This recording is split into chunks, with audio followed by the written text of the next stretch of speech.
At Whispering Pine Lodge *****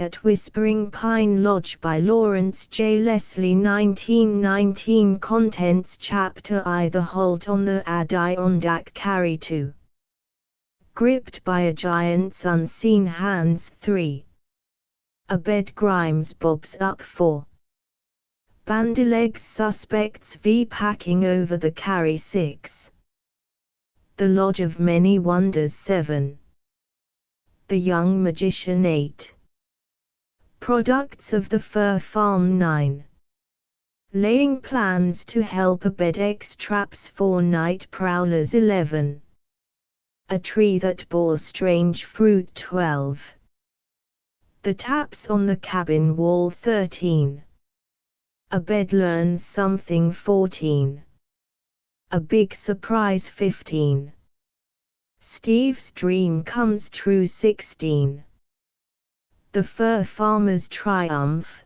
Conclusion The Oblong Box Chapter I The Halt on the Adirondack Cabby Where's Touch and Go Steve, fellows? Why, Max, he slipped away with his little steel-jointed fishing rod as soon as he heard you say we'd stop here overnight.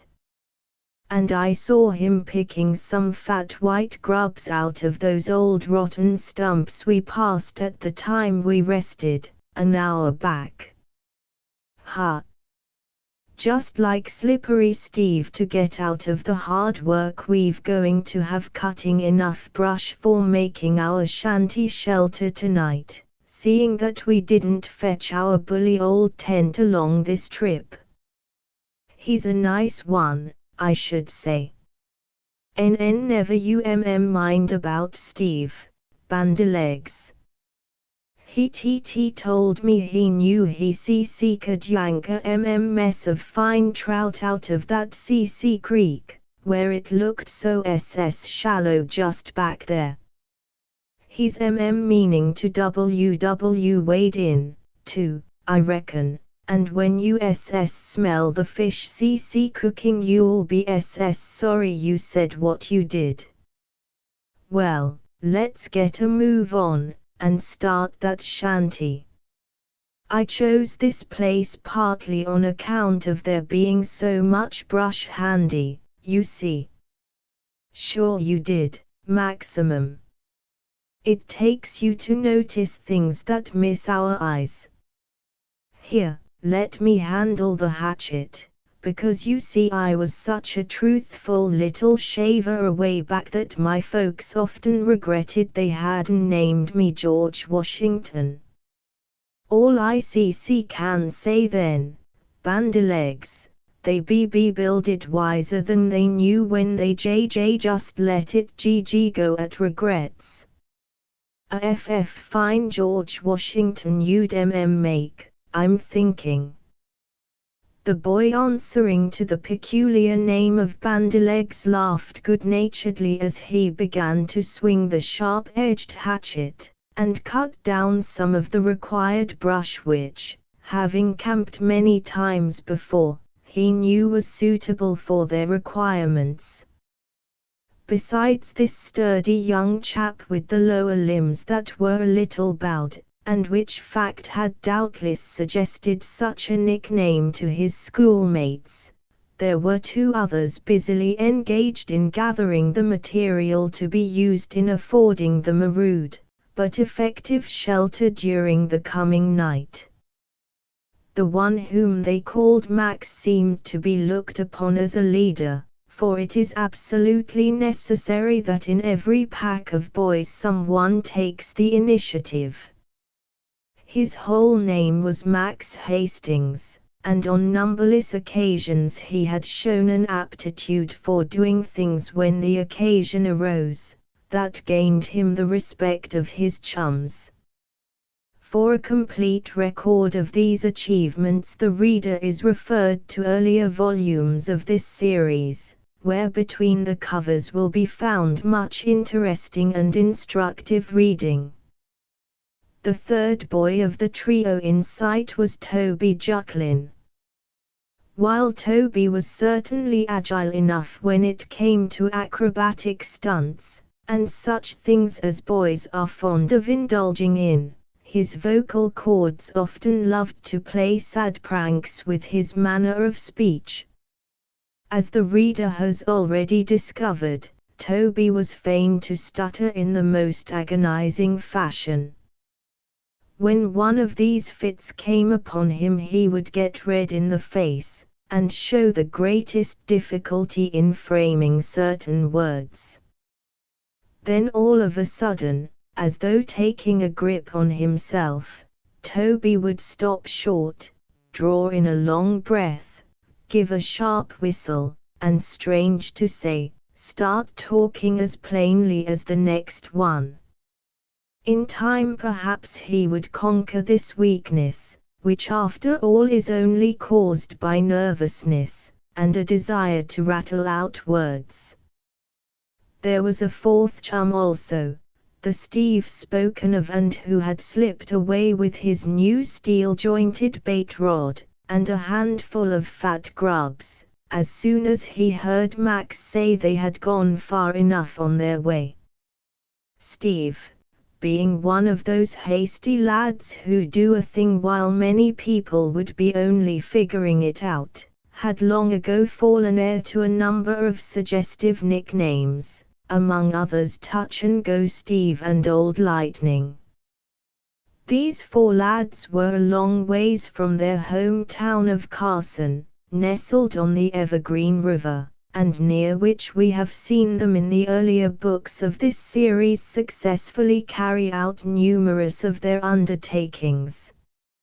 In fact, they were deep in the wildest part of the famous Adirondacks at the time we run across them on this particular occasion. There was not a town within many miles, nor for that matter a regular camp where summer guests were entertained. The difficulties to be encountered along this carry were so great that ordinary excursionists avoided it severely. Indeed, few fishermen ever invaded these solitudes, although there were undoubtedly many places where trout of generous size might be picked up. All this would make it seem a bit queer that Max and his three chums should venture into this section of the wilderness without a guide along, so perhaps it might be wise to enter upon explanations while the opportunity is open. Now these tried and true chums had had strange things happen to them before, but they were well agreed that their present undertaking far exceeded everything else that had ever come their way, at least so far as its being a romantic quest was concerned. Everything combined to make it seem a page torn from one of those old-time fairy books they used to love to read when much younger, and more gullible. In the first place, it was a wonderful piece of luck that came their way, when the school directors agreed, after the summer was half over, that the school buildings required considerable alterations in order to make them sanitary for the coming winter, and really a special providence that watches over the fortunes of boys and girls must have caused the carpenters and masons to go on a protracted strike, so that when this had been finally settled there was not nearly time enough left in which to complete the extensive repairs. School had started, and gone along in a rough-and-ready fashion for some weeks, but everybody was sore about it. The builders complained that they could not accomplish half the work they should, because of the annoyance of having so many children trotting around, and bothering them. And the teachers were almost distracted on account of the constant pounding together with the presence of rough men, who broke in upon classes, and forced them to vacate certain rooms because they had to do something there. And so along about the 1st of October the school board wisely concluded that a vacation of some 2 weeks would do far less harm to the scholars than a continuation of these interruptions. Besides, the teachers on their part threatened to also strike unless relief came promptly. Imagine the delight of such fellows as Max, Bandylegs, Steve and Toby Jucklin, all of whom loved life in the open so much, when they got the chance to further indulge this propensity, especially at the most glorious time of the whole year, when the nut crop was coming on, the trees turning red and yellow from the magical touch of Jack Frost's cold fingers, with a tang in the air that made a fellow twice as hungry as he ever got in the hot old summer-time. And then, as though fate had determined to make this the most wonderful of periods in all their checkered careers, a thing happened that seemed just like one of those old but once much beloved fairy stories. Perhaps, by listening to the workers exchanging comments as they gather the necessary brush, which later on would be fashioned into a shelter capable of shedding even a moderate amount of rain, we may be able to pick up enough general information to understand the nature of their mission up into the Adirondacks. Bandylegs was speaking at the time. He had a little fault in the way of often showing a disposition to look at the darker side of things, and doubtless being unusually tired, after a hard day's tramp, with such a heavy pack on his back, had something to do with his spirit of complaining on the present occasion. "Well, all I can say, fellows," he remarked, as he carried an armful of the stuff he had been gathering to the spot where Max had already commenced to erect the sides of the squatty shelter by driving stakes into the ground, "is that I hope we haven't come all the way up here on a regular fool's errand. It'd cost Mrs. Hopewell a pretty good sum, and be a real disappointment to her, if after all we didn't find that good-for-nothing nephew of hers, Roland Chase.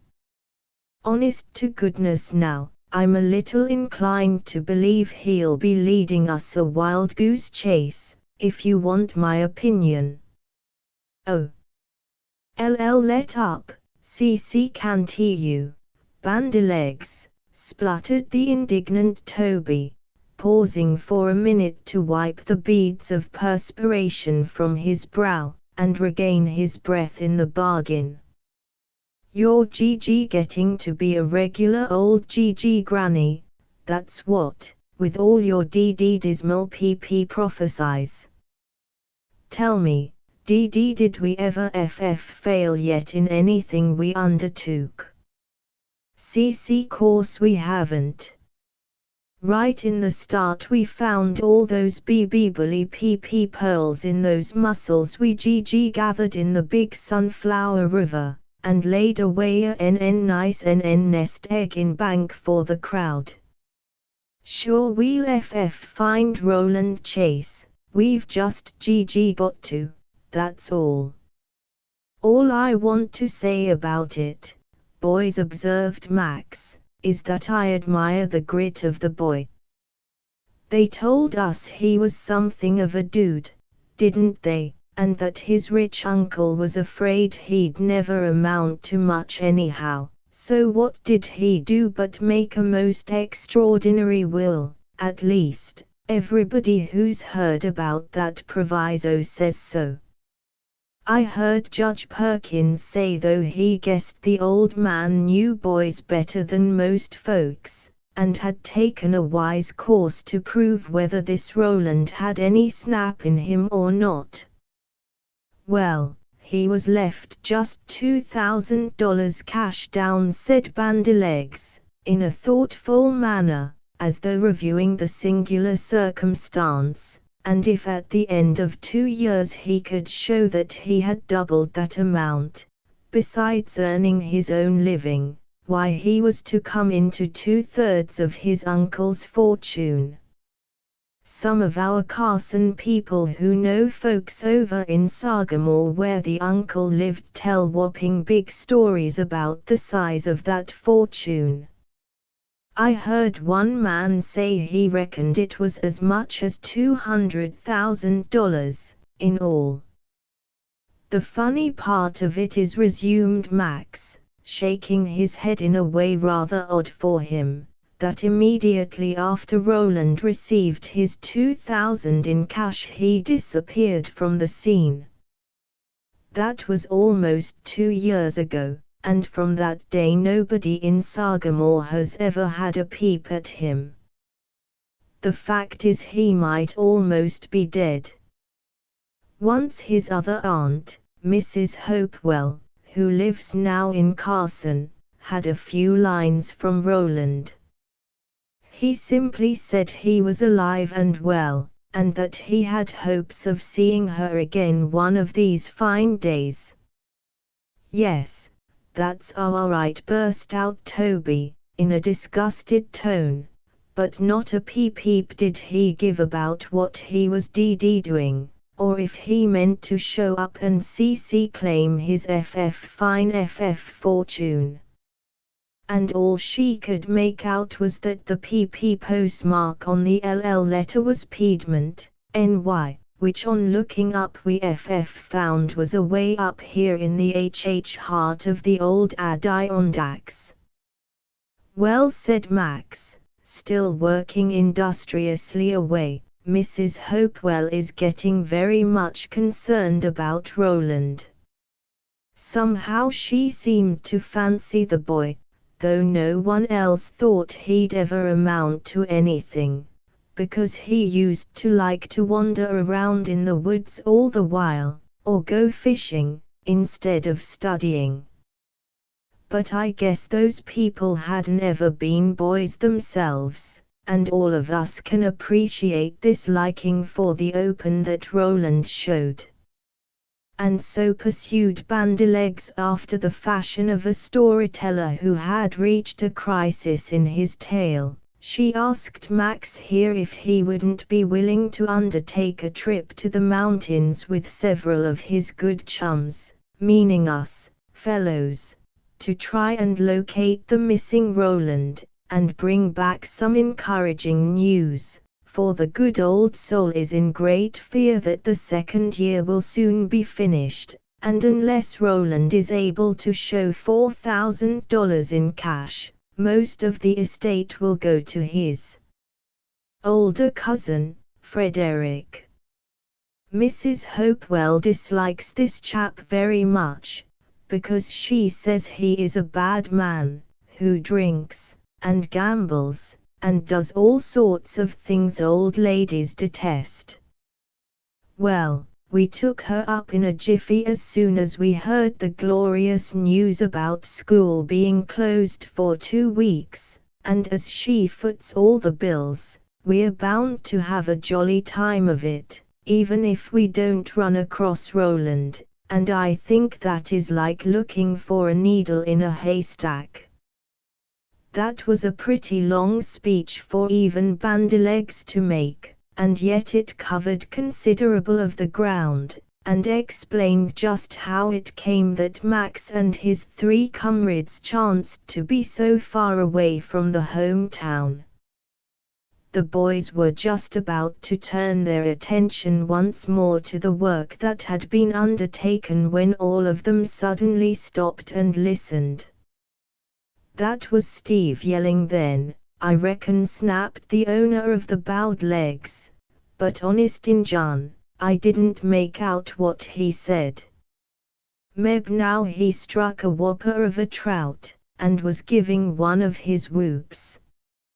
You all know how excited Steve does get if anything out of the way happens." Listen," cried Toby Junklin, jumping to his feet. Didn't it sound like he was yelping help?" "Just what it seemed like to me," exclaimed Maximum. Something may have happened to Steve, because he's always getting himself in trouble. Come along, fellows, and we'll soon find out. There, he's whooping it up again. And this time every one of the trio of running boys could plainly detect something approaching agony in the thrilling cry of help. Oh! Hurry up, fellows! Help! Chapter 2. Gripped by a giant's unseen hands, that Max, Bandylegs and Toby all kept their wits about them was manifest.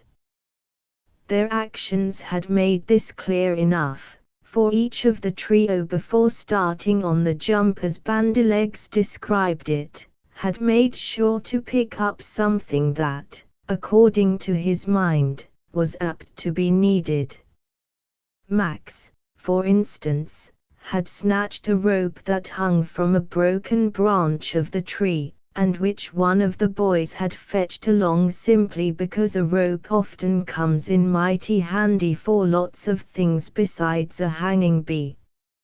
On his part, Toby had stooped down and possessed himself of the camp hatchet. If it proved that Steve was being attacked by a bobcat, he fancied he could make pretty good use of such a tool in an emergency.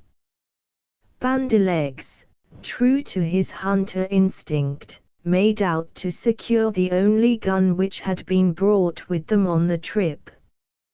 As they ran wildly in the direction from whence those appeals for assistance still came, louder than ever, every fellow was straining his vision to be the first to discover what it could be that was causing Steve to let out such alarming whoops. They did not have very far to go before suddenly all of them discovered the object of their solicitude. He seemed to be standing nearly waist deep in the stream, and still holding on to his tough little steel rod. "Oh! Shucks!" gasped Bandylegs, almost out of breath from his violent exertions. "He's only struck a mud turtle, or something like that, and wants us to come and see. It's a burning shame to give us all such a scare over a measly turtle." "BB bet you it's a WW whoppin' BB big fish," ejaculated Toby. "Keep on running," snapped Maximum. "He needs help, and in a hurry, too." This sort of talk amazed both the others. So far as they could see, Steve stood there quite alone. They looked again but could see no savage animal attacking their comrade, nor was there any vast disturbance in the water, as though some marine monster might be trying to drag him down. Besides, such things as alligators or sharks were utterly unknown up here in the Adirondacks. "But, Max, he's all right, as far as I can see," expostulated Bandylegs, in reality unwilling to keep up that violent exertion just to please some silly whim on the part of the fisherman, who, like as not, would give them the laugh after they came up puffing and blowing like porpoises. "Look again," snapped Maximum. "Don't you see how deep he's in? Pretty nearly up to his waist, isn't he?"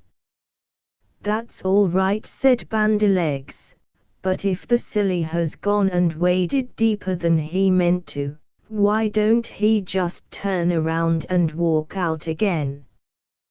"Because he can't," Max told him, still running. "Hey!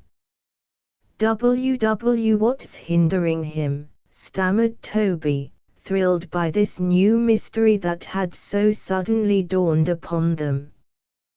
"The sand's got too tight a grip on him," cried Max, "and he's sinking deeper all the time." "Oh! Thunder, it's quicksand, then," exploded Bandylegs. Having now the key to the enigma explaining Steve's strange action, as well as his queer antics while floundering about out there in the little stream, both boys could easily see that May evidently spoke the truth. So those envious Spanish courtiers found it easy to balance an egg on end, after Columbus showed them how to do the trick. In another half-minute they arrived on the shore of the little stream. Steve out there, with the shallow water coming now up almost to his waist, greeted their arrival with a sickly grin. "Sorry to bother you, boys," he said, "but seems like I've gone and got into a nasty pickle. Please yank me out of this, won't you?" Impetuous Bandylegs was about to instantly start forward when Max gripped him by the arm. "Don't be foolish, Bandylegs," he told the other, severely. "You'd only get yourself in the same boat if you stood there and tried to drag Steve out, and two would be harder to take care of than one. But say, don't be too slow about starting something, will you?" urged Steve, once again looking nervous. "Why, I'm sinking right along, I tell you. Every time I try to get one foot up, the other goes down 3 inches further, because I have to bear all my weight on it. This is no laughing matter, boys. I'll be swallowed up before your eyes soon if you don't get busy. Max, you ought to know how to extricate a fellow from the quicksand." "There are lots of ways in which it can be done," the other told him, meanwhile measuring distances with his eye, as though he already had a plan in mind. "If when you first discovered that you were sinking you had thrown yourself sideways, and started to crawl or roll, regardless of how wet you got, you might have made it, for in that way you'd have presented more of your body to the action of the sand. Then a mattress could be made from branches, weeds or any old thing, that would bear the weight of 1 or 2 of us. But I've got even a better scheme than that to work." "Please hurry," pleaded the imprisoned boy. "Keep cool," Steve advised Max, "because there's positively no danger, now that we're on deck." "But tell me what you mean to do, Max," continued Steve. "Make use of this rope, which you see I just happened to fetch along," explained the other, holding up the article in question. "It's going to save time, too, because one of us would have had to run back to camp, and that must mean delay. You're deep enough in as it is, I guess." "A whole lot deeper than is pleasant, I tell you," Steve instantly added. "Why, at the rate it's sucking me down I guess in less than a quarter of an hour the water would be up to my chin. And then, oh, fellows, just imagine how I'd feel when it began to cover my mouth. You're not going away, I hope, Max." This last almost frantic cry was caused by a movement on the part of the one on whom poor Steve's hopes most depended. "I'm going to shin up this big tree that sends a limb out right over your head, don't you see, Steve?" Max told him, reassuringly. "Once I get above you and we'll make good use of this rope of mine. The limb will act as a lever, and when the boys get to pulling at the other end of the rope you've just got to come out, that's all there is about it." "Hurrah! That's the ticket," shouted Bandylegs, seeing the game now for the first time. "Steve, you're as good as landed. Bless that old rope, it's already proved worth its weight in gold. Steve watched operations anxiously. Despite the positive assurance conveyed in these words from his chums, the terrible grip of that clinging sand made him cold with apprehension. He imagined all sorts of things, from the rope breaking under the sudden and terrible strain, to his arms being drawn from their sockets in the battle between the tenacious sand and the muscular ability of the two boys ashore. When Max managed to reach a point directly above the one in peril, straddling the friendly limb as only a nimble boy could do, he quickly fashioned a slip noose at one end of the rope. This he lowered until Steve could snatch it, which he did with all the eagerness shown by the drowning man who clutches at a straw. "Fix the noose under your arms," Steve directed the master of ceremonies, calmly enough, though possibly Max was more excited than he chose to let the other see, "and get the knot around so it will be exactly in front. Then, when I give the word for the boys to commence heaving, you work both legs as hard as ever you can. It's going to help, more or less, you know.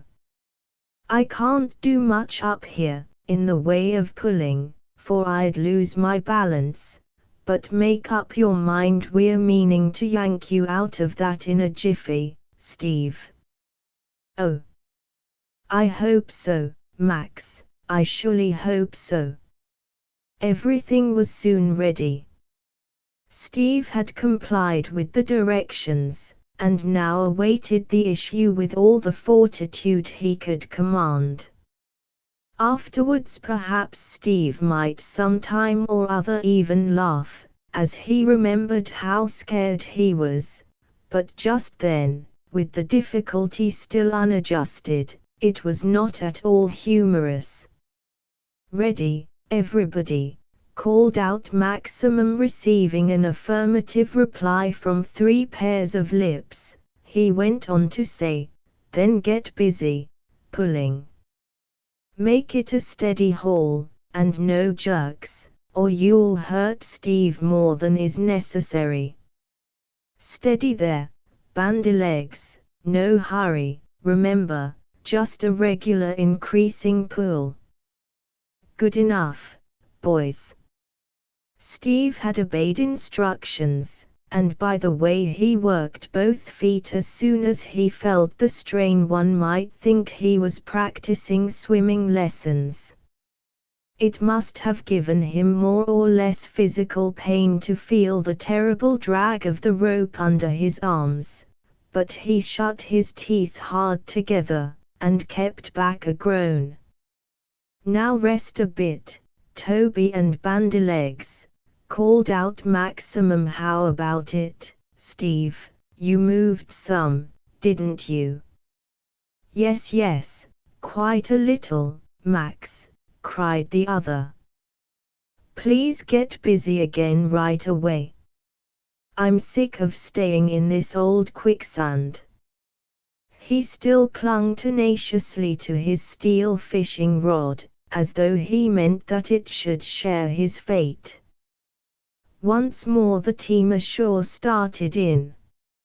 Now their task seemed lighter, as though, having succeeded in dragging their chum up several inches, with his whole weight now suspended by the rope, the job was going to be finished in short order. Soon Steve, crowing joyously, was drawn completely out of the water. He gave this a last suggestive kick and then dangled there in midair, spinning around like a teetotum. "Hand me your rod," Steve commanded Maximum, "then use your arms and pull yourself up on the limb. After that you can easily hunch along like I do, and get to the main trunk. It's all over but the shouting, Steve, and you can consider yourself pretty lucky to get off as easily as you do, with a pair of wet trousers. I'm thankful enough, Max, you can make sure of that, said the other, carrying out the suggestion, and thus freeing both hands for the task of mounting to the friendly limb. Before long he had reached the ground, where his three chums each gravely shook hands with him. Steve was already getting back his nerve, that had been under a severe strain. But anyway, I did have bully good luck pulling out fat trout, boys, he told them. You can pick up a dozen along this side of the stream. Fact is, it was such splendid fun that I just stood too long in one place, catching them and tossing the beauties ashore, and so when I tried to move, why, I couldn't to save my life. It felt like a giant had gripped both feet, and was holding me down. The more I tried, the worse it got. I would have been pretty badly scared if no one was nearby, I own up to that. Perhaps the others mentally considered that as it was, Steve had looked a good deal concerned at the time of their arrival, but not wishing to harrow his feelings any further just then they kept this to themselves, though Bandylegs did give Toby a suggestive wink, to which the other replied in like kind. It was found upon gathering the trophies of Steve's skill as an angler that they had quite enough for a meal. Consequently, Steve announced that he guessed he needn't start in again with rod and hook and grub. All of them were soon busily engaged in fixing up the camp. Since they had thought it best not to try and fetch a heavy tent along with them, they knew it would be necessary to construct some such brush shanty shelter every night unless they could find a convenient ledge under which a camp could be made. But all of these boys had often slept under the stars, with the heavens for a canopy overhead, so that they did not feel at all worried over the circumstance. As the sun sank lower and lower toward the horizon, the camp began to assume a comfortable air. The brush shelter had been finished, and pronounced equal to any they had ever built before. It might not prove wholly rain-proof, but as for keeping off the dew, and protecting them against the chilly night air, it offered them all the comforts of home, as Steve put it. Then supper was started, a fire having been built after the most approved method in vogue among guides and hunters of long experience. Indeed, Max and his companions were far from being green to the ways of the woods. They had learned heaps through their many camping experiences, and some time before a visit to an old trapper had initiated them into dozens of secrets of the craft that would never be forgotten. 1. Again the talk was of the strange mission that had brought them up to the Adirondacks. Bandylegs could not seem to get over his belief that they were bound to have all their trouble for their pains. What sort of a clue have we got to work on for a starter, fellows? Tell me, he went on to say, just as they were starting in to enjoy the supper that had been supervised by a trio of eager cooks, all as hungry as boys could well be, and continue to exist. All we know is that when this boy, Roland Chase, left Sargamia, almost 2 years back, he was a sickly, white-faced chap, and with only one decent trait about him, which was his love for outdoors, though up to then it had been mostly a yearning, because they wouldn't let him get away from the house much on account of his delicate constitution. Well, We're looking for some such chap, but up to now we haven't got on his track. 1. With Trapper Jim in the North Woods. But hold on, Bandylegs, expostulated Steve. You forget that we did hear about a boy that answered that description, though nobody seemed to know his name. He was sometimes seen in the company of a half-drunken old guide named Shanks somewhere around Mount Tom district. And now we've come up this way in the hope of crossing his trail.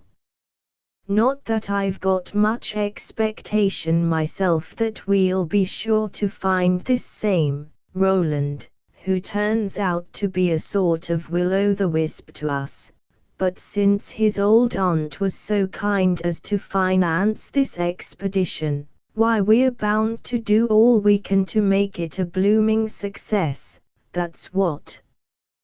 Well, commented Max, who seemed to be the most confident one of the quartet. Remember, if we fail to make connections, it'll be the first time on record that we've really been stumped.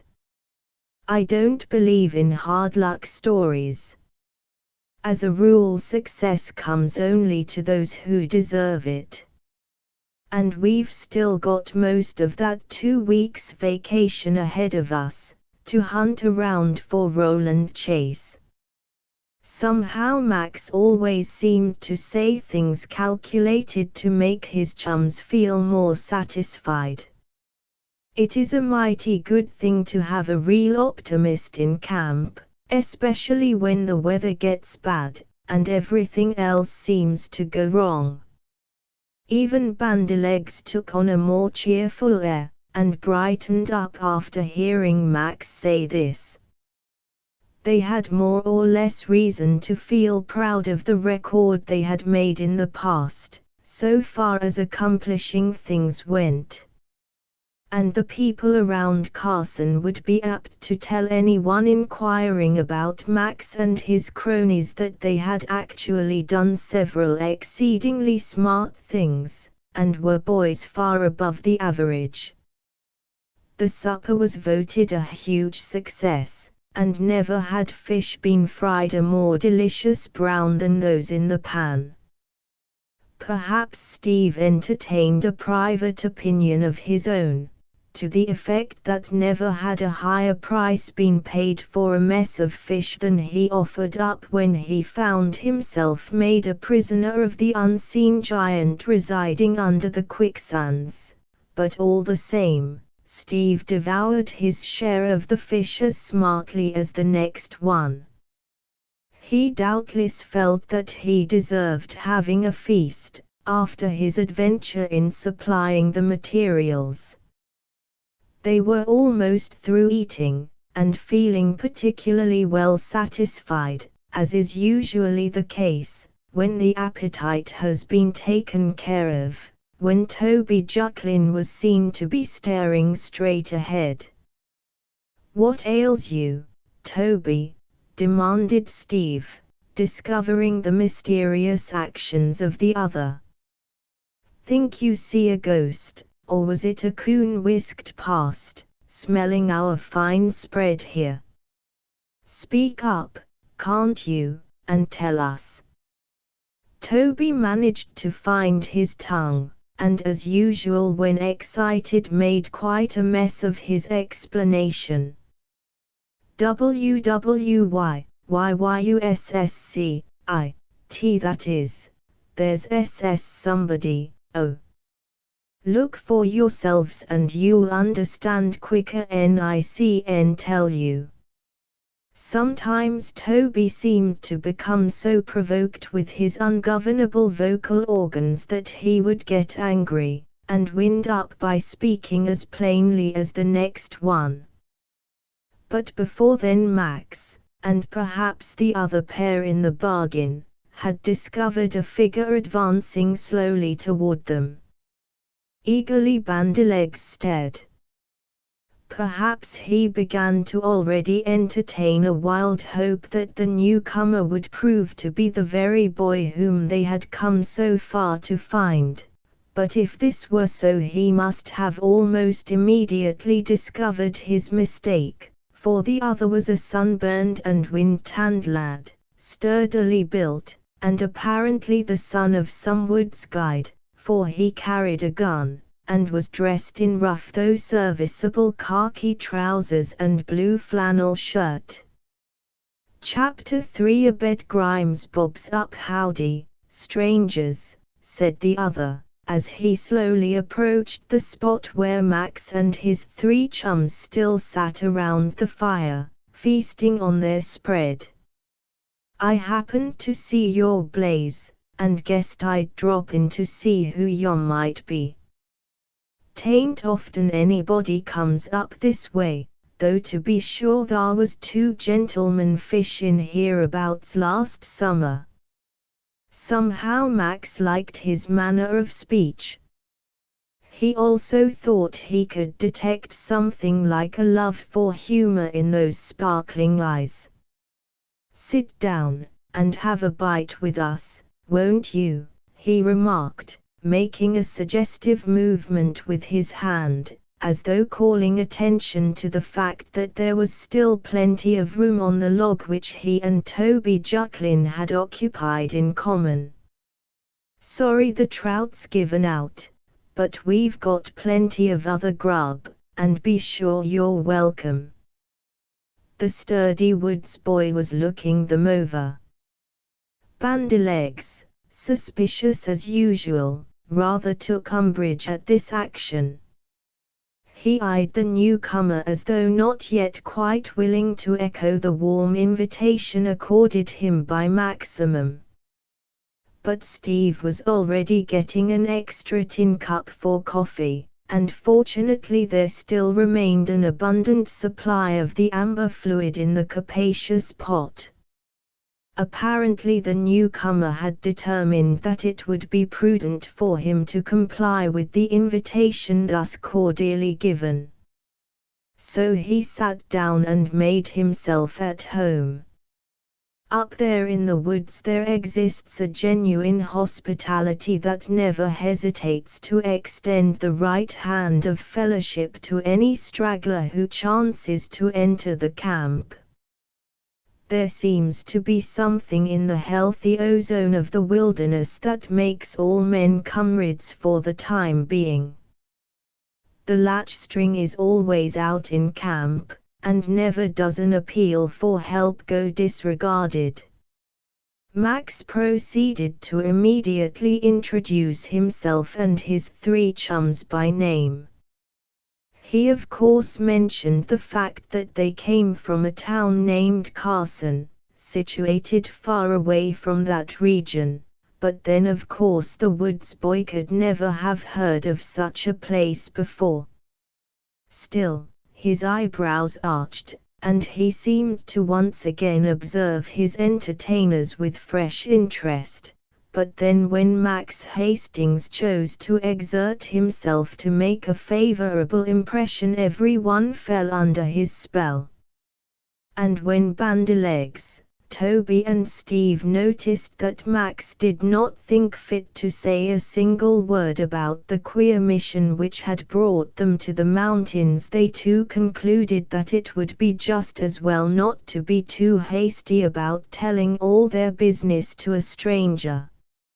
A little later on, perhaps, when they came to become better acquainted with the other, they might ply him with questions in order to find out if he chanced to know such a weakly-looking fellow as Roland Chase. Of course after that it was up to the other to tell them whom he was. He did not have any hesitation, from which Steve concluded there could be no reason for keeping his identity a secret. "Course I got a name, too, even if it ain't quite so scrumptious as yours.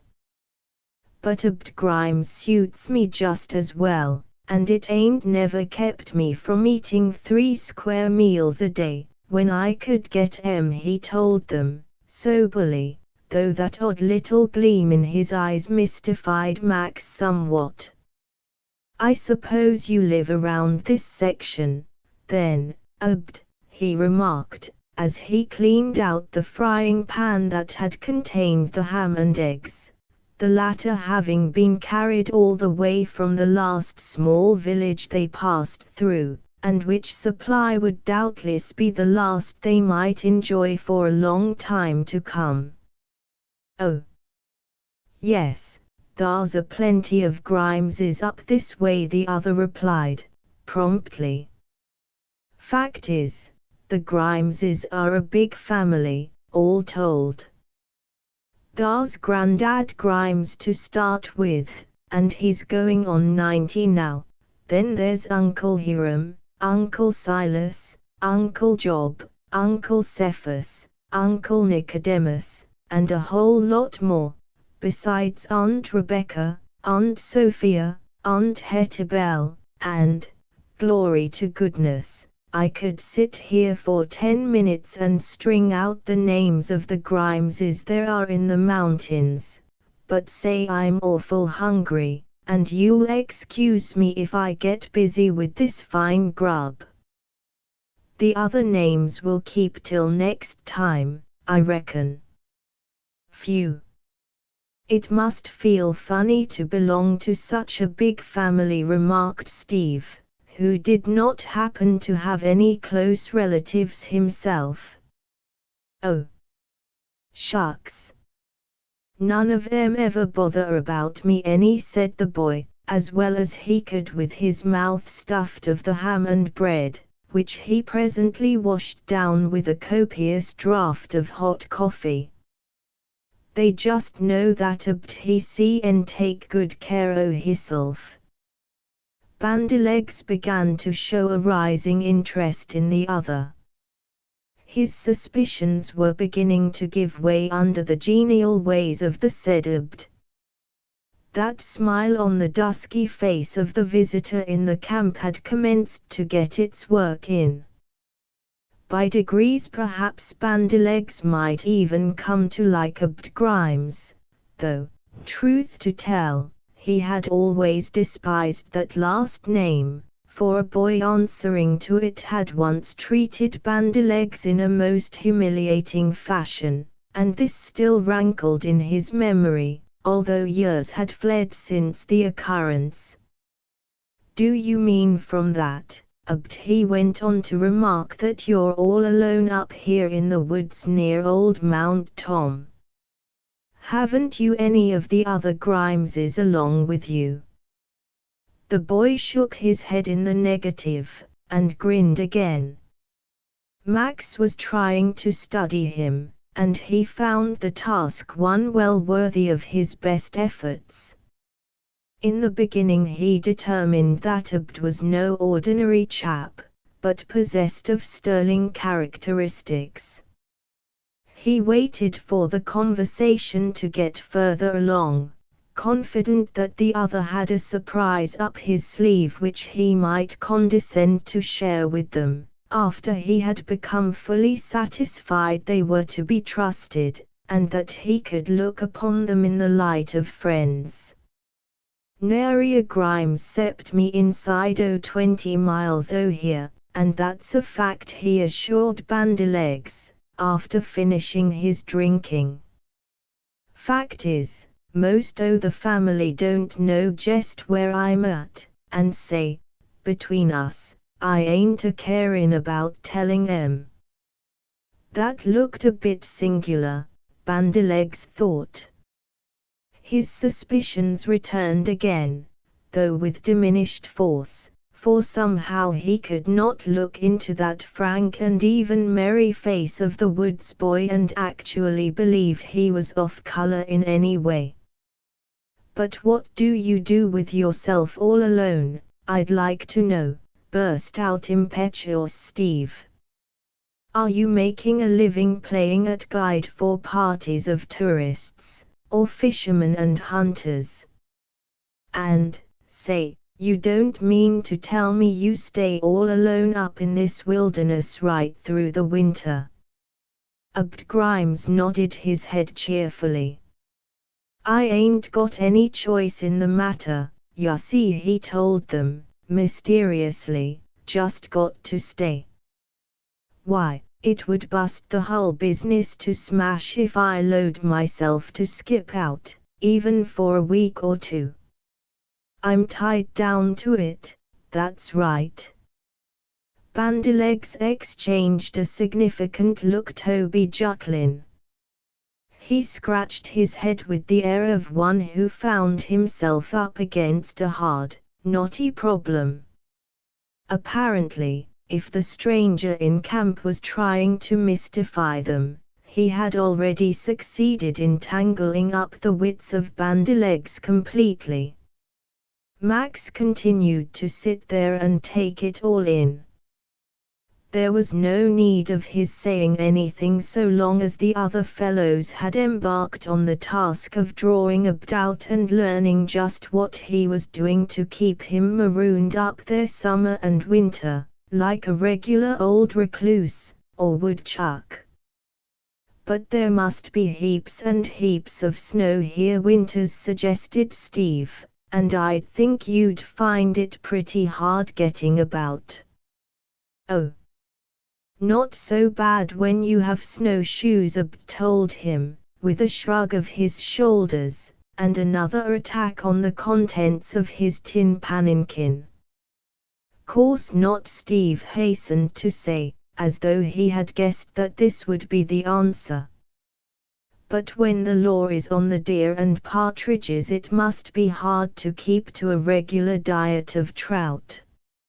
I can stand them for a while, but in the end I'd get sick of the smell of them cooking." "Oh, I have plenty of good grub along," chuckled Abd. "I was on my way home at the time I glimpsed your fire, and being full o' wonder concerning who could be around these diggings right now, I crept up to spy on ye. But say, soon's I glimpsed your crowd, and saw that you was only a bunch o' boys, why I felt easier, 'cause I knew then you couldn't mean to bother me any." Now that sounded queer again, Bandylegs thought.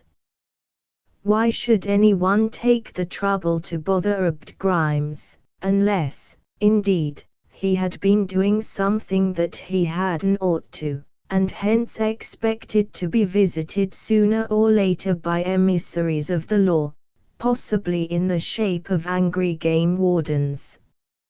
All sorts of strange thoughts flashed through that active brain of the boy with the bowed legs. He wondered whether Abd could be a desperate young criminal. Had his family, those excellent Grimes of whom he had spoken in such proud accents, cast him out as altogether beyond hope? Bandylegs could hardly think this when he looked again into that face, and caught the gleam of those merry orbs. No, Abd might be a peculiar sort of fellow, but really there did not seem to be much of guile in his make-up. If it turned out to be so, then he, Bandylegs, was ready to call himself a mighty poor reader of character. So he, too, relapsed into temporary silence and let Steve carry on the interrogations, which the said Steve considered himself very well qualified to do, since he aspired in his secret soul to some fine day study to be a lawyer. "But why should anybody want to bother you, Abd?" he asked. "To hear you talk in that way a fellow would think you had a lot of enemies hanging around, trying the best they knew how to give you trouble." "Well, I ain't had any mix-up ever since I've been here," admitted the other, with a slight frown crossing his face, "but lately I got wind o' some news that's worried me a heap.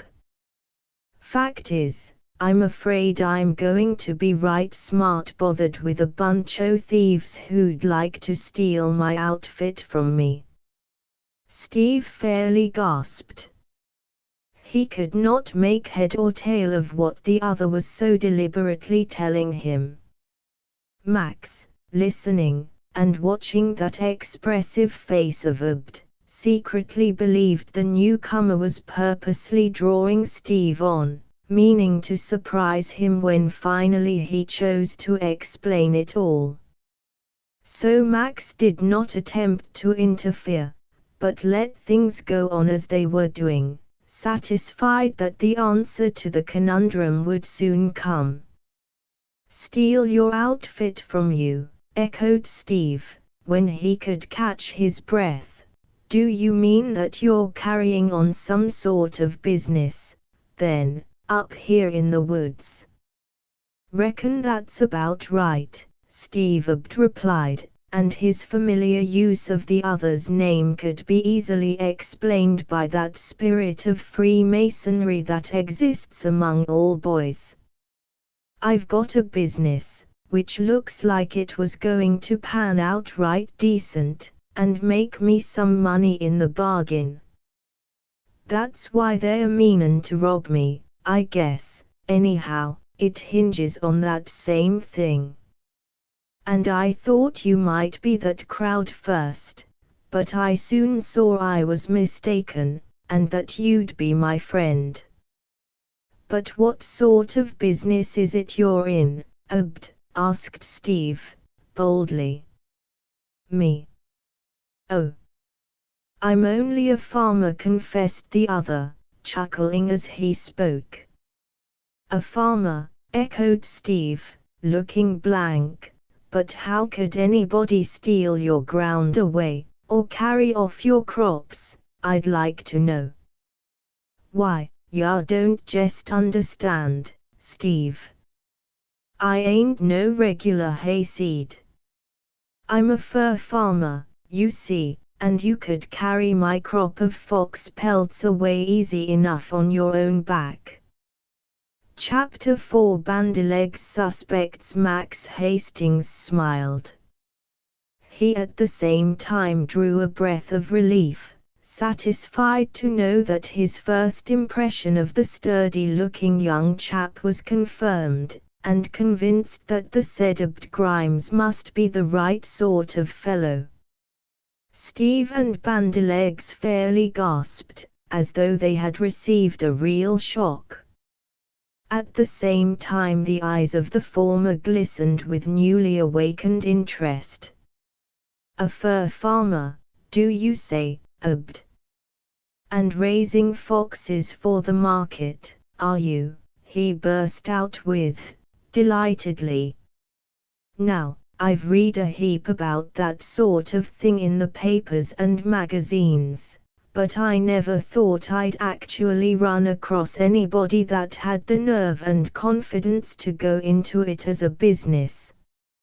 And you say you're making good, are you, Abd? That's fine.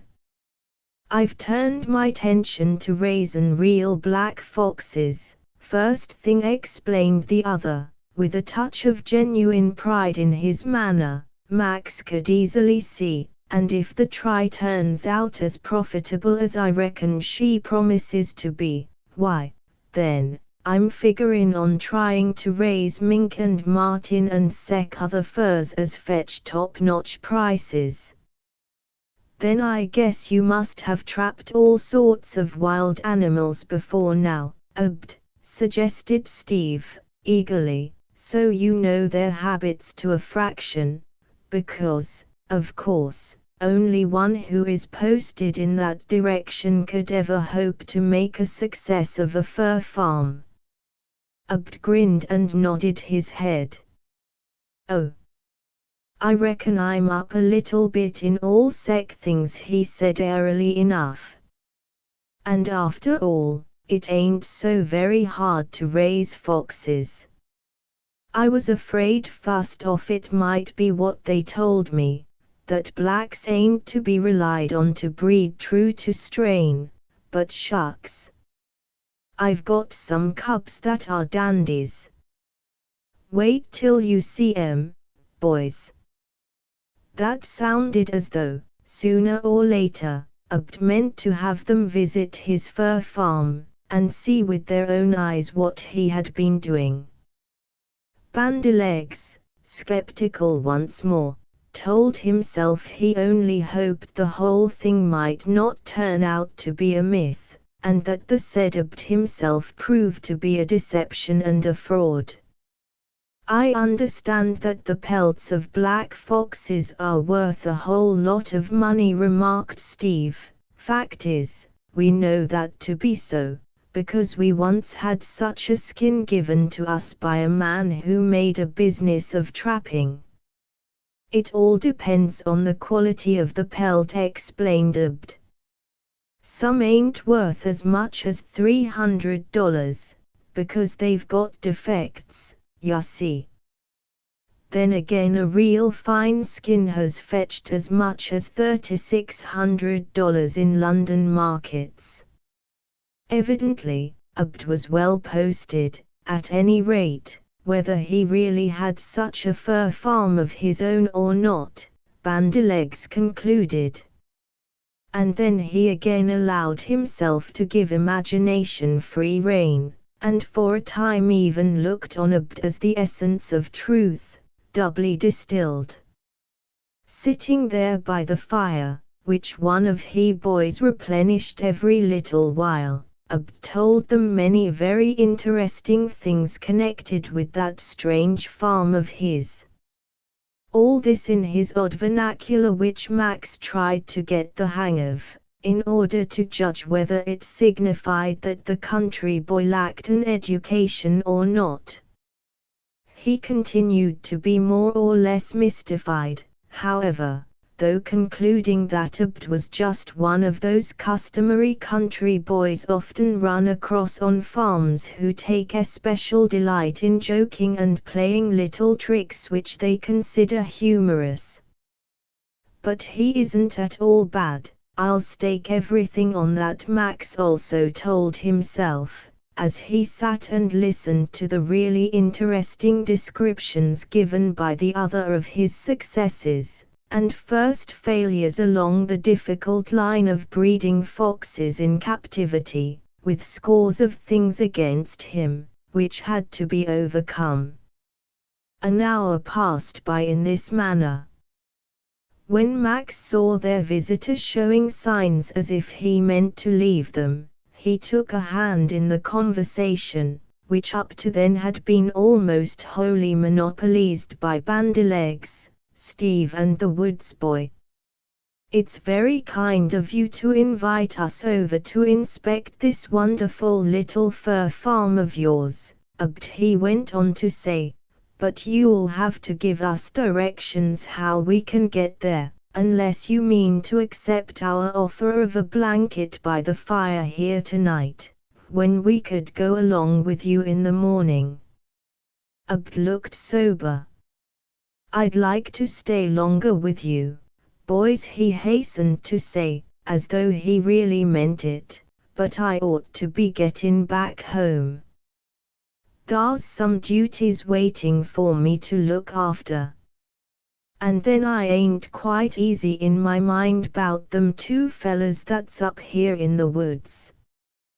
They ain't meanin' to do any shootin', even if they have got Lem Scott along as a guide, and he the meanest skunk in the hull county, lots o' folks do say, and a poacher in the bargain that the wardens are laying to grab one o' these fine days. Now I'll jest up and tell ya how to get to my place. It's as easy as water running downhill. He entered into explicit directions, and Max pinned them in his memory. In fact, Abd simply told them to follow the stream up 3 miles until they came to a bunch of 7 birch trees on the right-hand bank. There they were to pick up a trail they would find, follow it half a mile, and at that they would see a cabin under the hemlocks and pines, which would be his humble home woods. We've got it all down pat, said Steve, and like as not you'll see the bunch of us trailing along there sometime tomorrow morning. I've always been crazy to see a fur farm, after reading so much about them, and you bet I don't mean to let this chance slip by me. Max now thought it time to make a few inquiries himself. He wanted to ask Abd whether he had ever run across a boy by the name of Roland Chase, a sickly-looking chap in the bargain. It might possible to pick up a clue in this way, and they had reached a point where they could not afford to let any opportunity for acquiring information get past them.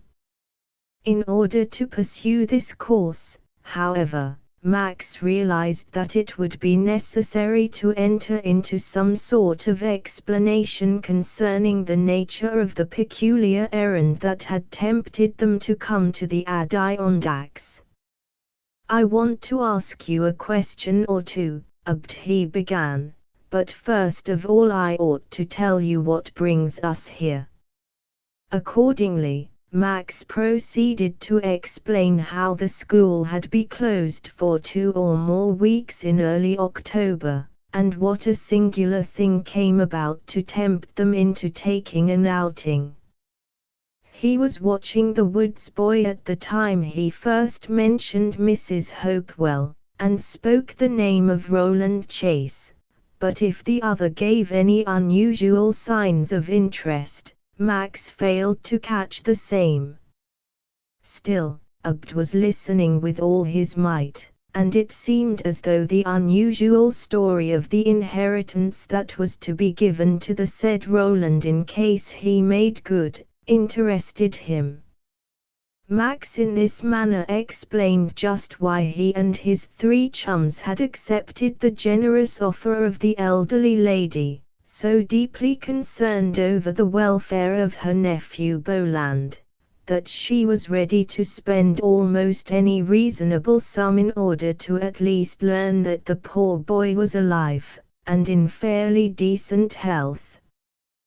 They had been told to assure him, in case they ever managed to locate the elusive Roland, that he should not worry because of not being able to comply with the absurd conditions of Uncle Jerry's ridiculous will, because she had enough of this world's goods for both, and she meant to leave it all to him, Roland, so she begged him to come back to her, and live his own life again, even though he had spent the last penny of his $2,000 legacy, and was as poor as Job's turkey. All this made an interesting story, and must have amused the Woods boy more or less, because Max knew how to put considerable pathos in it.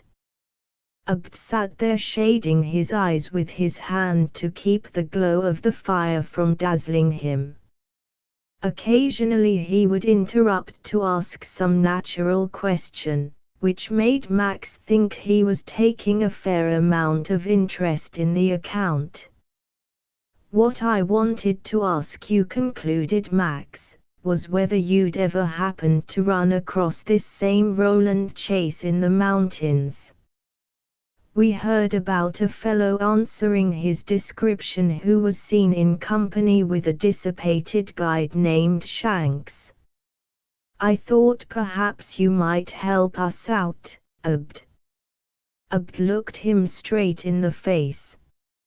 "So far as I knows on, Max," he went on to say, seriously, "I ain't never met any fella like ya say face to face. About that man Shanks, I know he's said to be a tough UN. I saw him some months back down at Sawyer's Forks, and by hokey. Now that you mention it, there was a sickly-looking young fella along with him then, but say, his name was Bob Jenks, or something like that, and not Roland Chase." "Oh. Well, so far as that goes," said Max, "he may have changed his name. Some people think nothing of sailing under false colors, and if it turns out that Roland has taken up with such a disreputable character as this drunken guide seems to be, I don't wonder at him wanting to hide his identity. So you think you must be going home, do you, Abd? Yep, the other observed, gaining his feet. And I wanted to thank all o' ye for giving me sec a pleasant evening. I ain't had sec a good time this long while back. But then the Grimeses all are accustomed to roughin' it. Grandad used to be away all by hisself for as much as 2 years, trappin' up in Canada. It's in the blood, I reckon. Now, ya mean to drop in, and visit me, don't ye? I'll be expectin' ya, and have something to eat a warmin', though course I ain't a good cook like you fellas, as has had so much experience. So long, boys. He waved them a cheerful goodbye, once more smiled at each in turn, whirled on his heel, and was gone, seeming to vanish in the shadows of the nearby woods like a wisp of smoke when the wind strikes it, as Steve remarked. After the departure of their guest, it was only natural that he should be the subject of conversation about the fire as the four chums lay there taking things easy. "Max, honest to goodness now," Bandylegs remarked, "do you really take any stock in that fairy story he told us about an imaginary fur farm? It struck me Abd is giving to Yonin just for the love of it. All that stuff about his relatives may have been true, and again only nonsense. It's my opinion there isn't any Grandad Grimes, or Uncle Hiram, Nicodemus and so forth." He grinned like everything when he was reeling those names off so slick. Yes, he was stringing us, I bet you. "WWY," burst out Toby just then, who wouldn't have to snicker when he had a whole lot of relations with such funny names. It'd make me grin from ear to ear every time I happened to think of em. You're the greatest hand to suspect anybody I ever saw, Bandylegs. Now, I want you to know that I think of the straight GG goods, and I'm taking a heap of stock in seeing that bully fur farm of his tomorrow, ain't you, Max? Certainly I am, replied the other, without a second's hesitation. In the first place, Bandylegs, you must understand that nobody could talk so interestingly on a subject unless he knew a lot about it. He told us a dozen things about fur farming that I never heard before. Ha! And perhaps nobody else ever heard of them either, Max grunted the far from satisfied Bandylegs. Nothing will ever satisfy him except he sees those kit foxes with his own eyes, asserted Steve, almost indignantly, handles them with his own paws, and asks every little critter whether he really belongs to Abd Grimes. Bandylegs is the worst doubting Thomas going, when the fit comes on him. Even this sort of talk did not convince the objector. Say what you will, fellows, Bandylegs went on, stubbornly, there's a wheen of queer things connected with this same Abd Grimes, and I won't take that back till he shows us his wonderful old farm, where he raises black foxes for the fur market. Stop and think how mysteriously he popped in on us, will you? Why, he as much as owned up that he had been spying on us for a long time. If Toby here hadn't discovered him peeking, and pointed that way, chances are he wouldn't have shown up at all. Now, what made him snoop around our camp like that? Say, didn't he explain all that just as straight as a die? Objected Steve, who seemed to have conceived quite a fancy for Abd Grimes, the woods boy. He told us he had reason to fear some unscrupulous fellows were hanging around this region and meaning to steal his pets when they got half a chance. That was why he wanted to watch and make sure we didn't belong to the same crowd. Oh. Yes, a likely story, too, continued Bandylegs, with a sneer. Why should anybody want to rob a poor boy who was trying to earn his living by farming, even if it was furs he raised instead of grain or hogs or stock? Why, you poor ninny, the reason is as plain as the nose on your face, Bandylegs, and that's not invisible by a big sight.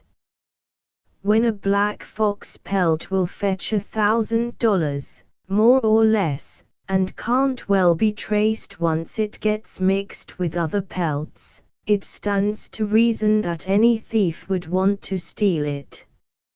As to your doubting that there are any other people up in this section, you seem to forget, Bandylegs, that around noon today we sighted a plain smoke some miles away, which we opined must have been made by some advance hunters, waiting for the law to be off deer. Well, why couldn't it have been the people Abd says he fears, who made that smoke? Now, for my part, I believe every word Abd Grimes said. He's the straight goods every time, and you can see it in his eye, for he looks you direct in the face. Thereupon, Bandylegs, as though realizing that he had raised a hornet's nest about his ears, deemed it the part of discretion to shrug his shoulders after the manner of one who, convinced against his will, is of the same opinion still. "We'll let the subject drop, Steve," he said, hastily. "It ain't worth quarreling over. The proof of the pudding is in the eating of it, and tomorrow we'll know what's what. But remember, if it turns out that we've been bamboozled, don't blame me, because I've warned you all. If we had a chill from every warning you've sprung on us," Bandylegs Steve told him, witheringly, "why, say, we'd have gone all to pieces long before now. You're a regular old bad-weather prognosticator, that's what you are." "That's right, get to calling names. It's a habit with people who know they are in the wrong," grumbled Bandylegs, but, nevertheless, he drew within his shell and said nothing further about Abd Grimes or his suspicions concerning the same. Chapter V. Packing over the carry. Later on, the conversation began to lag. Steve was noticed drowsily nodding his head in a suggestive way, and then after a sudden start he would look around aggressively, as if to remark, "Who said I was sleepy?" but within 3 minutes he would be at it again. In fact, all of the boys were really tired out. The day's tramp had been a difficult one, even for fellows accustomed to such things, and those regular Adirondack packs, with a band crossing the forehead in the usual way, had seemed doubly heavy before they decided to stop for the night. Of course there were sounds to be heard all around them, but familiarity breeds contempt, and from Max down they were all accustomed to hearing similar noises whenever they spent nights in the open. The owl would whinny or hoot according to his species, the loon send forth his agonizing and weird shriek from some distant lake, a fox might bark sharply and fretfully, or two quarrelsome coons dispute over a bit of food they had discovered. All this went with the camping business, and indeed it would have seemed odd to those boys had the usual accompaniment been missing. "Well, what's the use of our staying up longer?" Max finally announced in an authoritative fashion, after Steve had almost jerked his neck awry for about the 7th time, with one of those spasmodic movements. "Our blankets are calling to us, boys, let's turn in." There was no negative vote recorded, for everyone seemed ready to call it a day, and quit. Max took it upon himself to look after the fire. Plenty of wood had been gathered to last until morning, and then some, for, as the night air was beginning to feel pretty sharp, it was concluded to keep the fire going. "I'll look out for that part," said Maximum. "I generally wake up just so many times during the night when I'm in camp, and it's no trouble for me to crawl out and toss another stick on the fire. So forget it, fellows, will you?" Apparently the others took him at his word, for not another sign of any of them was seen while night lasted. Once they snuggled down in their warm, comfortable blankets, they must have become dead to the world, as Steve aptly termed it.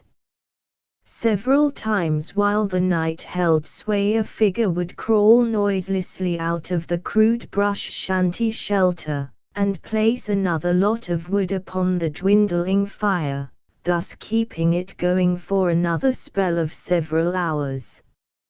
Of course this was Max, who really liked to take an observation concerning the state of the weather, note the changed positions of the heavenly bodies, so that he could figure on the passage of time, and then once more creep into the folds of his blanket to again fall into a deep sleep. So the night passed. Nothing occurred to disturb its serenity. The little four-footed woods folks doubtless prowled all around the boys' camp, eyeing the glimmering fire with wonder and distrust, for it could not be a familiar sight to any of them, since mankind seldom visited this inaccessible region so far removed from the track of ordinary travel. Some of the more daring among them, venturesome coons or possums perhaps, may even have invaded the precincts of the charmed circle, searching with their keen little noses for traces of castaway food.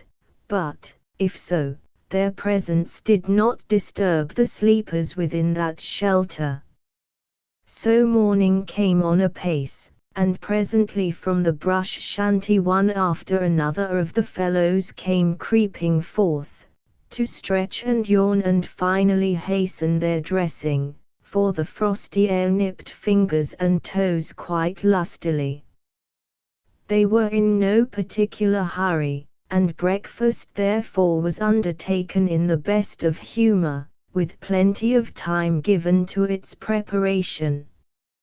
Everybody seemed to be in the best of humors, and his good sleep must have smoothed even the spirit of the fretful bandylegs, for he no longer grumbled or found fault.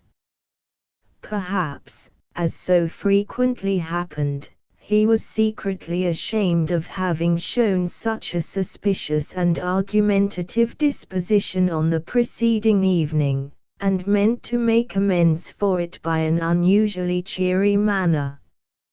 It was determined to break camp soon after the matin meal had been comfortably dispatched. This did not promise to be an extraordinary feat, since they were trying to go light-handed on this expedition, and did not have many of their ordinary traps along, from a tent down to certain cooking utensils that had been deemed too heavy for toting mile after mile into the wilderness. It makes a whole lot of difference just how fellows mean to go, when laying out the impedimenta for a trip. If a wagon or a boat is available, all sorts of things may as well be taken along, so as to ensure the maximum of comfort.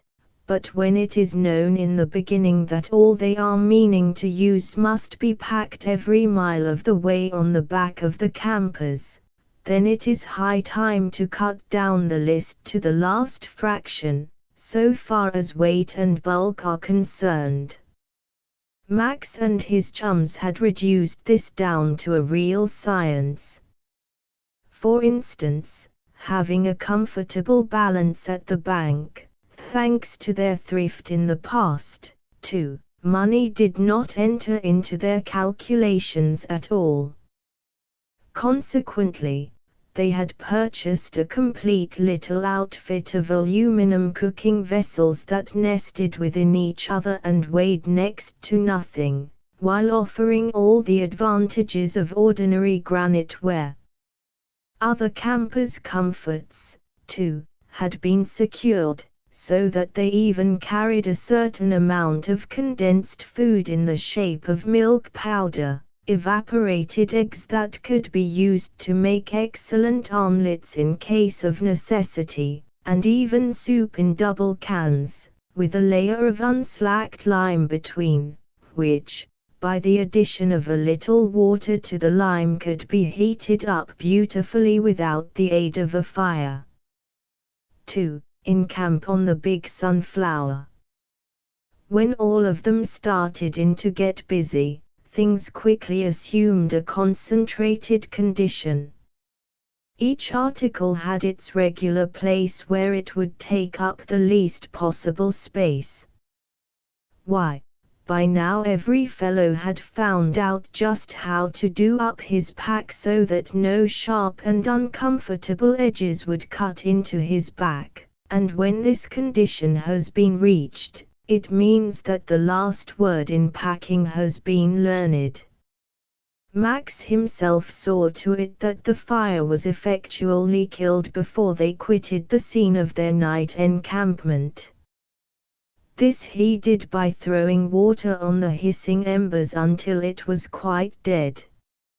If every party that spends a night in the wilderness took the same pains to put out their fire on leaving, many a magnificent stretch of timber would be spared from the ravages of a forest fire, that leaves only blackened tree trunks behind, and ruins thousands of acres of wooded land every year.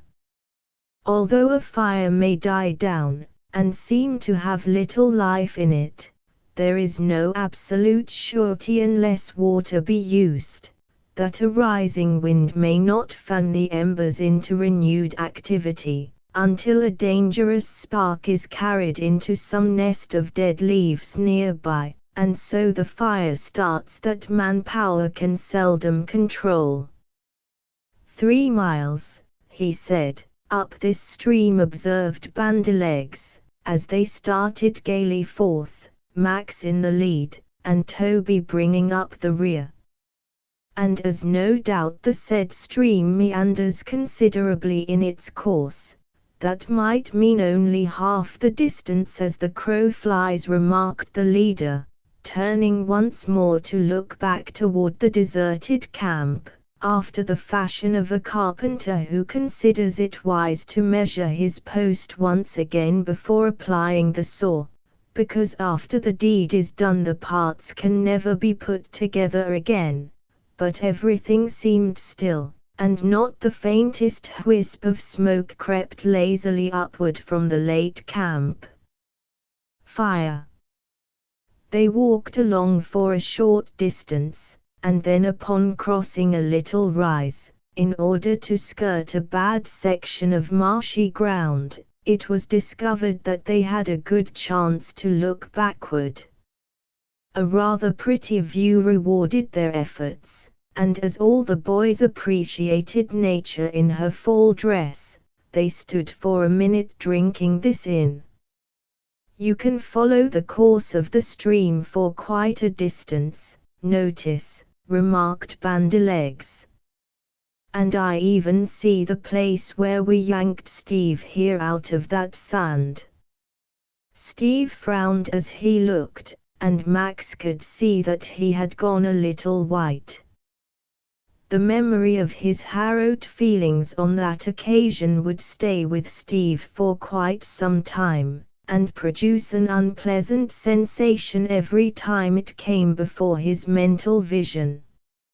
Max also saw him shut his teeth very hard together, and was close enough to even catch a word or two. The boy muttered savagely to himself, "Never again."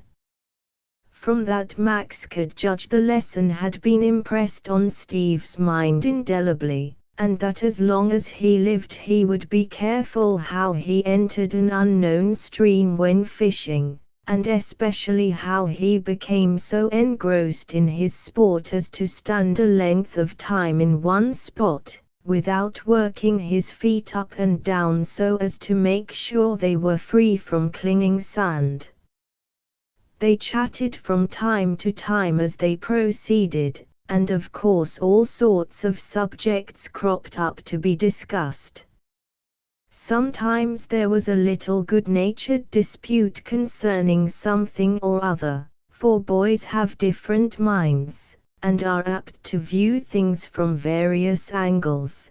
But as time passed they made such good progress that Max presently announced his belief they must presently glimpse the 7 birch trees mentioned by Abt Grimes, as marking the place where they were to quit the bank of the stream. At the time they stopped to look backward, Max had scanned the country behind them, looking for some trace of another camp smoke. But seeing fond of working his way and often slipped out of things when he could manage it, some fellows always do get hold of the smaller end of the log that is being carried, as if by instinct, though it would be hardly fair to call them shirkers. They rested for something like 10 minutes. Then Max started up. "Here's the trail Abt told us about," he observed, pointing down at his feet as though he had been looking about him while recuperating after that 3-mile carry. "And I guess we might as well be going on. For one, I'm beginning to feel quite curious to see that lodge of his under the pines and hemlocks, as well as learn what he is doing with his fox farm." Bandylegs opened his mouth, and then considered it better not to voice the question he had on the tip of his tongue, for he shut his jaws tight together again, and did not speak. Max noticing this, it caused him to smile in quiet satisfaction. That was a very disagreeable habit of Bandylegs, always questioning things, and wanting double proof before he would put the stamp of his approval on them, and Max kept hoping that in the process of time it could be broken up. It was not difficult to follow the trail, even though at times this proved to be rather faint and undecided. At least it turned out to be an easy task with the 4 chums, simply because they were accustomed to such things. A greenhorn might have lost the track many times, and made a none. He had in mind the story told by Abt concerning the presence in the vicinity of another party, and his suspicions concerning their base intentions. Apparently Max must have believed what the woods boy said, even though he could see no sign of a camp that morning. "I've got an idea the 7 birches are just over yonder, boys," announced Steve, who possessed good eyesight. "Twice now I've glimpsed something white among the thickets of undergrowth, and you can see that the creek is beginning to swing around so as to lead us in that direction. Gigi, guess you're about right, Steve, declared Toby Jucklin, instantly. To tell you the truth, I've been squinting that same PP patch of white myself quite some little time now. It turned out to be just as Steve had prophesied. They soon discovered a bunch of birches growing from the stump of a larger tree that had long ago fallen under the axe of a woodsman. There are 7, all right, Count M, announced Steve with a vein of exultation in his voice, just as though by right of discovery those birches really belonged to him. Let's call a little rest before we tackle the last round, begged Bandylegs, as they arrived alongside the landmark mentioned by Abd, and without waiting for the others to assent he dropped his pack, and threw himself down on an especially inviting bit of moss, heaving a great sigh of relief, for be it known, Bandylegs was not especially mountain out of a molehill, as Steve aptly put it, when referring to the matter. Soon they were casting eager glances ahead, under the impression that they must certainly be drawing near the object of their search. Even Bandylegs had by now apparently arrived at the belief that Abd was straight and that he really did have some sort of home in this secluded region. The directions had turned out to be exact, from the 3-mile tramp along the stream and the 7 birches, Count M, to the winding trail that led from that point deeper into the woods. Looky there. Isn't that some sort of high wire fence? Demanded Steve, suddenly. And, say, I got a plain whiff of sweet hickory wood smoke then. Believe me, added Bandylegs, in some excitement, and evidently forgetting that not long before he had been skeptical regarding the existence of any lodge or fox farm. Well, there's the answer right before you, laughed Max, and as they stared in the direction their leader was pointing, the balance of the little party saw what seemed to be the cutest little cabin fashioned from sawn logs, and nestling in a happy fashion directly under the clustering pines and hemlocks that hung over it most protectingly, as though with the intention of keeping the winter snows from weighing down the sloping roof.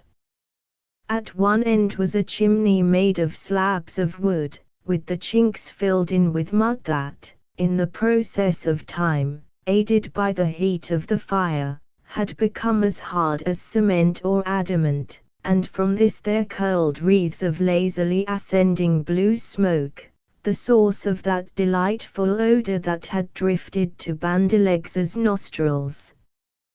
Chapter 6 The Lodge of Many Wonders. There's Abd right now, waving at us from the doorway of his cabin, announced Steve, even as they looked at the picture made by the little log structure nestling so cozily under the dark foliage of the resinous trees that never lost their green look, even when snow covered the mountains to the depth of several feet.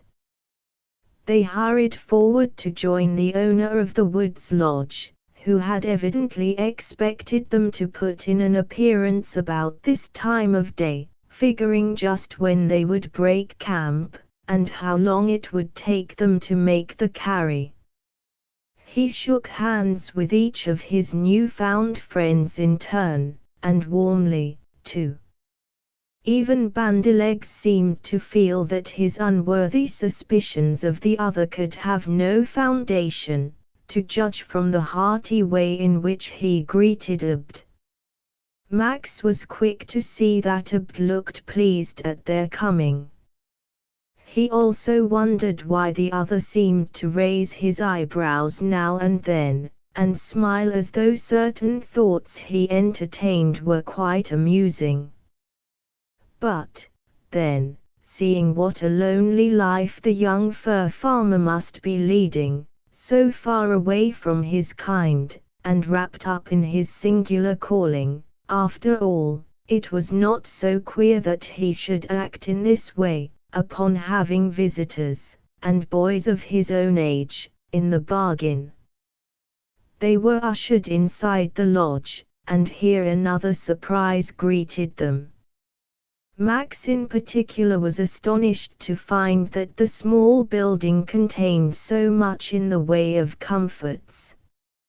If he had thought of the matter at all, he probably expected to find just an ordinary shack, such as 9 boys in 10 would be contented with building, and that Abd was putting up with all sorts of discomforts. The contrary proved to be the truth, for there were numerous things in sight to cause a visitor to express surprise. Why, Abd even used aluminum cooking utensils equal to theirs, though not meant for camping particularly.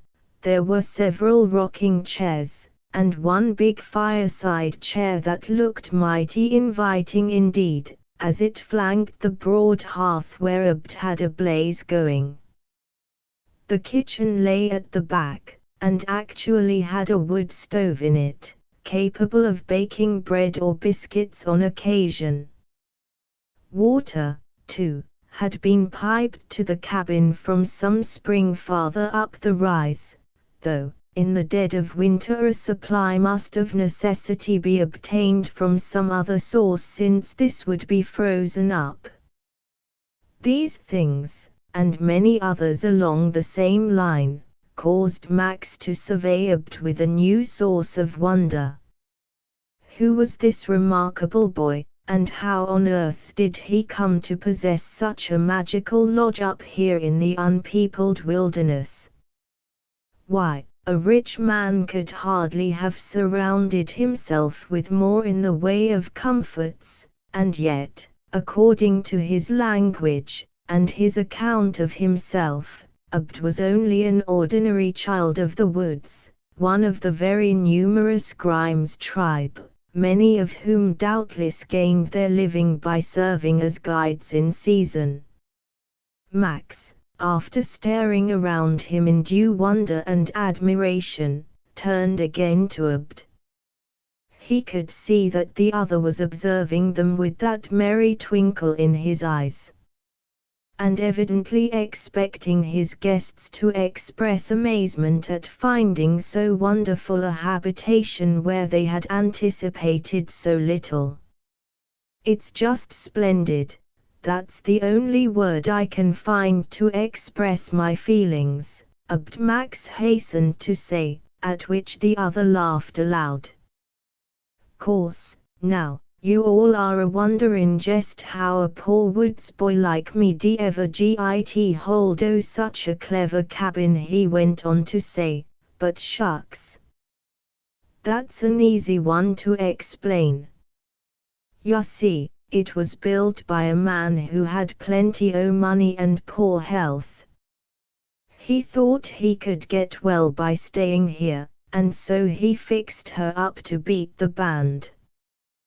That big chair he loved to sit in when the fire was a-goin'.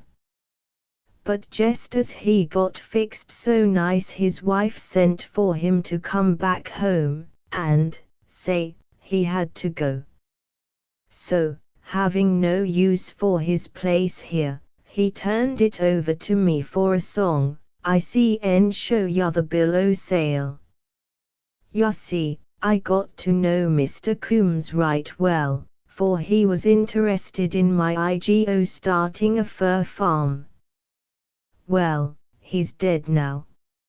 I often think when I'm sitting here enjoyin' what he built that somehow his spirit must be a hoverin' around, 'cause he certainly did love this place a heap." The explanation entirely satisfied Max, though of course that skeptic of a bandylegs had to let his eyebrows go up in an arch as he listened, but then Bandylegs would doubt anything that savored of the uncommon. Max simply frowned at him and paid no more attention to his manner. "You were certainly mighty lucky to fall heir to such a lovely little home as this," Steve was saying, with a streak of envy in his voice. "Say, I'd just be tickled half to death now if I could spend a month up here with you. There must be plenty of game around, I reckon, and it'd be a real delight to keep house in a little palace like this. But how are you going to tuck us away for the night, if I might be so bold as to ask, seeing that as yet we haven't had an invite to stay over?" "Oh, that's easily managed," replied the other, with another of his queer laughs. "You haven't begun to see all the wonders o' this lodge. Mr. Coombs amused himself for a whole summer having it built. He put a heap o' his own IGs into the same, too. You see, he used to be a sea captain once on a time, and that gave him the notion to have tables that folded against the wall so as to take mighty little room. Then seems how he might expect to have company some time or other, look how he fixed the bunks along the walls. With that turned a button that none of them had thus far noticed, fastened on the wall immediately a section slipped down exposing a cavity beyond that proved to be a regular sleeping bunk, fully capable of housing any ordinary person. It was plain to be seen that his sea education had given Mr. Coombs the idea carried out in this remarkable fashion. "Beats anything I ever struck," admitted the admiring Steve, as he pushed forward to peep inside the cavity that seemed to offer such a comfortable bed. "But hardly big enough for the whole bunch of us, I'm afraid," urged Bandylegs, with the idea, of course, of drawing the other out. "This is one bunk," said calmly. "There are 3 just like it along the 2 walls, markin' 4 in all. So you see it's just like Mr. Coombs, he figured on my having you all stop over with me some fine day. Then I see en make up a bed on that 'ere couch, which is softer en any o' the bunks. He used to sleep on it all the time, did Mr. Coombs. Well, I must say this is a revelation to me," admitted Max, his face showing how pleased he felt. "And you were lucky, as Steve here just said, to fall in with such a fine man as Mr. Coombs, at the time you started your fur farm. I suppose it was the interest he took in it that made him hand over this cabin, when he learned that his plans for staying here could never be carried out."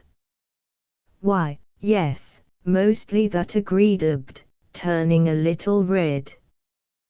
"P'raps I ought to tell ya that I chanced to do Mr. Coombs a little favor when we first met. You see, I happened to come on him in the woods. He'd started out to find a certain kind o' sapling that he wanted right bad to use, and not being used to findin' his way around, he jest naturally got lost. But that wasn't the worst o' it.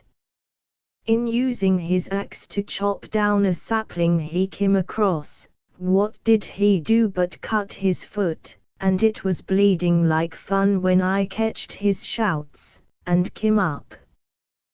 Course, I soon fixed that foot, and since he was only a little dried up speck o' a man I managed to tote him on my back most ways home here. He chose to think I'd done him a great favor, and after that he was always saying he meant to repay me some day. Well, he certainly did when he turns over this here neat contraption at a price that was dirt cheap, and which I'd be ashamed to mention to ya. That's how it come I got this cabin. How simple the explanation was after all, and how Bandylegs must feel his cheeks burn with shame at the thought of having suspected this same Abd of trying to deceive them. Max could easily picture the ex-sea captain seated in that capacious fireside chair with the tufted cushion, and perhaps smoking his long-stemmed pipe with the air of a man who believed he had found what he had long sought, peace and comfort combined, only to have a summons come that he dared not disobey. "Make yourselves to hum," said Abd, cheerily. "Here, drop the packs over in this corner. If later on so be ya want to git anything out o' the same it'll be easy done. And seeing as I've got dinner started, I guess we won't take a turn around the farm till it's been stowed away." Although, of course, all of the boys were eager to see what a fur farm looked like, where those wonderful black foxes that brought such a big price in the London markets were being bred in captivity, none of them objected to sitting down and taking a rest. Bandylegs and Steve in particular made a bolt for the big chair, though the latter was too quick for his competitor, and managed to ensconce himself within its capacious embrace before Bandylegs arrived. "Start earlier next time, Bandylegs," crowed the proud possessor of the coveted seat, as he spread himself so as to occupy it all. "But after I've tried it out I'll vacate, because I expect to get busy in that bully little kitchen, and help friend Abd sling the grub for dinner." So Bandylegs had to content himself with a seat on the couch. He might have been observed sniffing the air with avidity, however, as though he had caught some enticing odor stealing out of the oven of the cook stove, that was not unlike fresh bread being well browned, and there was nothing Bandylegs loved better than the crust part of a fresh baking. He always had a compact with the cook at home to save him the run-over portions, which he looked upon as a prize well worth having. Soon Abd left them there in the larger room and vanished within the kitchen. It was a challenge to Steve which he could not long resist. Bandylegs kept watching him glance toward the connecting doors.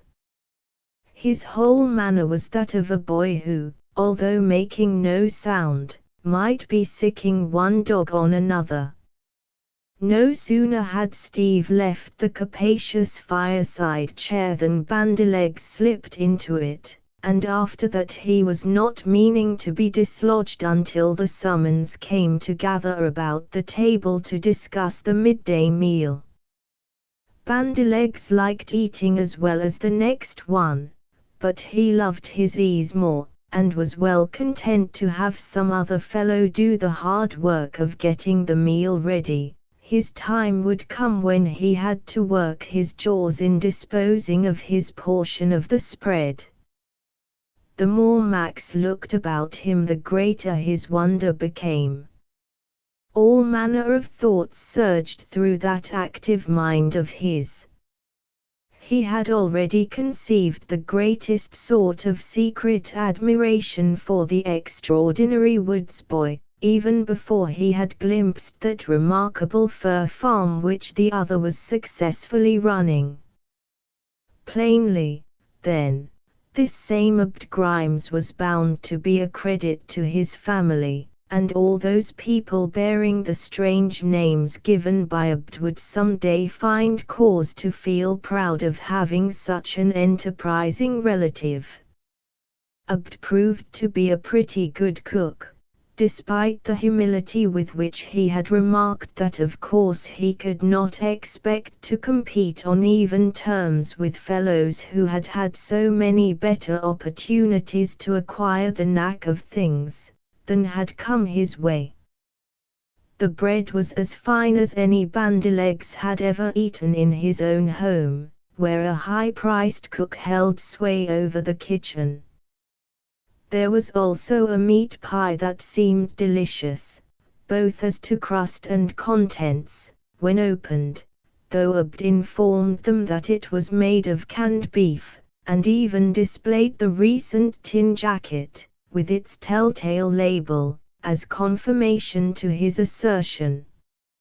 "Ya see, boys," he remarked, laughingly, "I don't want ya to think I'd poach a deer in the close season, and palm it off as mountain mutton, like they do at some o' the big hotels up here in the Adirondacks, I'm told. Course I do shoot a deer once in a while in season, and lots o' partridges, they being so tame ya see and knock them over as they sit on the lower limb o' a tree after flushin'. I catch weens o' trout, too, from time to time, but I give ya my word I never yet killed anything when the law was on it, never." When Abd said a thing in his emphatic way, he was to be relied on, Max thought. The woods boy could look very sober at times, though, as a rule, there was that merry gleam in his eye that told how much he loved a joke. Altogether they had a delightful meal, and what was even better, there was an abundance to give every one 3 bountiful helpings, which fact pleased Bandilegs and Steve in particular. The former, on passing his plate, for they actually had such articles at this wonderful lodge under the pines, for the third help, excused himself by remarking aside, "It's queer what a terrible appetite toting a pack a few miles over a carry gives a fellow. Now, at home I'm generally satisfied with one portion, but once let me get into the harness, and I seem to have no end of capacity. Say, I'd eat you out of house and home, Abd, if I stayed very long at your ranch."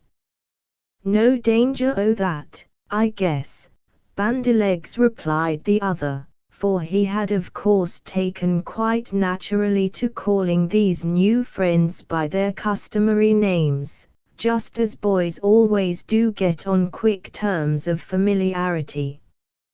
"Last time I went to town I laid in quite a ween o' stuff. Then there's always the crick to git trout out in, and in a short time you could shoot partridges without breakin' the game laws. So don't let that worry ya any. I'm only too tickled to have some fellers around. It does git kinda lonely here, sometimes, I own up." "Phew.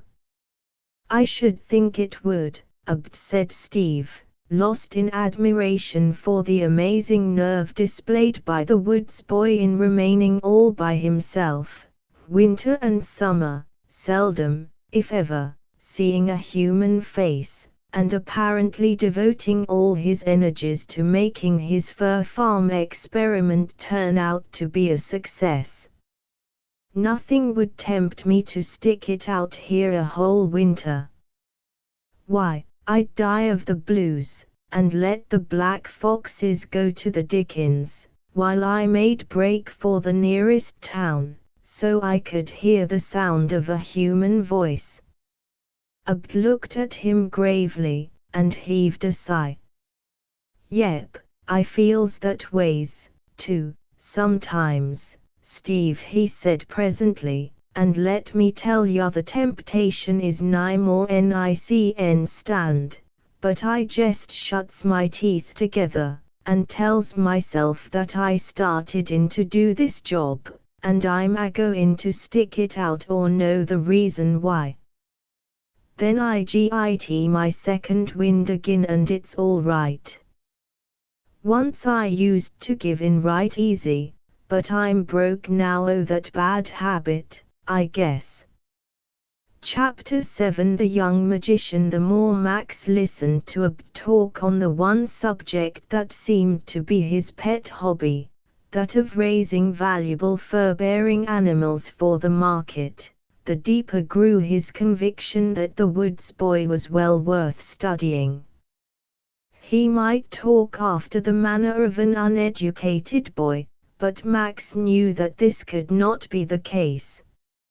Even though the main lot of numerous Grimeses were following the humble occupation of guides amidst the extensive stretches of the Adirondacks, and possibly many of them would be found to be bores, save along the line of woodcraft, Abd had managed to pick up considerable knowledge, somehow or other.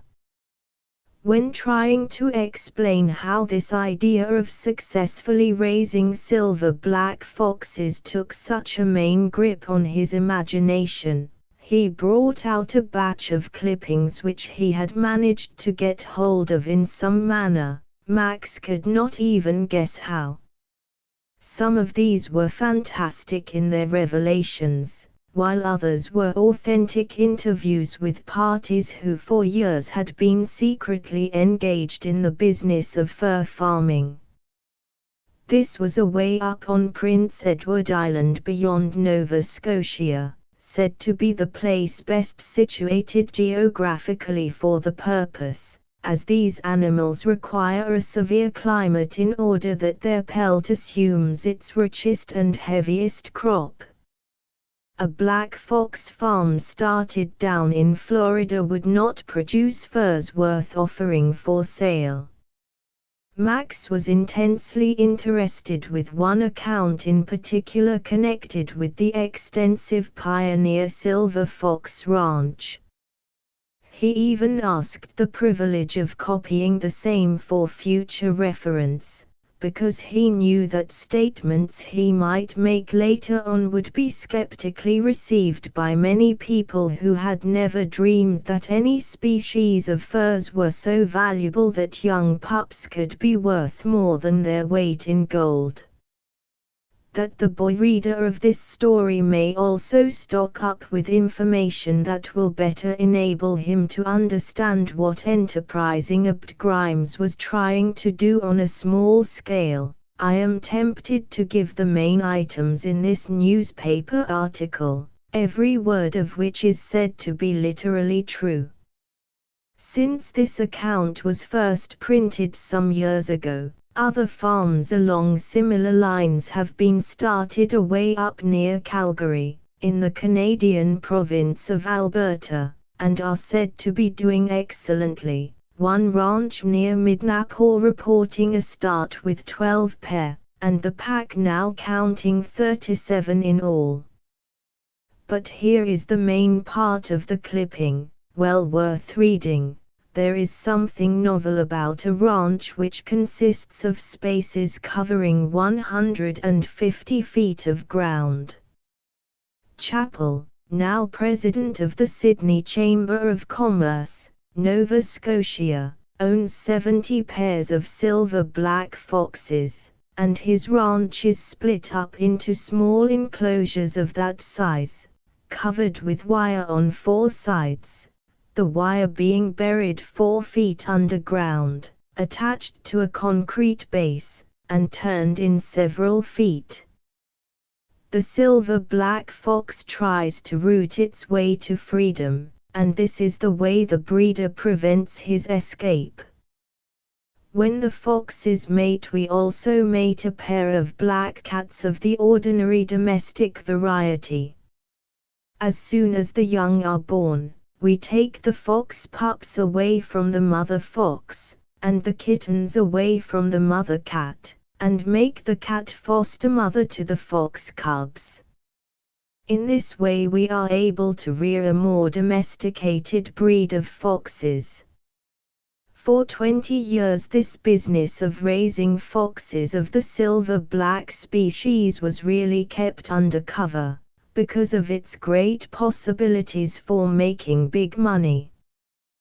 With the last 4 or 5 years the business has become organized, and today many millions of dollars are invested in it. The last lot of animals slaughtered was in 1910. There were 43 pelts sent to London at that time. They brought as high as $3,800, the average fetching $1,500. Silver black fox is the rarest fur utilized by man. The Russian sable, otter, and South Sea seal are practically eliminated for commercial purposes, due to international laws which prohibit the killing of these animals for the next 10 or 15 years, so as to give them a chance to increase. Only 800 pairs of live foxes were placed on sale last year. Fewer than 50 of that number were killed and their fur sold. The rest went for breeding purposes, because fur farms are starting up in many favorable places. The men who raise silver foxes on Prince Edward Island know the game. They started in it as boys many years ago. In the provinces of Prince Edward, Nova Scotia, and New Brunswick, men and women interested in breeding foxes have been made wealthy. They were poor people 10 years ago. Today they live in townhouses, own their own automobiles, and yet continue to give the strictest attention to all the details connected with their singular farming industry.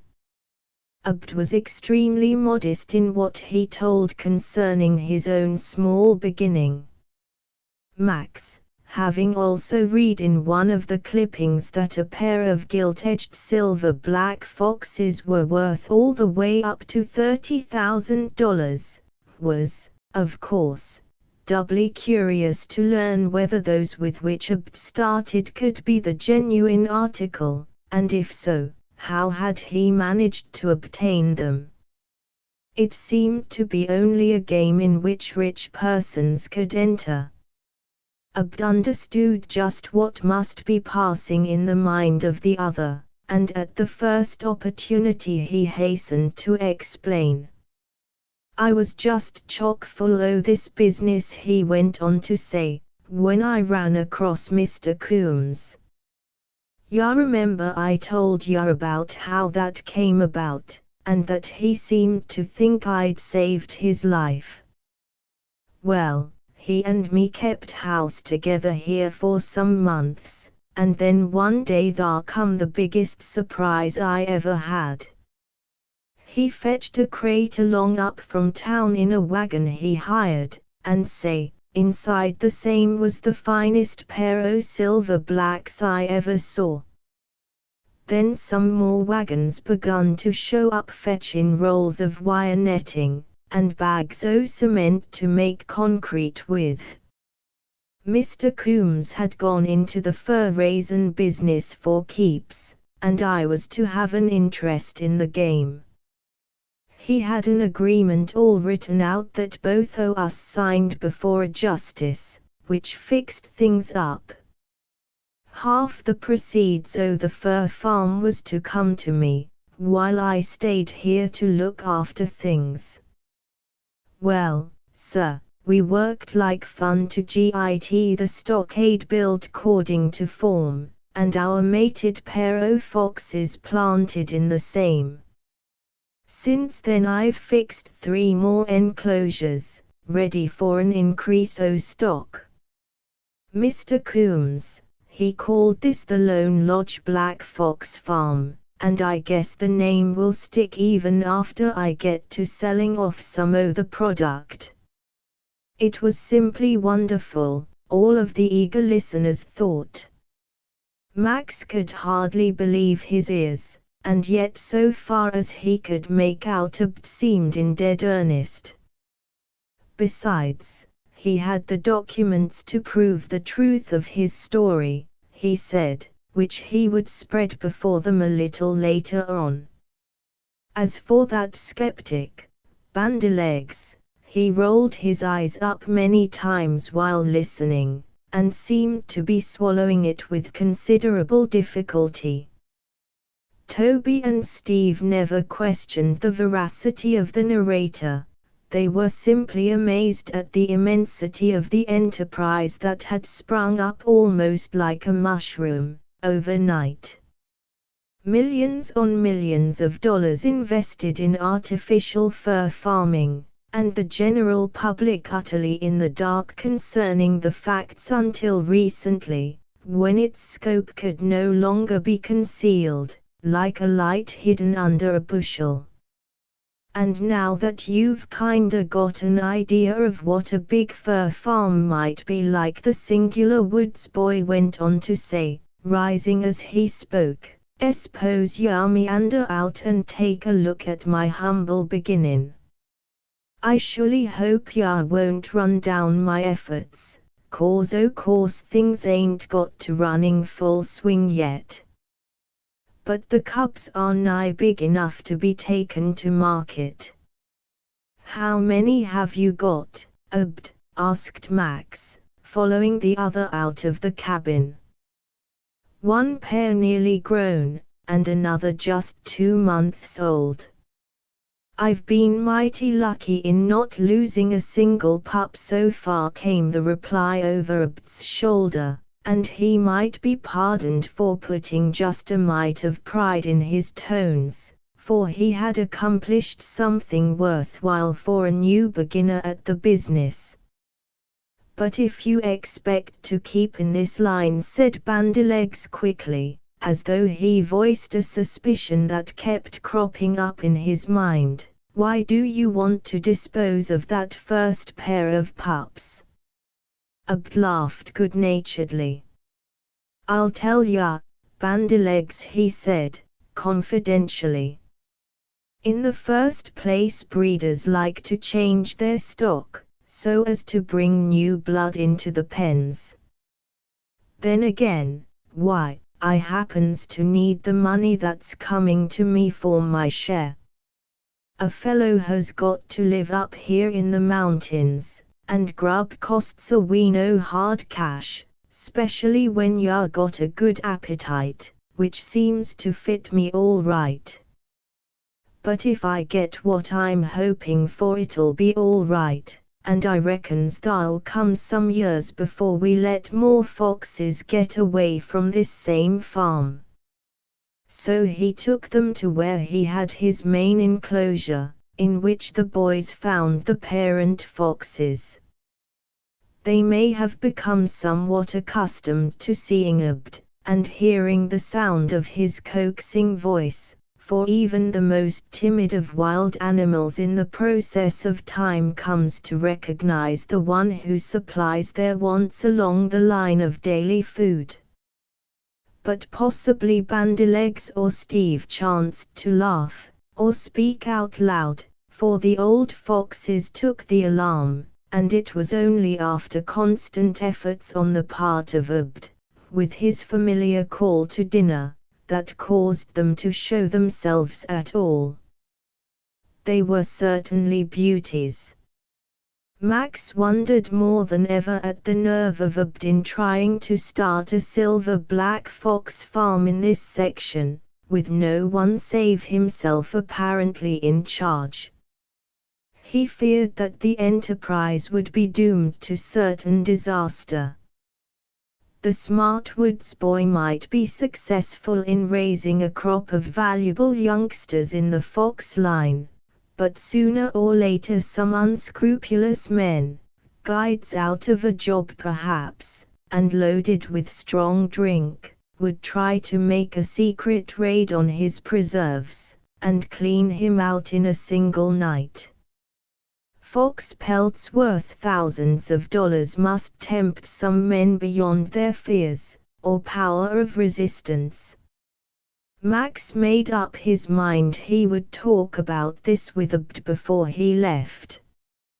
He wondered at the short-sighted policy of the executor of Mr. Coombs' estate in allowing so much money to be tied up in this property without proper safeguards. If it was intended to continue the Fox farm now that it gave all evidences of possible success, surely the boy should have an assistant, some strong woodsman who could by his presence and readiness to do battle or any intended transgressors. They next visited the enclosure where the two pair of little foxes played and slept and ate their fill, daily increasing in size and value. They were also timid, though in due time Abd managed to get them to show themselves, for hunger is a powerful inducement, and the smell of favorite food a lure difficult to resist. Of course, explained the young fur farmer, while they were watching the inmates of the second enclosure, I don't have black cats up here yet to carry out them directions exactly, but I'm aiming to do that also pretty soon. Yep. And after this set o' pups has been sold, if they fetch all I count on, I'm going to have a talk with the lawyer that looks after Mr. Coombs' estate. He promised to come up and see what could be done about extending the farm. And then I guess it's going to be time to hire a helper, seeing I can't do everything by myself.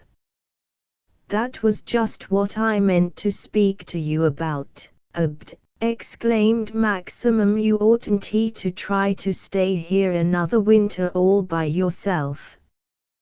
Besides, some unscrupulous men might raid your enclosures while you were off hunting, or fishing, and break up your business. It isn't safe, Abd. And I know from what you said before about suspecting strangers were around here right now, that you're getting anxious yourself. The boy drew a long breath, and nodded his head. Into his eyes crept a look quite the opposite of that merry gleam usually nestling there. Yes, plainly Abd was worried over something, and Max believed he had put his finger directly on the sore spot when he spoke of a possible raid on the fur product of the singular farm.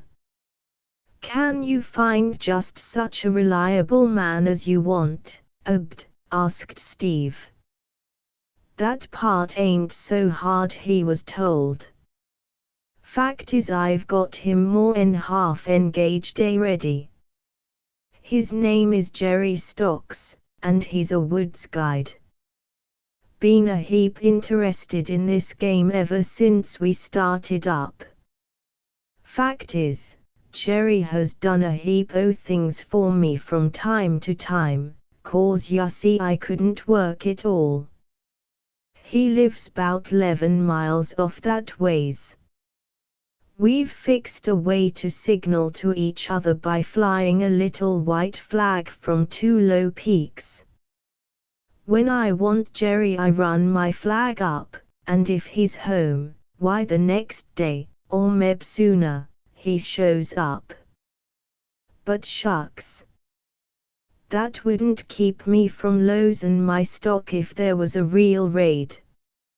He went on talking further, and the boys picked up considerable more valuable information, for Abd was apparently well posted on the subject, which had occupied his thoughts night and day. So he told them that perhaps, if all went well, he might take up a companion industry, being nothing more nor less than trying to raise mink or otter in captivity. Course I know it isn't done to any great extent yet, he explained, but that's no reason there shouldn't be some ready money picked up in the business. It wouldn't pay anything like the foxes, and for that reason I'd go slow about it.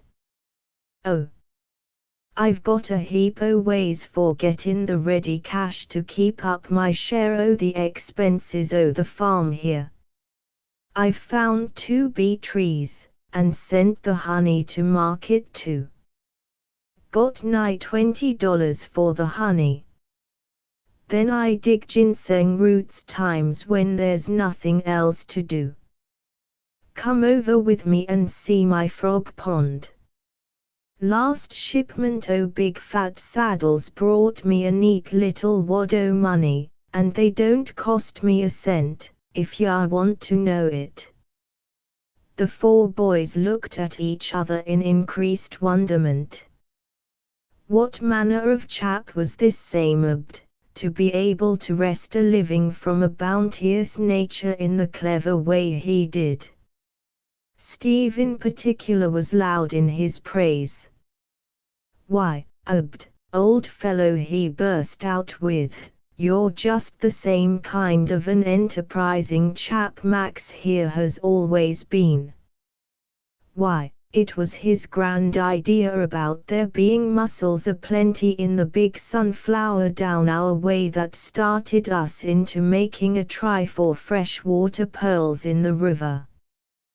We found too, some thousands of dollars worth of them, and when the news leaked out, the farmers, all around, had a tough time getting their harvests home, because every hand was treading for mussels in the creeks and small rivers for 30 miles around Carson. Why, I bet you it'd be as hard to find a freshwater clam down our way now as a needle in a haystack. They're all cleaned out. You see, Max here had read about pearls being found out in Indiana and other places, and that gave him the big idea, just like you got set on the fur farm business by reading about it. They duly inspected the marsh where Abd hunted his big greenback frogs when he thought the crop warranted a thinning out.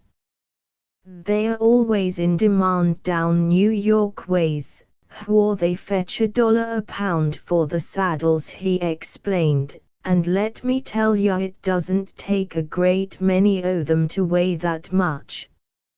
I've got some granddaddy bouncers here that'd make you stare to see 'em, but they don't show up much at this time o' day. And how do you get them by the wholesale when you want to market any? Asked Steve. I've shot many a one with a small floor-butt rifle, or else caught them with a piece of red flannel fixed on a small hook, attached by a short cord to a stout pole.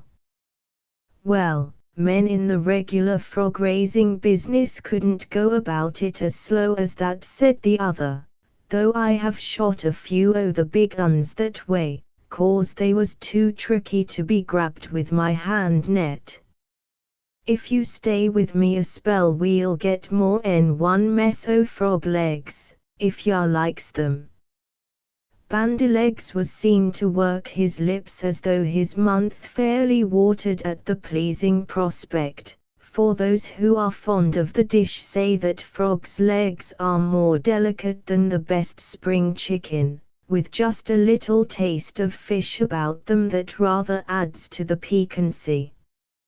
Having by this time exhausted about all the sights of the wonderful farm, the boys headed back again toward the cabin.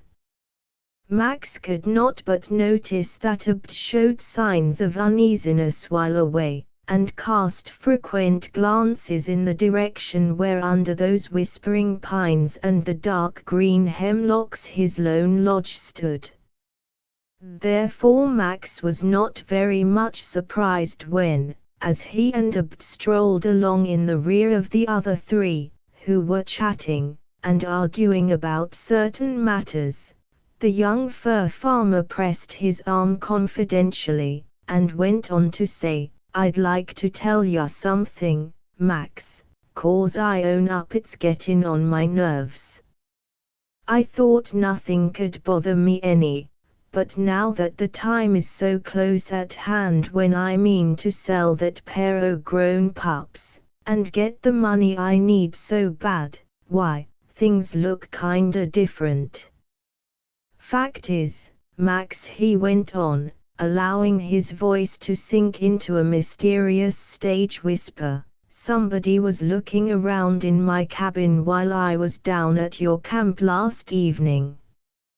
I know this because things was more or less upset, and I reckon my coming back scared the man away, whoever he may have been. Chapter 8 Products of the Fur Farm That Looks Bad, Max hastened to say, feeling a perceptible thrill at the very thought of being on hand to assist this enterprising boy defend his property, which he had made so valuable, through his own efforts in most part. I saw a smoke last evening, too, which must have been made by a campfire. I wondered if there were deer hunters up here so early, or if some men might be after your foxes. Of course that idea only came to me after you had told us about your enterprise, and how valuable the pelts were.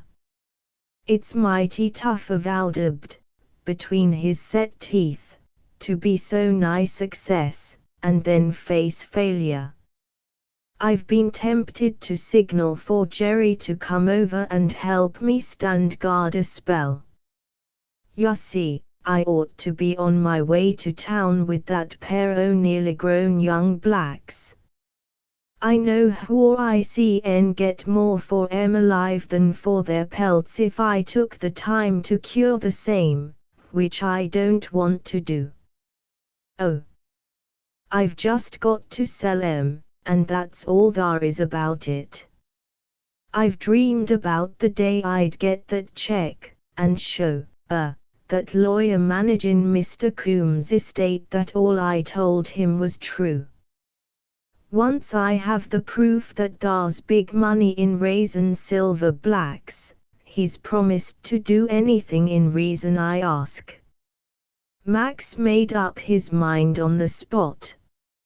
Look here, was the way he talked, for Max always believed that it was good policy to hit the nail directly on the head, especially when the subject was of considerable importance. What's to hinder you going off with that pair of live blacks, and disposing of them, while the four of us stay here and run your fur farm for you? It would only take a few days, and we've got the time to spare.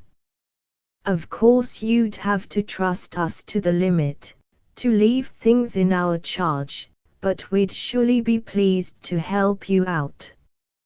And depend on it, nobody would steal any of the other inmates of the pens while we were on deck. We've got only one gun along, but that is a repeating Marlin, always to be depended on to do its work. The woods boy was visibly affected by hearing Max say this.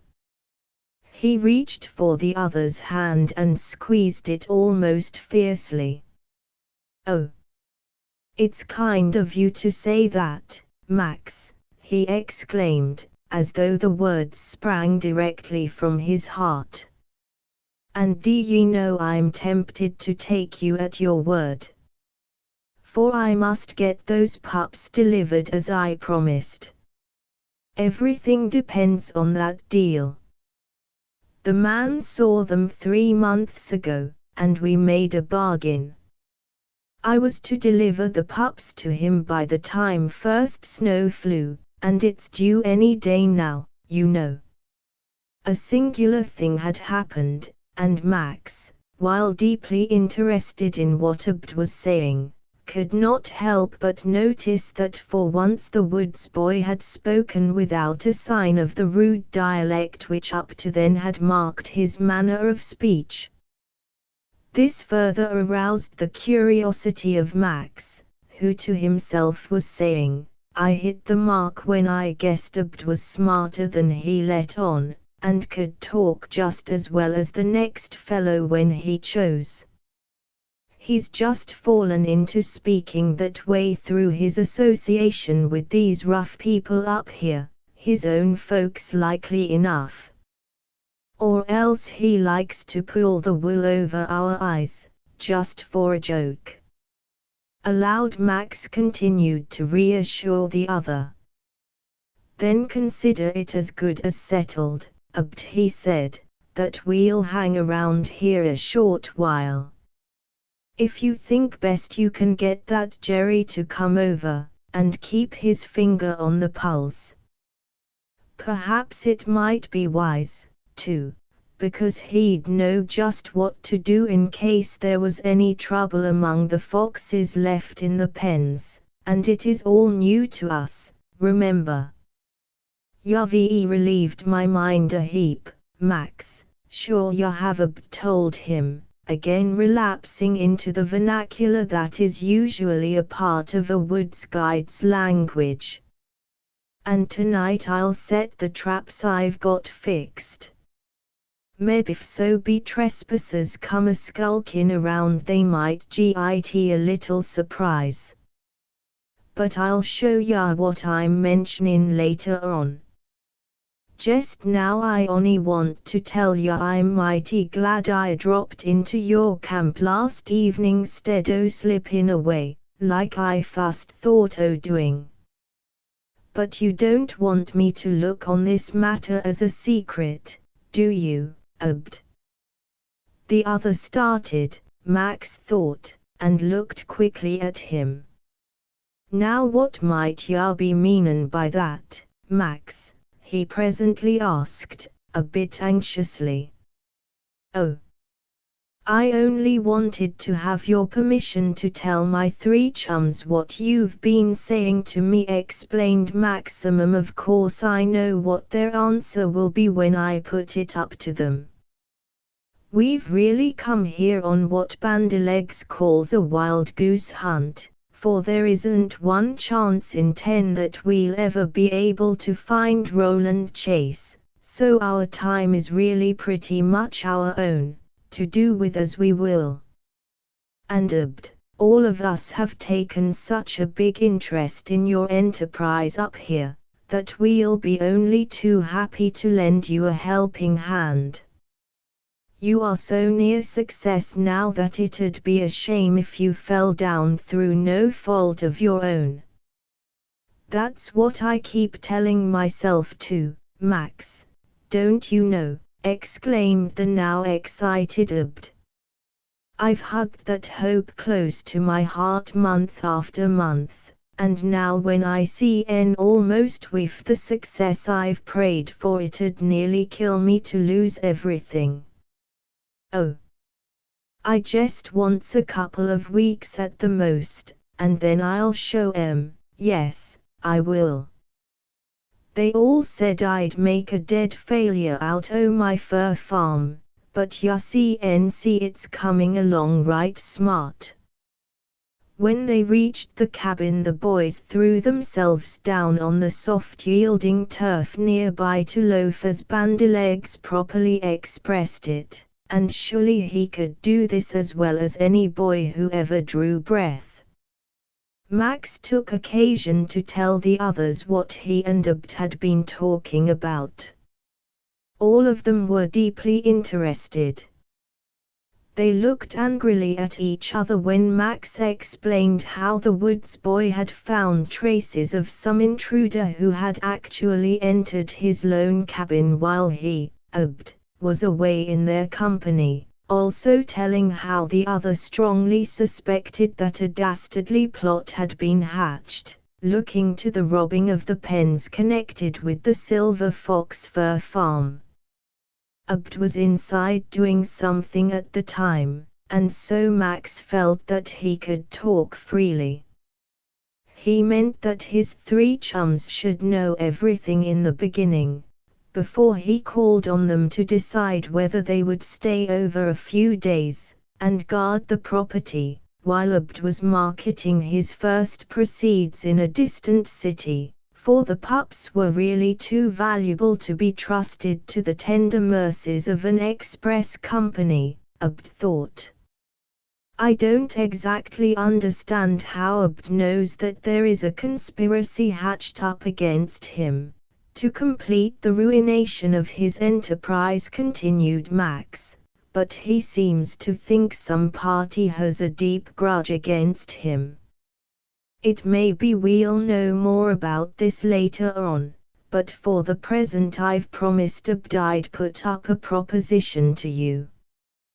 Then let's hear it, Max, exclaimed Touch and Go Steve, though I reckon we can all give a pretty close guess at what's coming.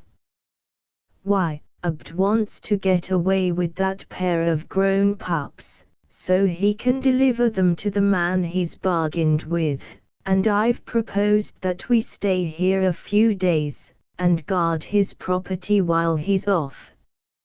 Is there any objection to that plan? I told him I expected I could count on my chums to stick by me. I should say you could, Max chuckled Bandylegs. Why, I'm fairly counting on depopulating that big frog marsh while we're hanging around this section.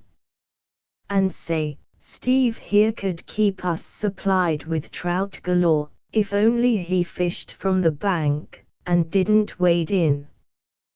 Both the others were equally prompt to agree. Indeed, Toby fell all over himself, as Steve termed it, in his eagerness to give assent, and could only recover after coming to an abrupt halt, taking one of his customary big breaths, and then giving a sharp whistle, after which he finished what he was saying as nicely as anything.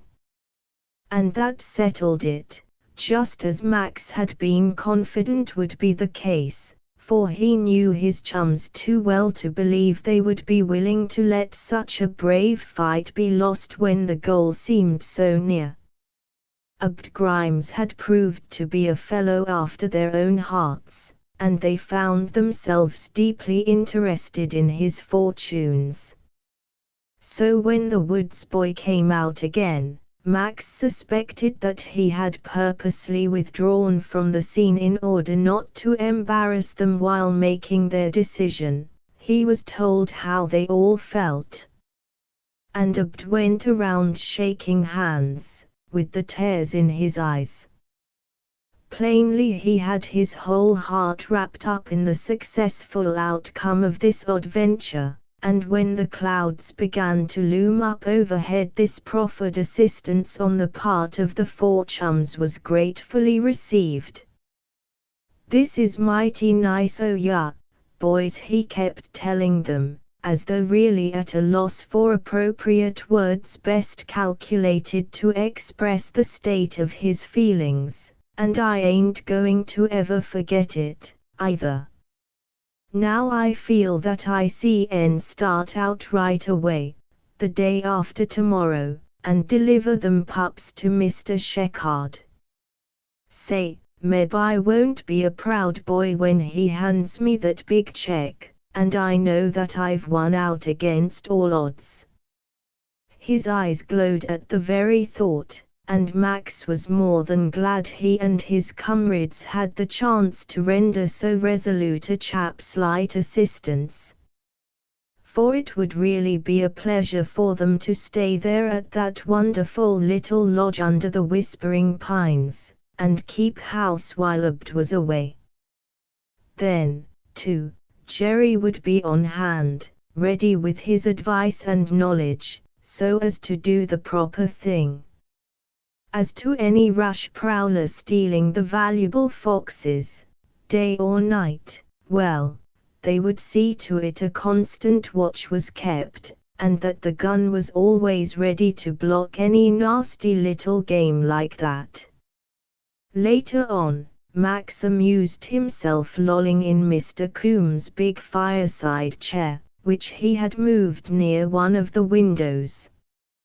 He had run across a number of books on a shelf, and was engaged in looking them over, though hardly bothering to actually read. Nevertheless, he seemed to be quite curious concerning them, and when Abt chanced to come in, Max naturally asked concerning the volumes. "Oh, you see, some o' them belong to me," the woods boy remarked, without hesitation, "and others they were left here by Mr. Coombs. He was a great reader, and besides, he'd travelled all over the known world. Ya remember I said he was a sea captain, and that he made his fortune carrying cargoes from the Far East to England and America. Sometime I'll tell ya a few of the queer adventures he had in foreign countries. They've got lots o' thrills about 'em, too."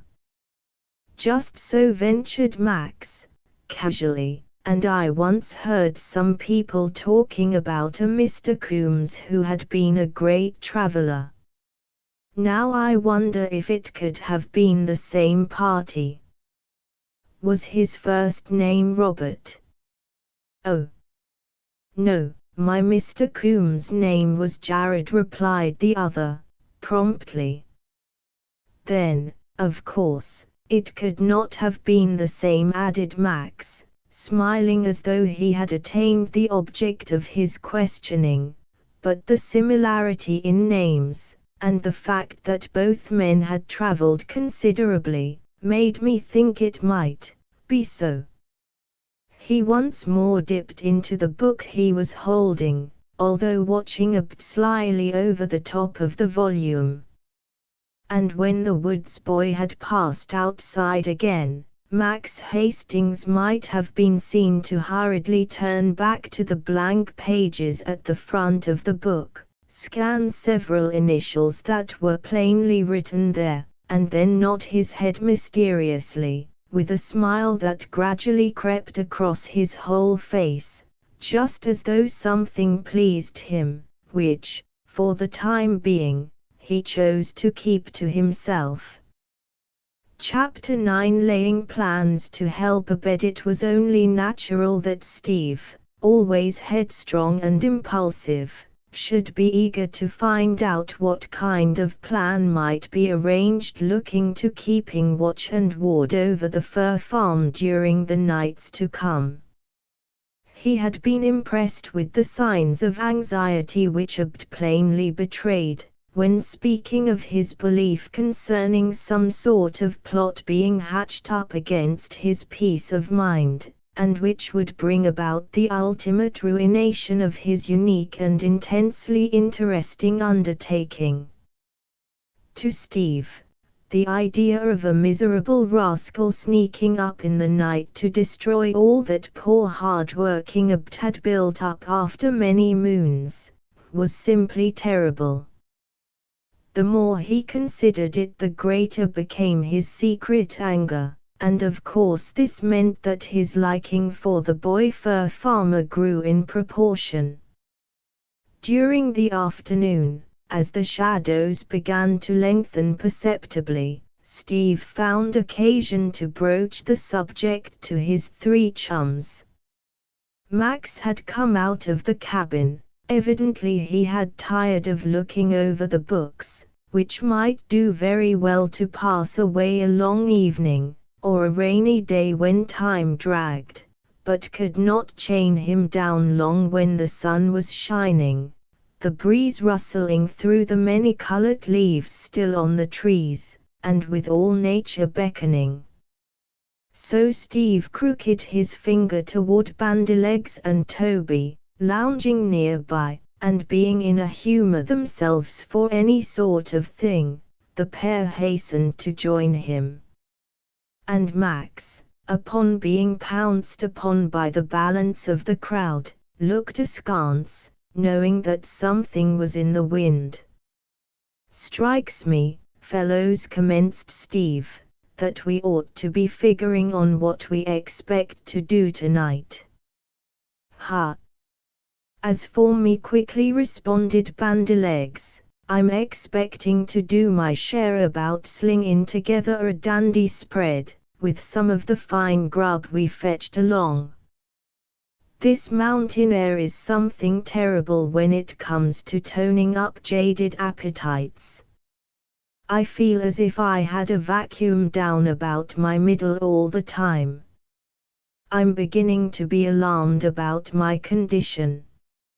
If it keeps on, it's going to mean bankruptcy for my folks, that's all. About me, now, added Toby Jucklin, briskly, I'm hoping to get a bully good sleep tonight, unless Max fixes it so we have to take turns standing sentry duty. Steve looked disgusted. Oh. Rats. I didn't mean anything like that, and you both know it, he told the two grinning chums. What I was referring to was on the point of duty. We've agreed to stand back of our new friend, Abd, and see to it that he isn't robbed of the proceeds of his industry by unscrupulous scoundrels, and we've got to make good. Here, ejaculated Toby, pretending to clap his hands in applause. Steve, you're exhausting all the big words in the dictionary, with your high-flown language, warned Bandylegs in mock severity. But I get your meaning, all the same, and I also agree with your noble sentiments.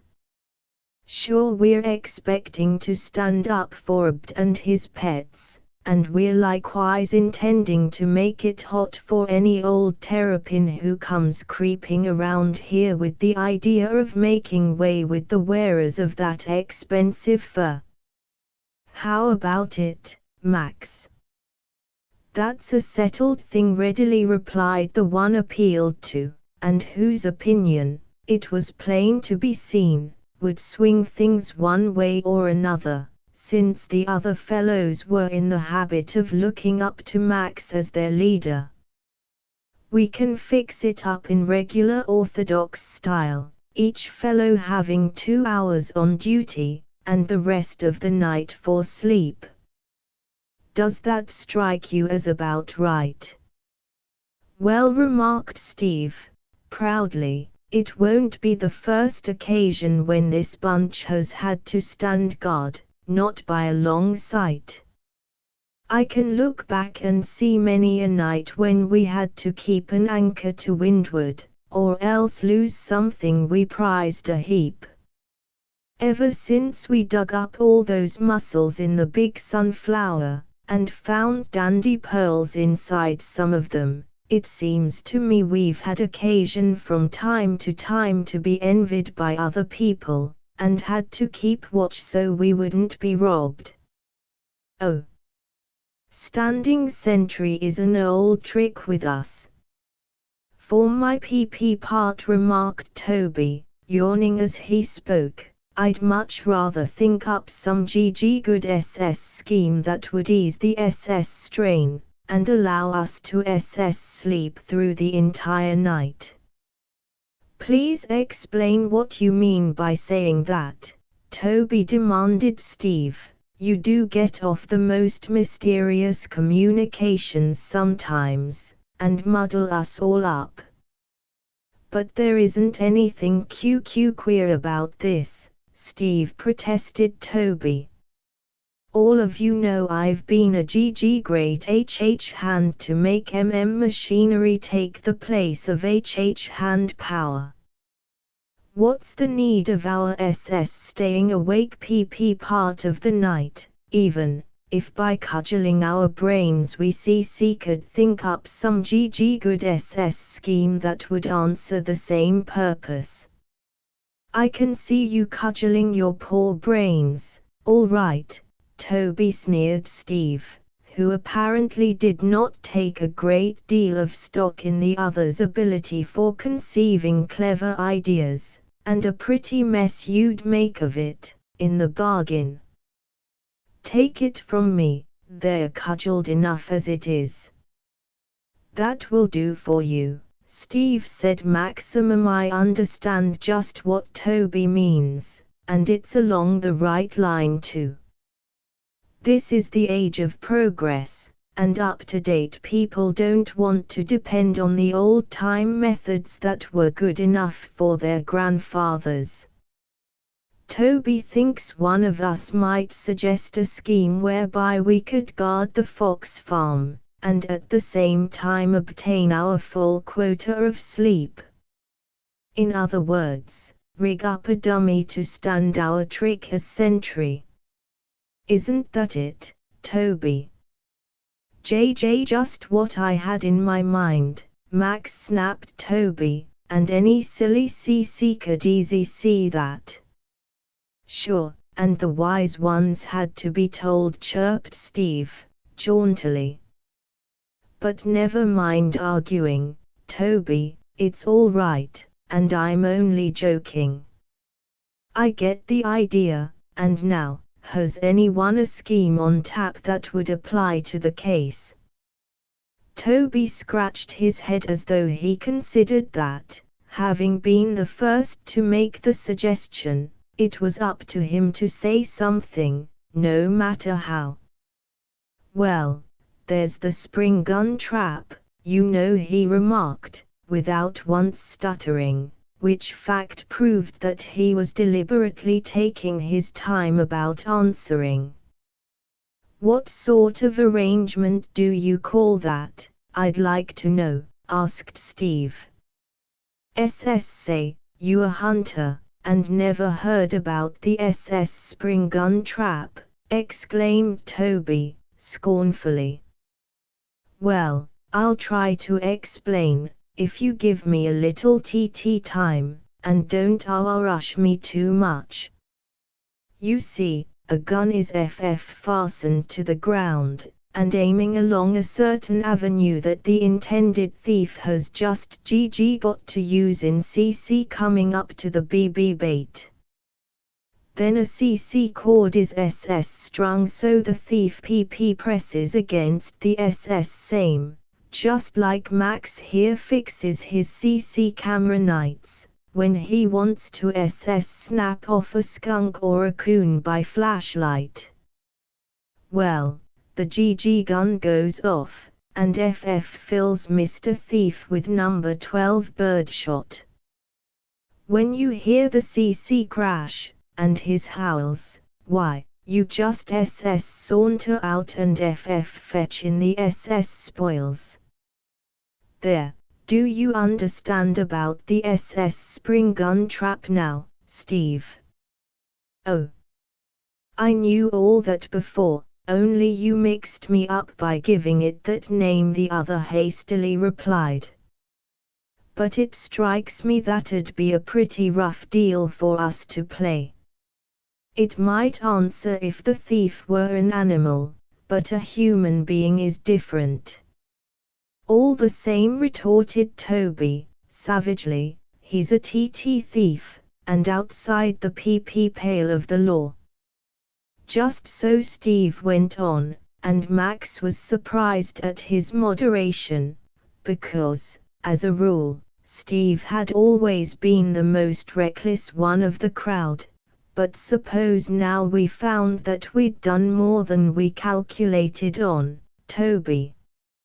A charge of small bird shot starts out on its errand a whole lot like a bullet. It doesn't commence to scatter till it gets just so far away from the muzzle of the gun, depending on the size of the bore, and the way the barrel is choked. I've known a charge of shot to tear a hole right through a board when fired at close range. At a distance it would only have scattered out, and peppered the whole fence. And, Toby, we might feel rather bad if we found we'd killed a man, even if he was a thief. Toby did not answer to that fling. The truth of the matter was he shivered at the gruesome picture Steve's words drew before his mental vision, for Toby was not at all bloodthirsty. Max now took a hand in the conversation. Listen, fellows, he went on to say, it strikes me that when we set about discussing this matter, we ought to remember that there's one chap who's considerably more interested in the outcome than any of us can ever be. Course you mean Abd when you say that, Max, ventured Bandylegs. He's the one the other admitted. And we ought to invite him to join us in figuring out our plans. Now, it may be Abd will have a scheme of his own that'd knock any we might think up all silly. I'll call him over, and tell him what we're trying to arrange. It happened that just then Abd was passing on his way to the cabin. He had been working somewhere amidst his enclosures, perhaps making certain preparations for ensuring the safety of his valuable furry pets, should a descent on the farm come about during the hours of darkness. Abd hastened to join them. His questioning look influenced Max to explain without hesitation, and the woods boy smiled broadly when he heard how his newfound friends were already taking so decided an interest in his fortunes. Now, it might be, he started to say, again looking serious, that all this fuss ain't worth the candle, and that nothing's going to happen, but I believe in shutting the door before the hose is stolen. It's too late afterwards. I haven't got the time right now to tell ya just how I learned that my foxes was a-going to be in danger. Somebody I knew wrote me a letter, and warned me, which'll have to be enough just now to explain. Since I got that same, 3 days back, I've been figuring on how I could fix up a trap to catch any two-legged varmint that chanced to come sneaking around here of a night. Well, I got 1 or 2 tricks rigged up that might fill the bill. Of course you mean to show them to us, Abd? Steve burst out with, for if you didn't, and we were left in charge here, one of us might fall into the pit, and get knocked out, which would be tough luck, I'm thinking. Oh. I meant to show you, Steve asserted the fur farmer, quickly.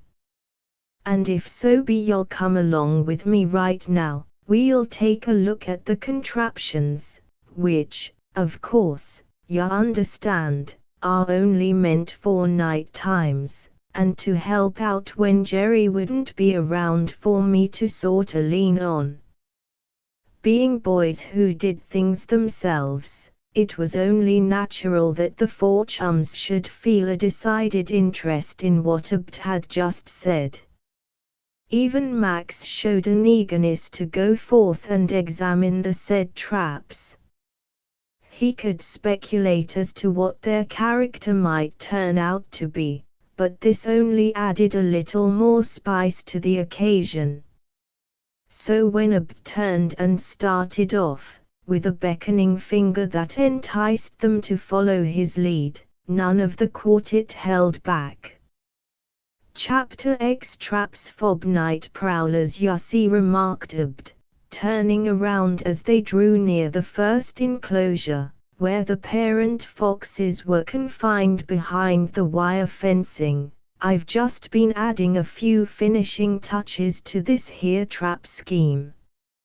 I got a little idea while I was a-looking the ground over, and reckoned I could fix it up so there'd be a heap right good chance that a fella creeping around here o' night would step into the contraption. I'll show ya how I arranged it. With that he led the way along a plain trail that seemed to be the easiest route up to the enclosure. 3 times out of 4 a stranger, prowling around with meager light to guide him, would be apt to follow that beaten track, and this was evidently what the shrewd Abd was counting on. Well, it's this way my little scheme is a-going to work, he explained. after reaching a certain point. See this rope, I throw it across a limb o' this tree. Ya notice that it's got an easy running slip noose at the end, don't ya? That I'm fixing right here, where there's a good chance the thief will put his foot in it as he takes this step I'm showing you. He proved that he was right, and indeed it was really a difficult thing, after Abd had placed the noose just as he wanted it, close to the ground, and on little wooden crotches he had arranged there for the purpose, for anyone to step across without getting his foot entangled in the rope.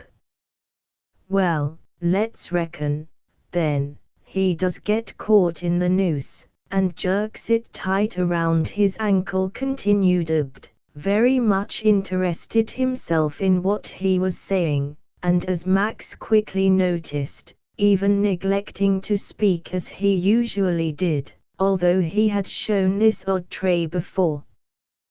What happens? I'll show you how it's going to work out, if everything runs as I've planned. Accordingly, he picked up a heavy piece of wood that chanced to be lying close by, and which doubtless Abd had used before in order to test the accuracy of his figuring. This he inserted in the noose, and then gave it a hunch that not only tightened the rope but carried out the further purpose of the inventor. Instantly things began to happen. The boys heard a queer rattling sound nearby, and immediately the wooden dummy was jerked out of Abd's hands, to be drawn up until it struck against the limb of the tree fully 10 feet above. Steve gave a whoop. My stars! But that worked like a charm, Abd, let me tell you. Greased lightning could hardly be quicker than the way you've arranged your trap. And what was all that rattling sound about? What's holding on to the other end of the rope, which pulled the log up on the run? I want to know, even if I ain't from Missouri. The woods boy laughed as though quite pleased because his trap had worked well enough to call forth such words of praise from these new friends. Come over and see, he simply said. They followed the line of rope, now taut, and resembling a huge fiddle string, as Bandylegs remarked, testing it as he passed along. It led them to the brow of an abrupt little descent, a sheer drop of perhaps 20 feet. Down this slope they followed the rope with their eyes and then discovered it was attached to a large and heavy barrel that could almost be called a hogshead, evidently something which had been used as a crate to convey a portion of the previous owner of the cabin's crockeryware thither when he moved up from town.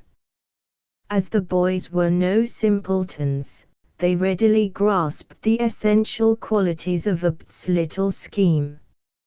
It may have been original with him, and then again possibly he had borrowed the same from some book he had read, but, nevertheless, it struck them as pretty clever.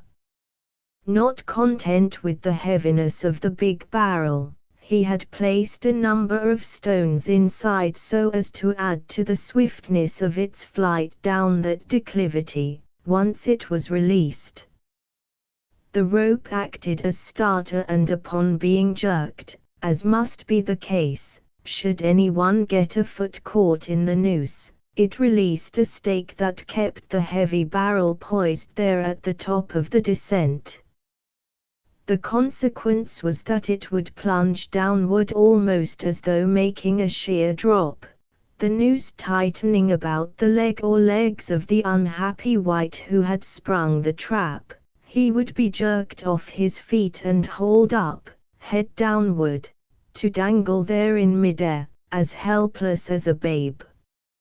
Set it again, and let me try the trick, please, pleaded Steve, who seemed to be particularly charmed with the arrangement. I will if you help me get the barrel back up the hill again, replied the other. Working all by myself, I've had to take the rocks out each time before I could push the old thing back again to the top, 'cause she's some heavy, believe me. Steve, yes, and both Bandylegs and Toby also, hastened to comply with this reasonable request, and between them all the heavy barrel was slowly pushed up again until the stake held it poised there on the top of the sharp declivity.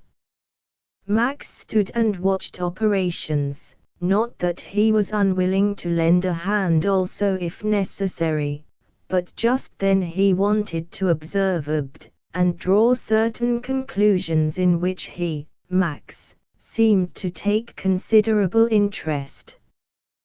Then Steve was given the wooden dummy which had worked so like a charm, and instructed how to manage it, so that it would take the place of a man's lower extremities. Steve did so well that he, too, by a little jerk displaced the delicately arranged trigger as called the stake, and caused the barrel to pitch furiously down the steep slope. Steve had not been quite quick enough to snatch his hands away, after working the trick. The consequence was that when the billet of wood was plucked from his grasp with such swiftness, and drawn instantly aloft, Steve staggered, and might have fallen only that clutched hold of him. "Well, did you see that?" gasped Steve, staring upwards at the dangling dummy as though he could easily imagine it a kicking, squirming human figure. "And say, it worked as fine as silk, didn't it? You've done yourself proud with this little game. If that thief ever gets a foot in your slip noose, his goose will be cooked, that's as plain as dirt." He actually seemed to be very proud of the fact that he had acted as master of ceremonies, and set the trap off so successfully. Nothing would do but that Bandylegs and Toby Jucklin in addition should be given the same distinction, so twice more was the barrel rolled up the slope, and on both occasions it worked to a charm. "It seems to be next door to perfect, for a fact," asserted Max, upon being appealed to for his opinion, but he did not seem to hanker after trying it out on his own account. Finally the weighted barrel was again pushed up to its appointed position and held there with the stake. When the proper time came, it would be easy for the inventor to arrange the slip noose, and set the trap. "What, is there anything more to be shown?" asked Steve, when asked them to follow him a little further. A few minutes later and they were gravely examining an odd arrangement which consisted for the most part of a very heavy log. Steve looked it over critically, and then ventured to give his opinion. "Looks a whole lot like a deadfall trap, such as they use in most places to get bears in," he went on to say. Chuckled as though pleased at the answer to his look of inquiry. "Just what it is built on the pattern of, Steve, if ya want to know it," he admitted. "The only difference is that in the regular deadfall the log comes down and smashes the poor bear by its sheer weight. Now, I've tried to rig my trap up so it'll simply make a prisoner o' the creeper. I'll show ya just how it works. I've got a dummy here, too, that I use to test things. Ya see, there's always just a little chance it might go wrong, and I don't want to get caught, and made a prisoner, with nobody around to let me loose. With that he demonstrated his idea. The trap was sprung just as he meant it should be, and if the dummy had really been a man, he would have found himself caught tightly in the log trap, with but a poor chance of ever getting out again, unless external assistance came along. "Any more tricks like these two up your sleeve, Abd?" asked Steve, after they had further examined the deadfall, and Max had pronounced it skillfully constructed. "Well, I'm afraid I reached the end o' my rope when I hatched up this second idea," Steve the other remarked, in a sort of apologetic tone. "Of course I might think up a few more if I reckoned it'd be necessary.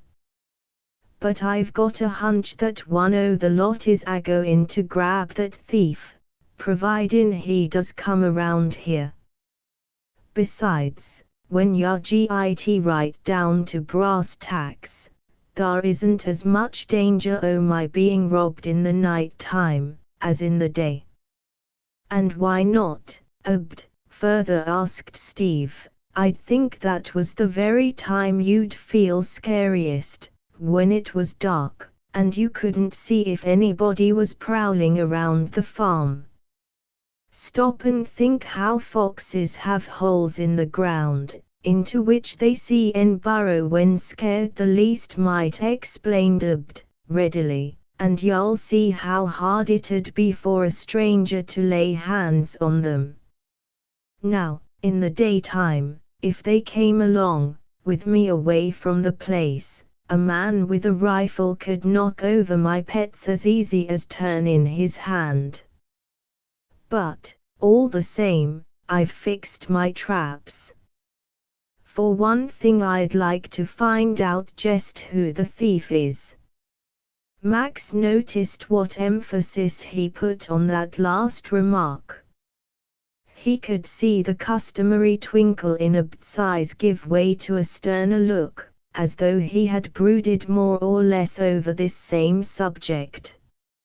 And Max himself nodded his head as though he might in a measure understand just how Abd felt. So they returned to the house. Bandylegs at least rejoiced, because with all those clever contraptions set, and waiting to give the intended thief a warm reception, it did seem as though there would be hardly any necessity for them to waste their precious time in sitting up and keeping watch, when they would be so much better off enjoying balmy sleep, as he called it, and all sleep was along that order, according to the mind of Bandylegs. Max and Steve trailed along well in the rear. This may have simply happened, but Steve twice stopped the other, and pointed out something he wished Max to see, so possibly the delay was intentional on his part. At least, he presently made a remark that would make it seem so. "It certainly looks as if Abd was a pretty ingenious maker of snares, that's sure, Max," Steve was saying, significantly. "That's right, he is, Steve, and we must give him great credit for it, even if his traps fail to catch a thief in the act.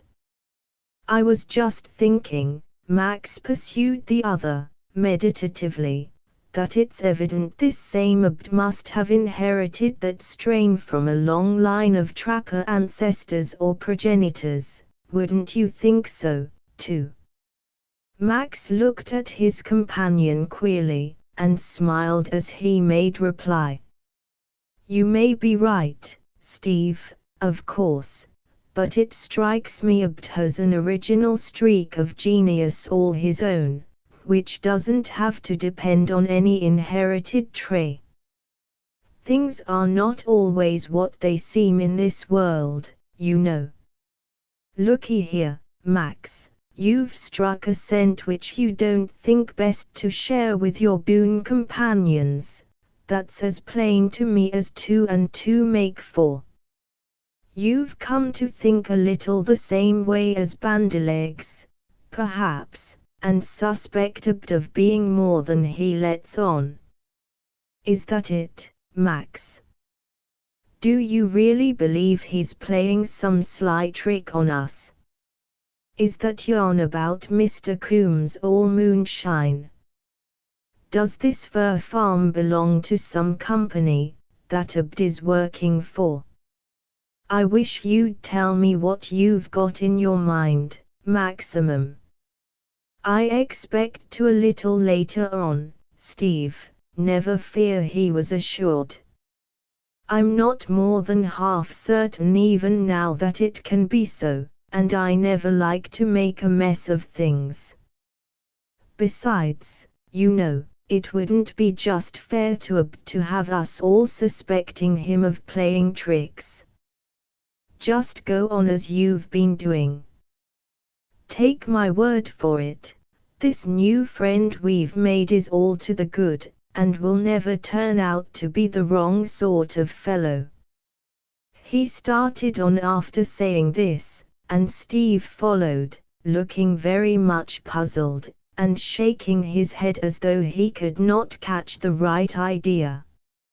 Shortly afterwards, however, Steve had apparently forgotten his newly awakened suspicions, for he was entering into the general conversation as heartily as ever. Still, Max noticed, with amusement, that from time to time Steve would follow Abd hungrily with his eyes, and on such occasions that double line of wrinkles, expressive of bewilderment, might again be seen upon the boy's forehead. Toby and Bandylegs were only too glad to take the preparation of supper into their hands completely. They felt a certain amount of pride in their culinary skill, and wished to show their host the full list of their accomplishments as camp cooks. Besides, they believed that among their abundant stores they carried a number of things which Abd failed to possess, and of course a new dish was apt to be a pleasant surprise to the woods boy. The supper thus concocted and carried out was certainly a genuine triumph. Steve openly congratulated the two efficient cooks on their masterly skill, though Max laughingly warned the others to beware of the Greek sparing gifts, for there might be a base motive hiding behind all that glib praise. Steve protested that he meant every word of it, but then it was well known that Steve hated to do any cooking himself, and hence was fain to laud the efforts of others in that line, doubtless in the hope of encouraging them to keep right on doing it. After the bountiful meal had been enjoyed, and everyone declared that it would be utterly impossible to eat another single bite, for fear of the consequences, they spent a very enjoyable evening alongside the fire that burned on the hearth, at one end of the cabin. Abd, as he had promised, told them some of the strange things he had heard from the old sea captain, who, during his life on the seven seas, had met with many most remarkable adventures well worth repeating. Abd addressed them in his own language, and Max often smiled as though some of the quaint expressions used by the young narrator amused him, though perhaps there may have been still another reason for his quiet chuckling. Steve caught him at it several times, and eyed the other in perplexity, as though he suspected Max of adding secretly to his fund of knowledge, which thus far he obstinately declined to share with his mates. Later on, when they began to feel sleepy, Abd said he would go out and make sure his traps were set right. Max offered to keep him company, and together they sauntered forth, to be followed with a wistful look from the envious Steve, who was muttering to himself, I wish I knew what Max has got in that mind of his right now.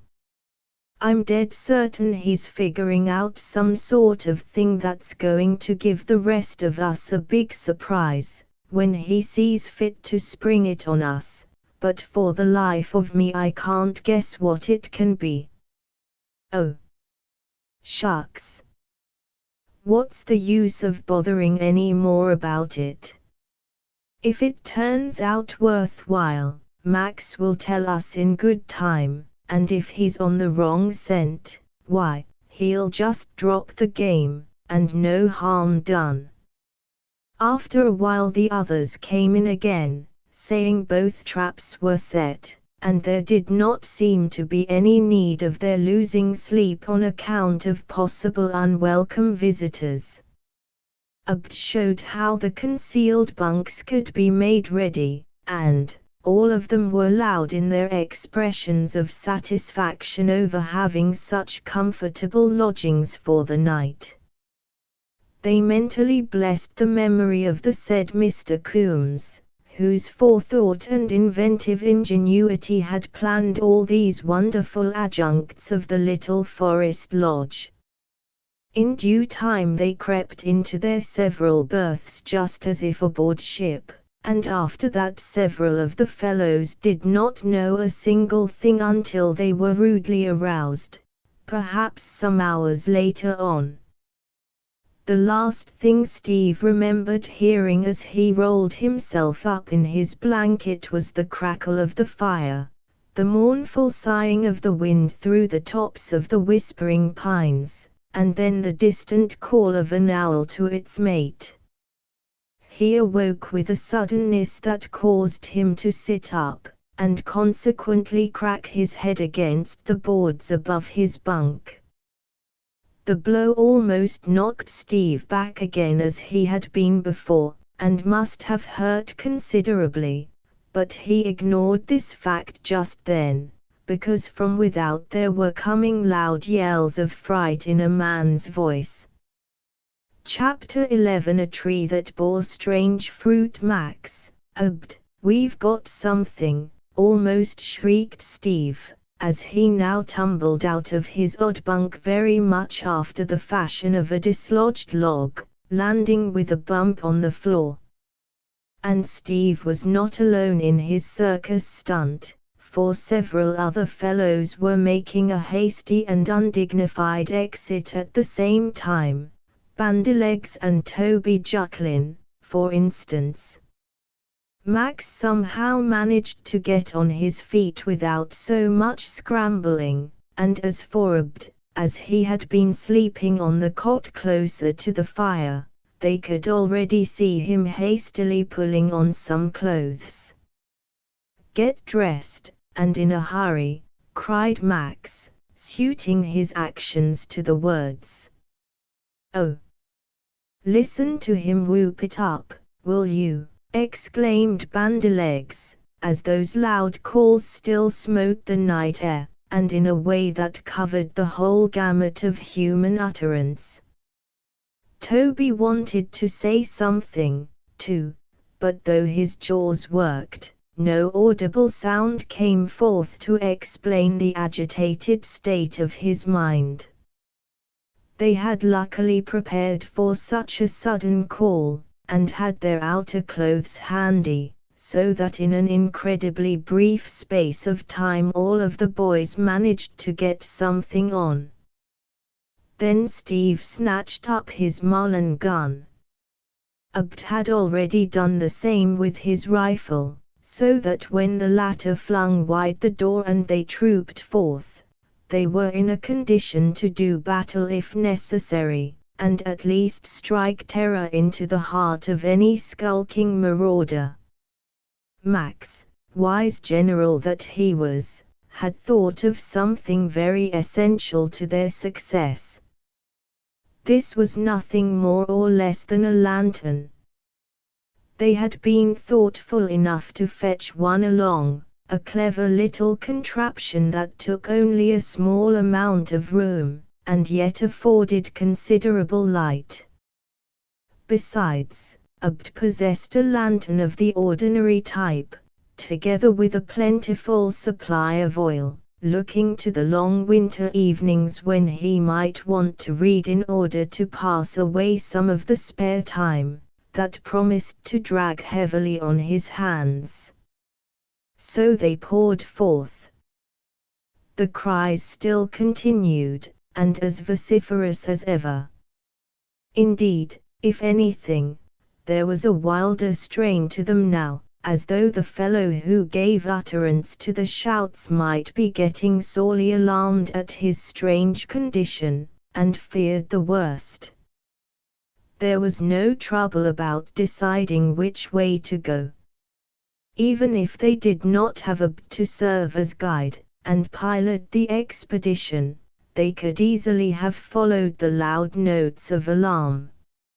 Everybody was more or less excited, from Abd down to Max himself, and small wonder when the fact of their being aroused in the dead of the night by this fierce racket is taken into consideration. Hastening in this manner toward the spot where the first trap had been set, they speedily discovered that the overhanging tree bore strange fruit. Something grotesque was swinging violently back and forth. It was a human figure, but hardly recognizable as such, on account of the fact that it now hung head downward, with one leg firmly gripped by the tenacious slip noose, and the other, together with a pair of wildly flung arms, cutting all sorts of eccentric circles through the air. Never in all their varied experiences had Max and his three comrades looked on a more remarkable spectacle than the one by which they were now greeted. The man's face could not be plainly seen on account of his coat sagging down partly over his head, so they could not immediately tell what he looked like, but he certainly possessed a bull-like voice that, properly trained for opera use, might have won him a fair amount of fame and money, for it was more than usually lusty. He seemed to divine the fact that those in the cabin must have rushed out in answer to his shouts. Perhaps he detected the light they carried with them, or it might be Steve's loud cries caught his strained hearing at such times as his own breath temporarily failed him. "Help me, somebody, why don't ya? I'm strangling to death, I tell ya. All the blood's running to my head. I'm seeing a million stars already, and I'll die if ya don't cut me down. Hurry. Hurry, please do, somebody." Abd looked to Max to say what ought to be done, for already he seemed to have come under the magical sway of the other's leadership. "Take hold of him, and tie his hands behind his back before you think to let him down," was the sensible advice given by Maximum. Thereupon Abd instantly produced some heavy cord and started operations.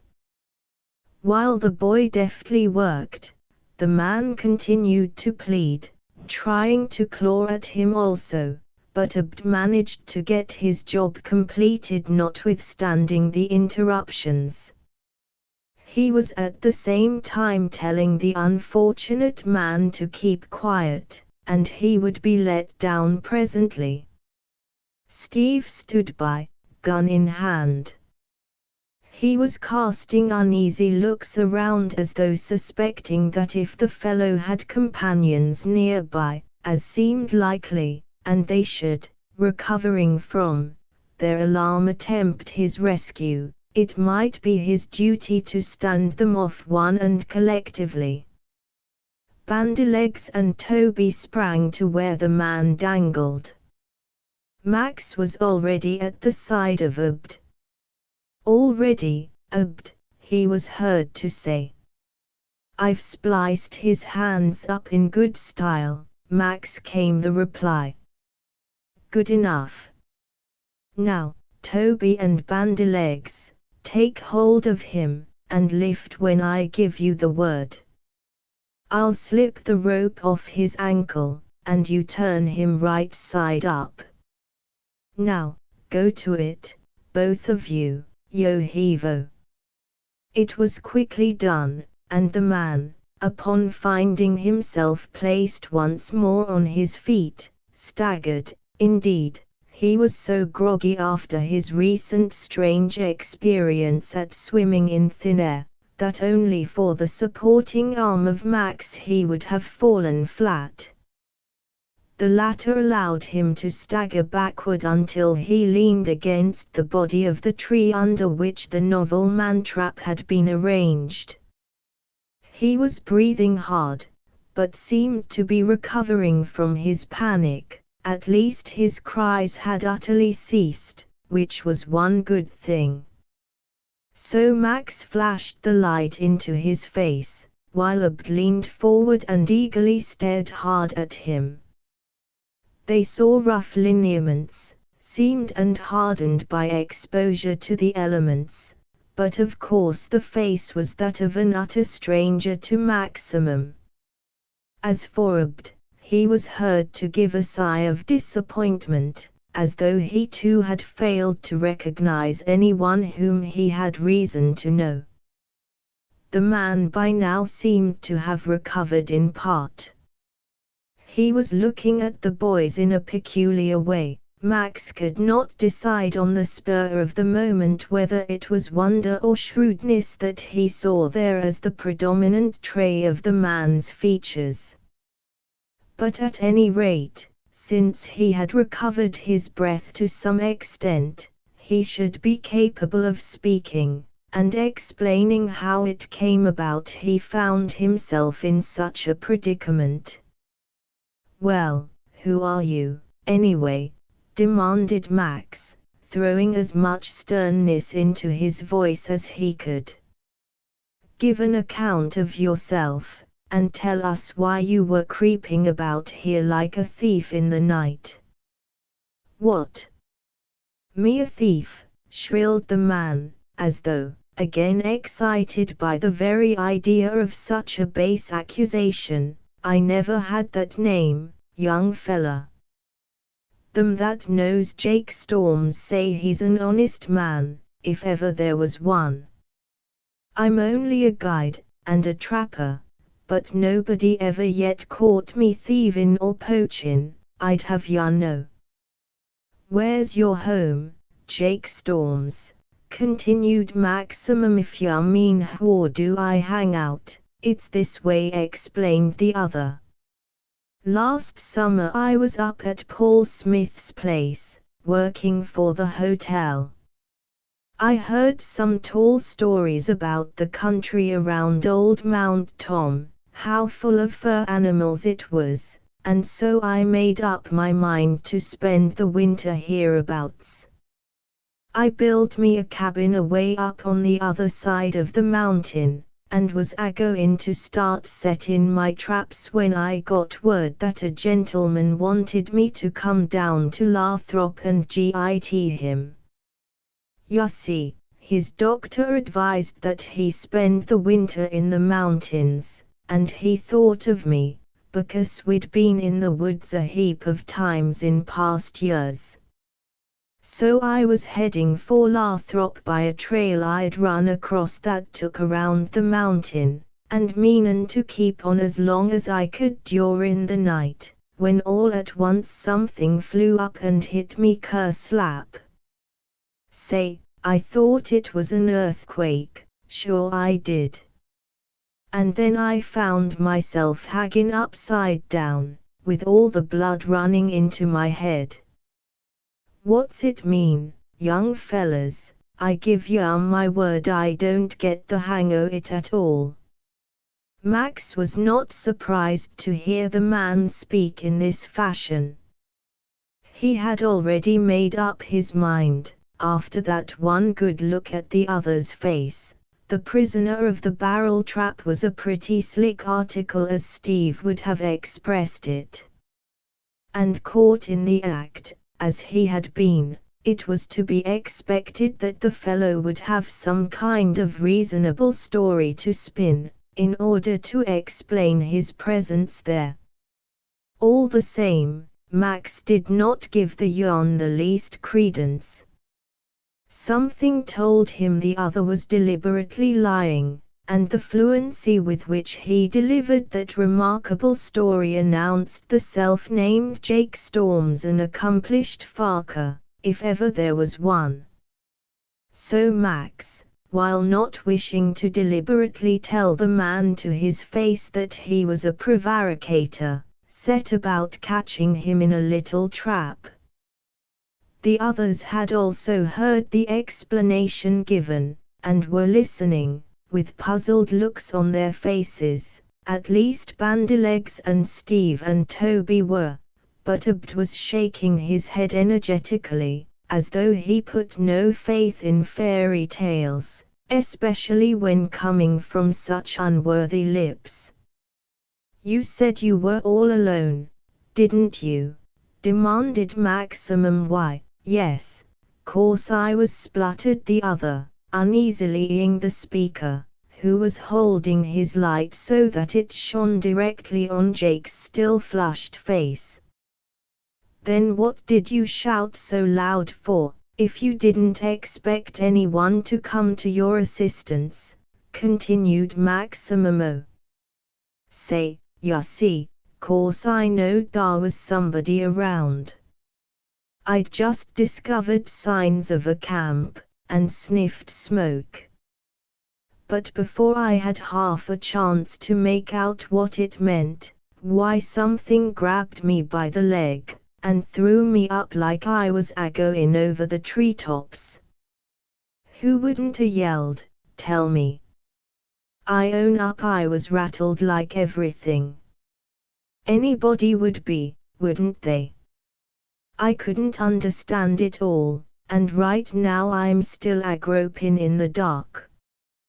What struck me, and why does ye set such traps in the trail over on this side o' Mount Tom? Ain't the woods free for anybody to walk in? What have I ever done to any o' ya to be treated like this, and have my head nigh jerked from my body? Tell me that, sonny."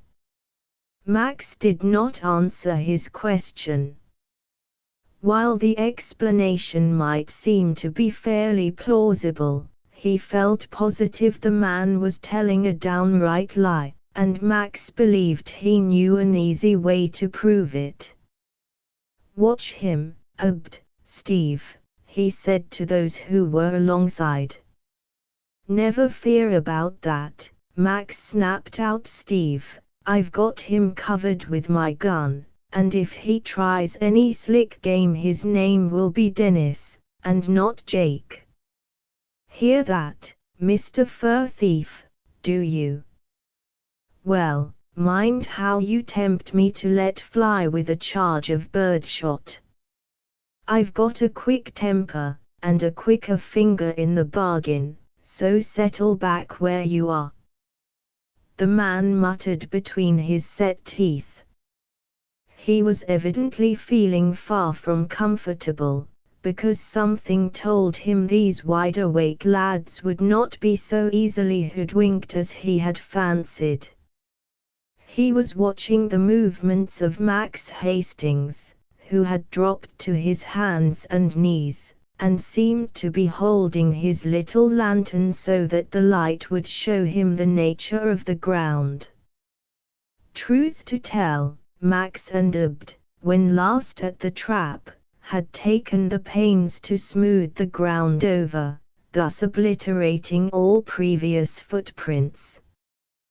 This was done from a double object. It would conceal the fact that work had been carried on in that particular spot, in case sharp eyes were on the alert, and also gave a clear field for observation, as was happening just then. Max quickly found what he was looking for. "Come here, Abd," he remarked, quietly, and as the other eagerly bent over, Max went on to say, You can see that here's another footprint, and quite different from the one made by his heavier boots. So he did have at least one companion along, perhaps two, for all we know. And that stamps his story a yarn made out of whole cloth. He came here, just as you expected, to rob you of your foxes. Killing them wouldn't have filled the bill so well, unless they made off with the pelts in the bargain. How about it, Abd? Every word you say is true, Max breathed the other, indignantly. Then we'll certainly not let him go free. That's a dead sure proposition, ventured Max, decidedly, and in a voice that he meant should reach the prisoner.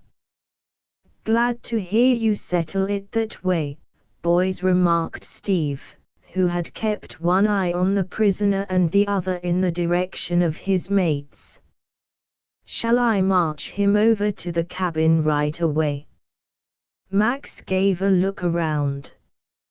He wondered where that other man could be just then, and whether he was watching them from some neighboring covert, having by degrees recovered from the near panic into which he had been thrown at the time his companion was snatched away from his side so mysteriously, amidst a tremendous din, caused by the shouts of the seized man, and the rattling of the stones inside the rolling barrel. But he could see nothing. The little lantern only covered a certain amount of space with its meager illumination, and much that was evil might lurk beyond the radius of its lighted circle. Yes, we'll change our base, and go back to the cabin, Max said aloud. Keep the guns ready for business, and if an attack is made, shoot straight. Of course this admonition was delivered in a loud tone, mostly to warn the unseen party, who might be hovering near, but both gun-bearers gave evidence of meaning to profit by the advice. Chapter 12. The taps on the cabin wall. Once more they were inside the cabin. Abd was looking at the man again as though he believed the other was possessed of certain information which he hoped to obtain in turn. Max, too, was observing all these things with considerable interest, if the smile that appeared on his face from time to time signified anything. But he was studying Abd even more than he seemed to pay attention to the man they had found turned upside down in the tree. Well, one of your clever traps worked like a charm, Abd Steve was saying, and doubtless meaning to compliment the fur farmer. But now that they know we're on to their being around, it's hardly likely we'll catch another victim tonight. All the same, something ought to be done to protect the fox pack. That's easily arranged, remarked Max. We'll follow out the plan we talked over. Two had better stand guard at a time, and for several hours. They can be relieved by another couple, and in this way the balance of the night will be passed over. Those on duty are to carry the guns, and with orders to challenge any moving thing that comes along. The man had made no resistance when ordered to fall in line and accompany his captors to the cabin under the pines. Once inside, he had glanced casually around, but Max noticed that he did not seem greatly interested. From this he guessed that perhaps the other may have seen the interior of the lodge before. Max remembered Abd telling them that someone had certainly been prowling about in his cabin at the time he was away, though evidently frightened off by his return before having a chance to do any damage. He isn't looking at these things, so strange to an ordinary cabin in the woods, for the first time, was what Max was telling himself, and consequently his heart hardened toward the fellow. Having previously arranged all about signals that could be given in case of necessity, there was now little more to be said. Of course Steve had to be counted on as one of the pair to be first placed on duty. He would have been mortally offended had Max failed to honor him with this exhibition of trust. Then Bandylegs offered to share his vigil, and Steve eagerly accepted the proposal. "Take Abd's gun," Bandylegs said Max, "and remember what I told you about using it. Shoot low, so as to fill their legs full of lead, if you have to fire at all. And listen to our shouts as we join you, for we don't want a warm reception from our friends. Get that, both of you?" Steve and his fellow sentry admitted that they understood what their directions were to be. Then they went out. The man had been intently watching all these things as though deeply interested. Since Max had found the second series of footprints, and thus proved the falsity of his claim of being alone, Jake Storms, so-called woods guide and trapper of fur-bearing animals, had relapsed into a sullen silence. Of course he knew that the game for him was up, so far as attempting to deceive these wide-awake boys was concerned. Max wondered what thoughts were teeming through the brain of the man, as he sat there on the bench before the fire and listened to what passed between his captors. As for Abd, he cast many eager looks in the direction of the big fellow, and from the expression on his face Max believed he must be slowly making up his mind toward some move. Therefore he was not much surprised to finally see the woods boy sit down alongside the man, who turned an inquiring face toward him. There was also a tightening of the muscles around his mouth, just as though he suspected he was about to be put to a severe test, and would have to gather his wits in order not to make a false move. "Look here, Jake Storms, as you say your name is," commenced Abd, once more either forgetting to speak in his usual woods dialect, or not thinking it worthwhile to bother with it any longer. "I want to make you a proposition. Do you understand what a nice pickle you've got yourself into by prowling around my fur farm, and evidently trying to steal my silver black foxes? If we take you down to the nearest Adirondack town, it means you'll likely enough be sent up as a thief. How would you like that, tell me?" "Ha! Guess Jake Storms got a reputation that'd carry him through, all right," Sonny muttered the big man, but Max could see that he squirmed uneasily. Likewise Abd must have guessed the truth also, as his next remarks proved. "A reputation may be one way or the other, Jake Storms, if that is really your name, which I doubt very much. Perhaps some people might be glad to see you again. For one, I don't believe for a single minute that you're a trapper, or that you ever worked for Paul Smith, who knows the kind of men he has around his hotel too well to hire a thief. I'm as sure as I draw breath that you came here to steal my blacks. Yes, and that you were hired to do this by another party. What was the sum of money he promised you, Jake, if you were successful, and is he around here with you?" The man made no reply, though various expressive changes took place in the looks on his face. So Abd, after waiting several minutes to hear what the other might choose to say, went on. I said before that if we take you down to Lathrop you'll be locked up, and when court is in session placed on trial, charged with attempted robbery. Your picture will be taken, and sent broadcast to every city, so if you're wanted for anything big, the authorities will know just where to find you. That may not be pleasant for you to hear, Jake, but it's what I mean to have done. There's only one way you can escape it. Do you want to hear what that way is?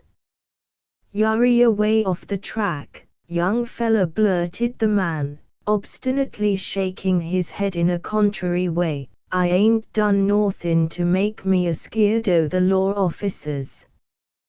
Jake Storms is my name, all right, too, and I'm meanin' to trap over on the Cranberry Creek section. And I'm on my way down to Lathrop right now to meet a Mr. Jasper, who'll vouch for my character, sure he will. But go ahead, and say what you're meant to, boy. It won't do me any harm to hear it, I reckons. This is the chance you'll have to get scot-free, and the only chance, said Abt solemnly. Tell me who hired you to rob my fur farm, and not leave a single black in the burrows, and I'll let you go free. Will you take my offer, or risk a prison sentence, Jake? The man hesitated. That alone was enough to convince Max that he was guilty, for undoubtedly he must be weighing in the balance Abt's offer, with the possibility of making his escape through the assistance of companions. Ain't got nothin' to say, boy, he finally growled, as though making up his mind. Abt started up, and hastening over to a desk at one end of the room he hurriedly searched through a drawer until he found what he was looking for, after which he again sat down beside the man with the tied hands. It was a photograph which he held up before the prisoner, and Max could see it was a man's face on the card. Look at that, Jake Storms, and tell me, did he put it into your head to come up here and clean my enclosures out, so as to rob me of the work of nearly 2 years?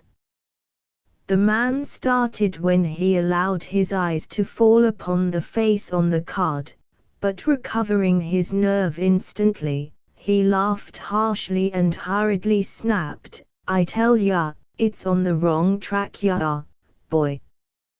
Why, I never set eyes on such a person as that da. He's a utter stranger to me, and I don't know him from Adam.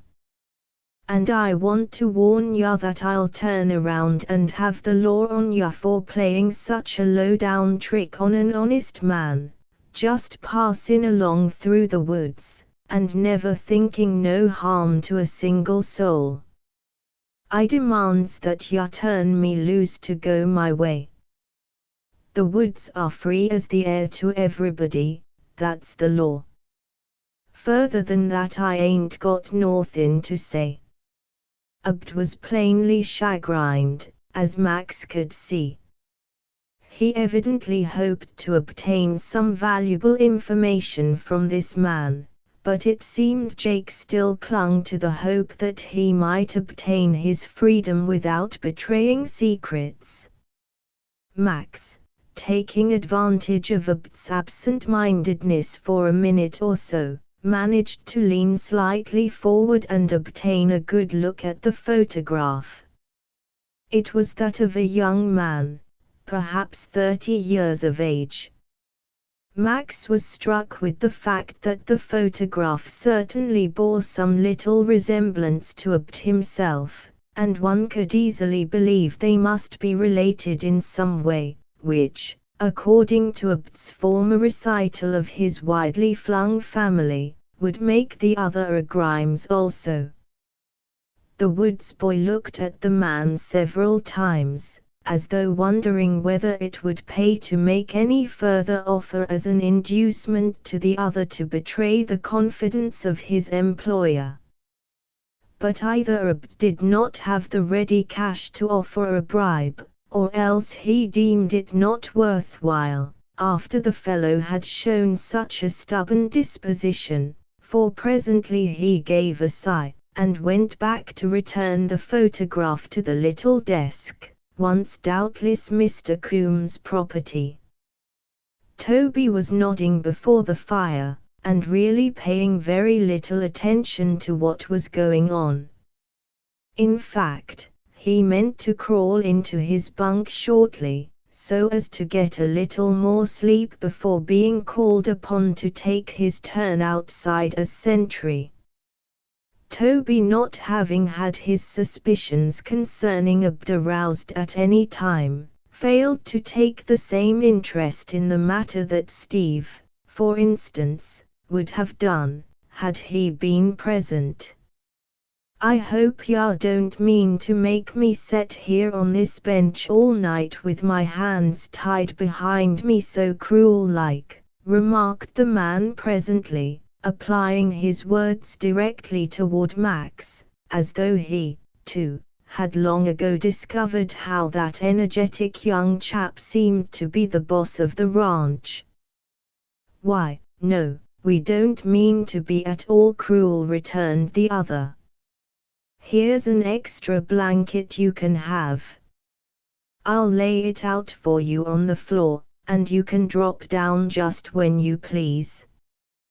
But don't expect that we're meaning to unfasten your wrists, Jake. We know a thing or two, and we're expecting to take you down to Lathrop tomorrow, to land you behind the bars. You've had your chance to squeal and get off scot-free. I doubt if another comes your way."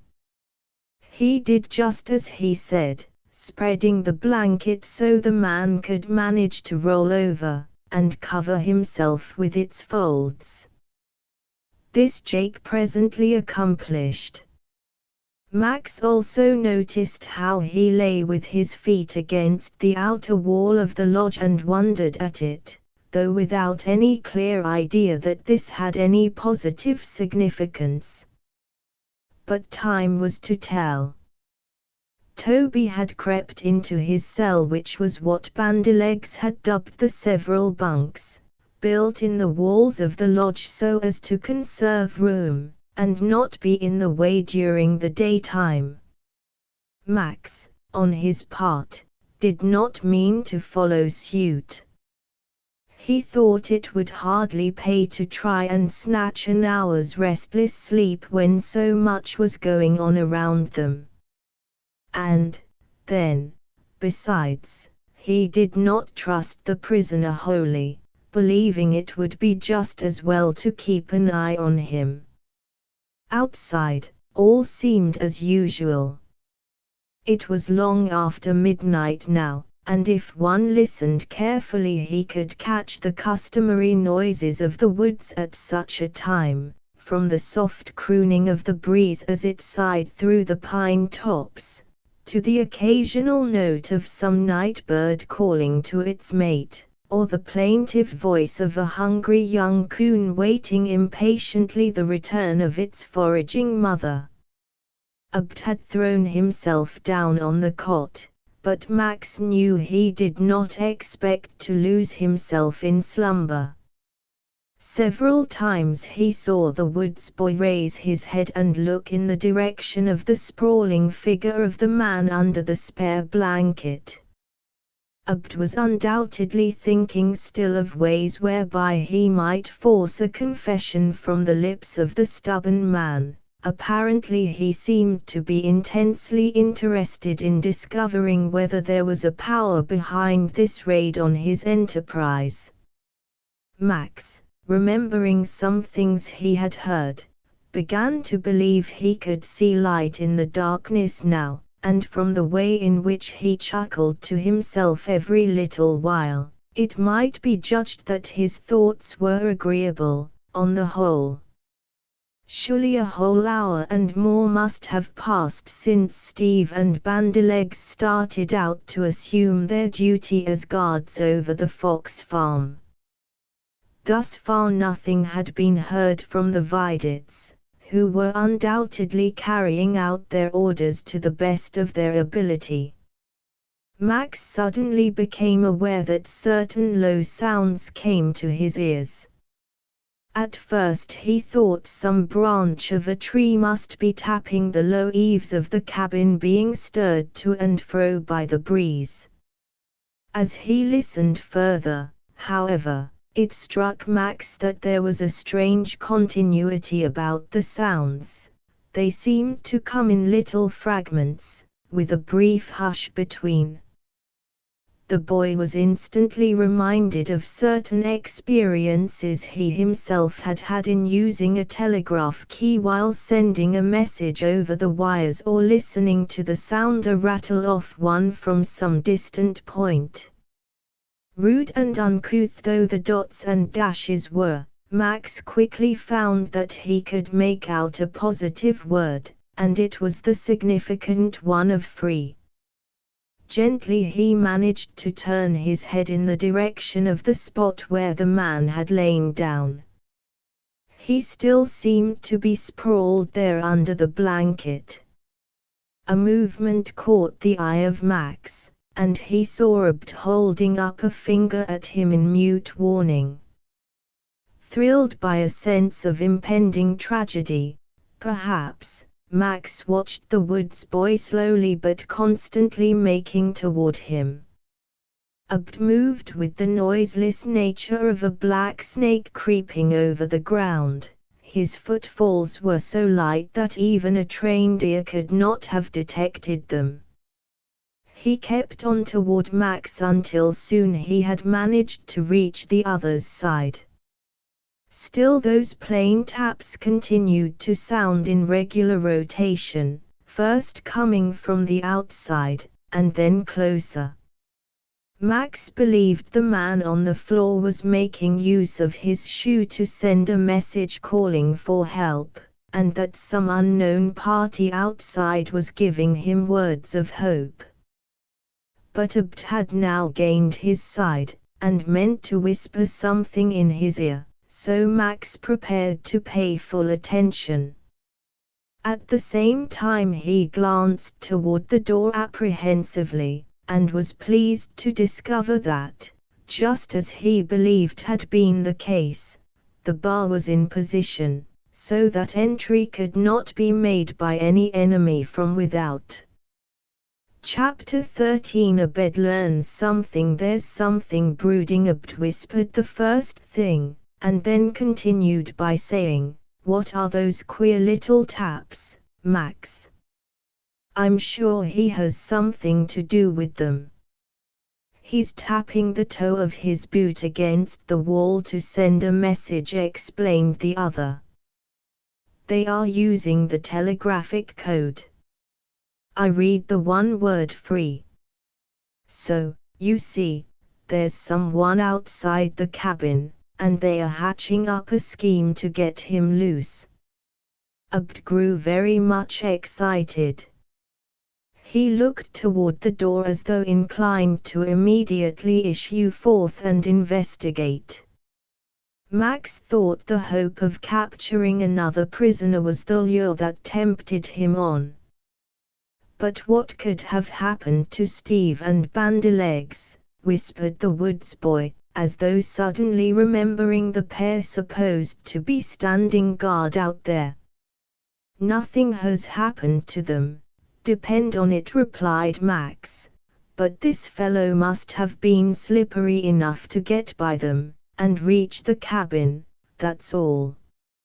"Oh, don't you think we might manage it, some way or other?" begged Abt. Vague though his question may have been, Max had no difficulty whatever in understanding what he meant. His own thoughts were already ranging in the same quarter, and he could supply all the missing words. Abd was hoping that by suddenly issuing forth they might take the creeper by surprise, and effect his capture. Such a possibility apparently gave the woods boy considerable pleasure even in the anticipation. Max glanced again towards the door. They could creep noiselessly over in that direction while the man on the floor and his friend without continued their singular exchange of signals, remove the bar from its place, and opening the door dash out to take the stooping fellow by surprise. But then 3 would be better than 2 in such an adventure. There was Toby Jucklin, a stout fellow, and usually well primed for anything that smacked of excitement and peril. He must be awakened, and enlisted in the game. So Max held up a warning finger, and stooping low again whispered, "I'll get Toby, wait by the door for us. Don't dream of going out until we join you." With that he silently slipped over to the opening in the wall occupied by the sleeping Toby Jucklin. The latter was easily aroused, and when Max whispered a word of caution in his ear, he knew enough not to cry out, though of course the blood must have started bounding like mad through his arteries. Indeed, it was a most singular thing to be aroused from sound sleep by being told that danger hovered over their heads, and that it would be necessary for the 3 of them to sally forth so as to surprise the enemy at work. Toby was game, however. His vocal cords might play tricks with him frequently, and give him heaps of trouble. But when it was a matter of action, Toby took nobody's dust as he often boasted. Abd had meanwhile managed to creep over to the door, where he impatiently awaited the coming of the other 2. The strange tapping sounds continued, and evidently the man lying there under the blanket had become so deeply interested in what he was trying to communicate or receive, that, so far, he had failed to discover there was any movement in the cabin. Of course, all of the boys were quivering with half-suppressed excitement, though grimly determined to put their plan into operation. Abd had already reached up and taken hold of the bar, so as to be ready to remove it when joined by his companions. "Keep the bar," whispered Max, "it will make a fine club, Abd." Say when Max came back from the tightly compressed lips of the woods boy, whose eyes could be seen glittering eagerly in the firelight. "Open up," Max told him. Perhaps the door may have made some creaking sound on being drawn back, either that, or else the man chanced to free his head from the muffling folds of the blanket just then, and discovered what was going on. He gave a shout of warning, and the 3 boys shot through the opening at the same instant. Max led the way. He had carefully noted the location of the sounds, and judged that the interloper must be somewhere close to the wall where Jake Storms lay, so it was in that direction he leaped. The stars were shining brightly above. Besides this, a certain amount of light managed to come through that small window of the lodge, and help to partially dispel the gloom without. "There he is," cried Abd, as they turned the corner, and discovered a figure in the act of scrambling erect. Pell-mell the trio rushed at the unknown, who just managed to gain a footing when he found himself furiously beset. There was a tremendous struggle. The man seemed savage at the thought of being caught, and struck furious blows. Toby at one time managed to cling to the other's back for a brief moment, but was dislodged by a clever fling that sent him crashing against a tree, and made him grunt like a hog that receives a jolt.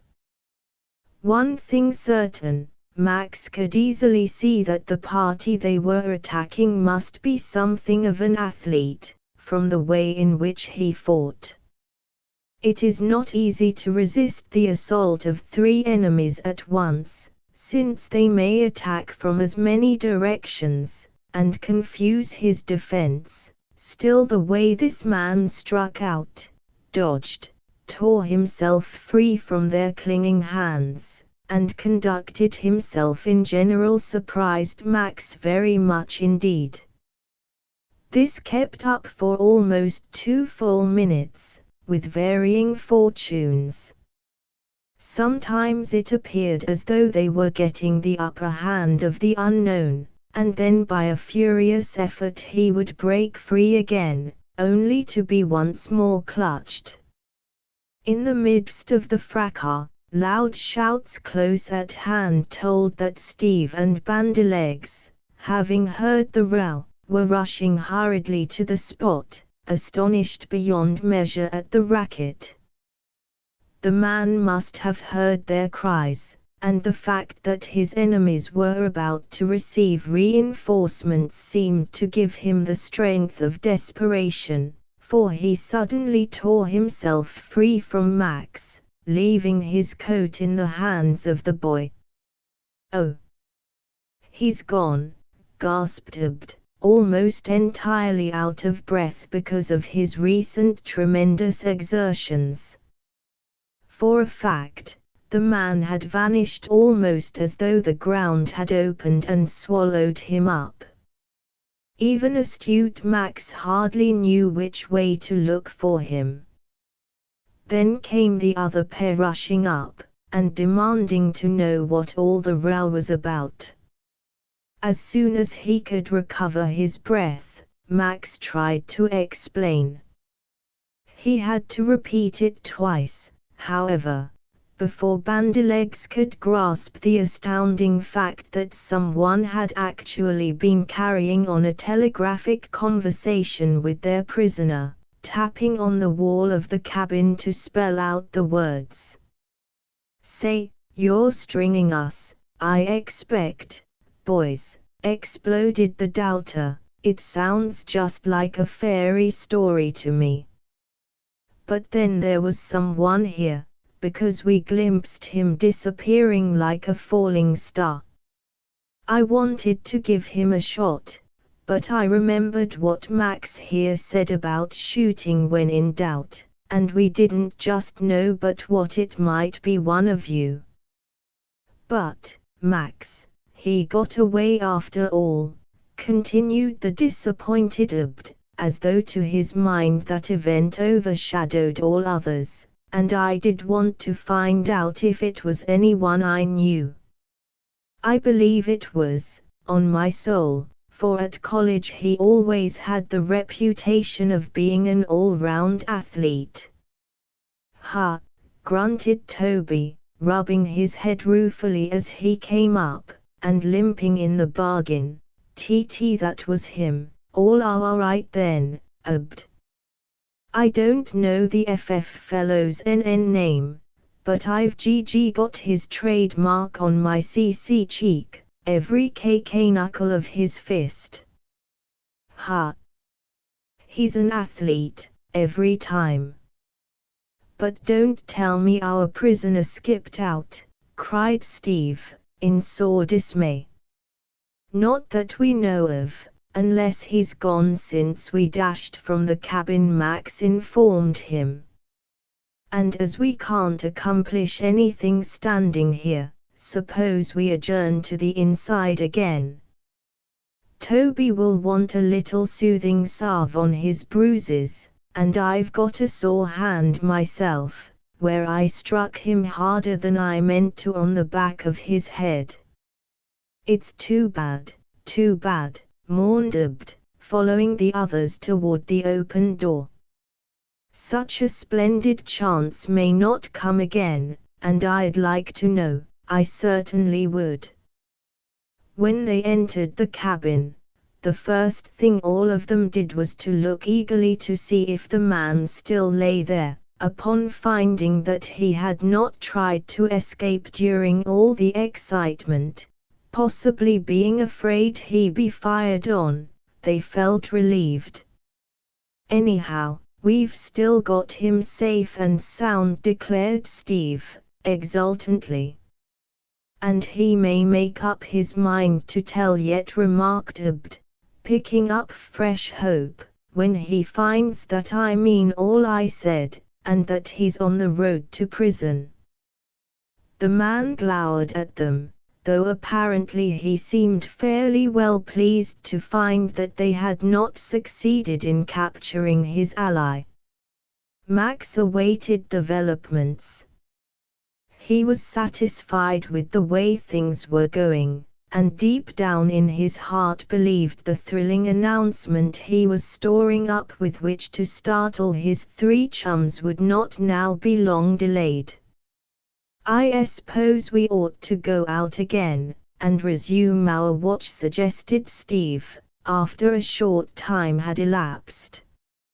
"It's too soon for a change, and after all that excitement none of us feel a bit sleepy." "As for me," ventured Bandylegs, "I'm that wide awake I feel as if I never could go to sleep again while we're up here in the mountains, where such queer things keep on happening right along." Say, I'm sorry for Abd," ventured Toby, who it seems had heard the lament of the woods boy, and could sympathize with him.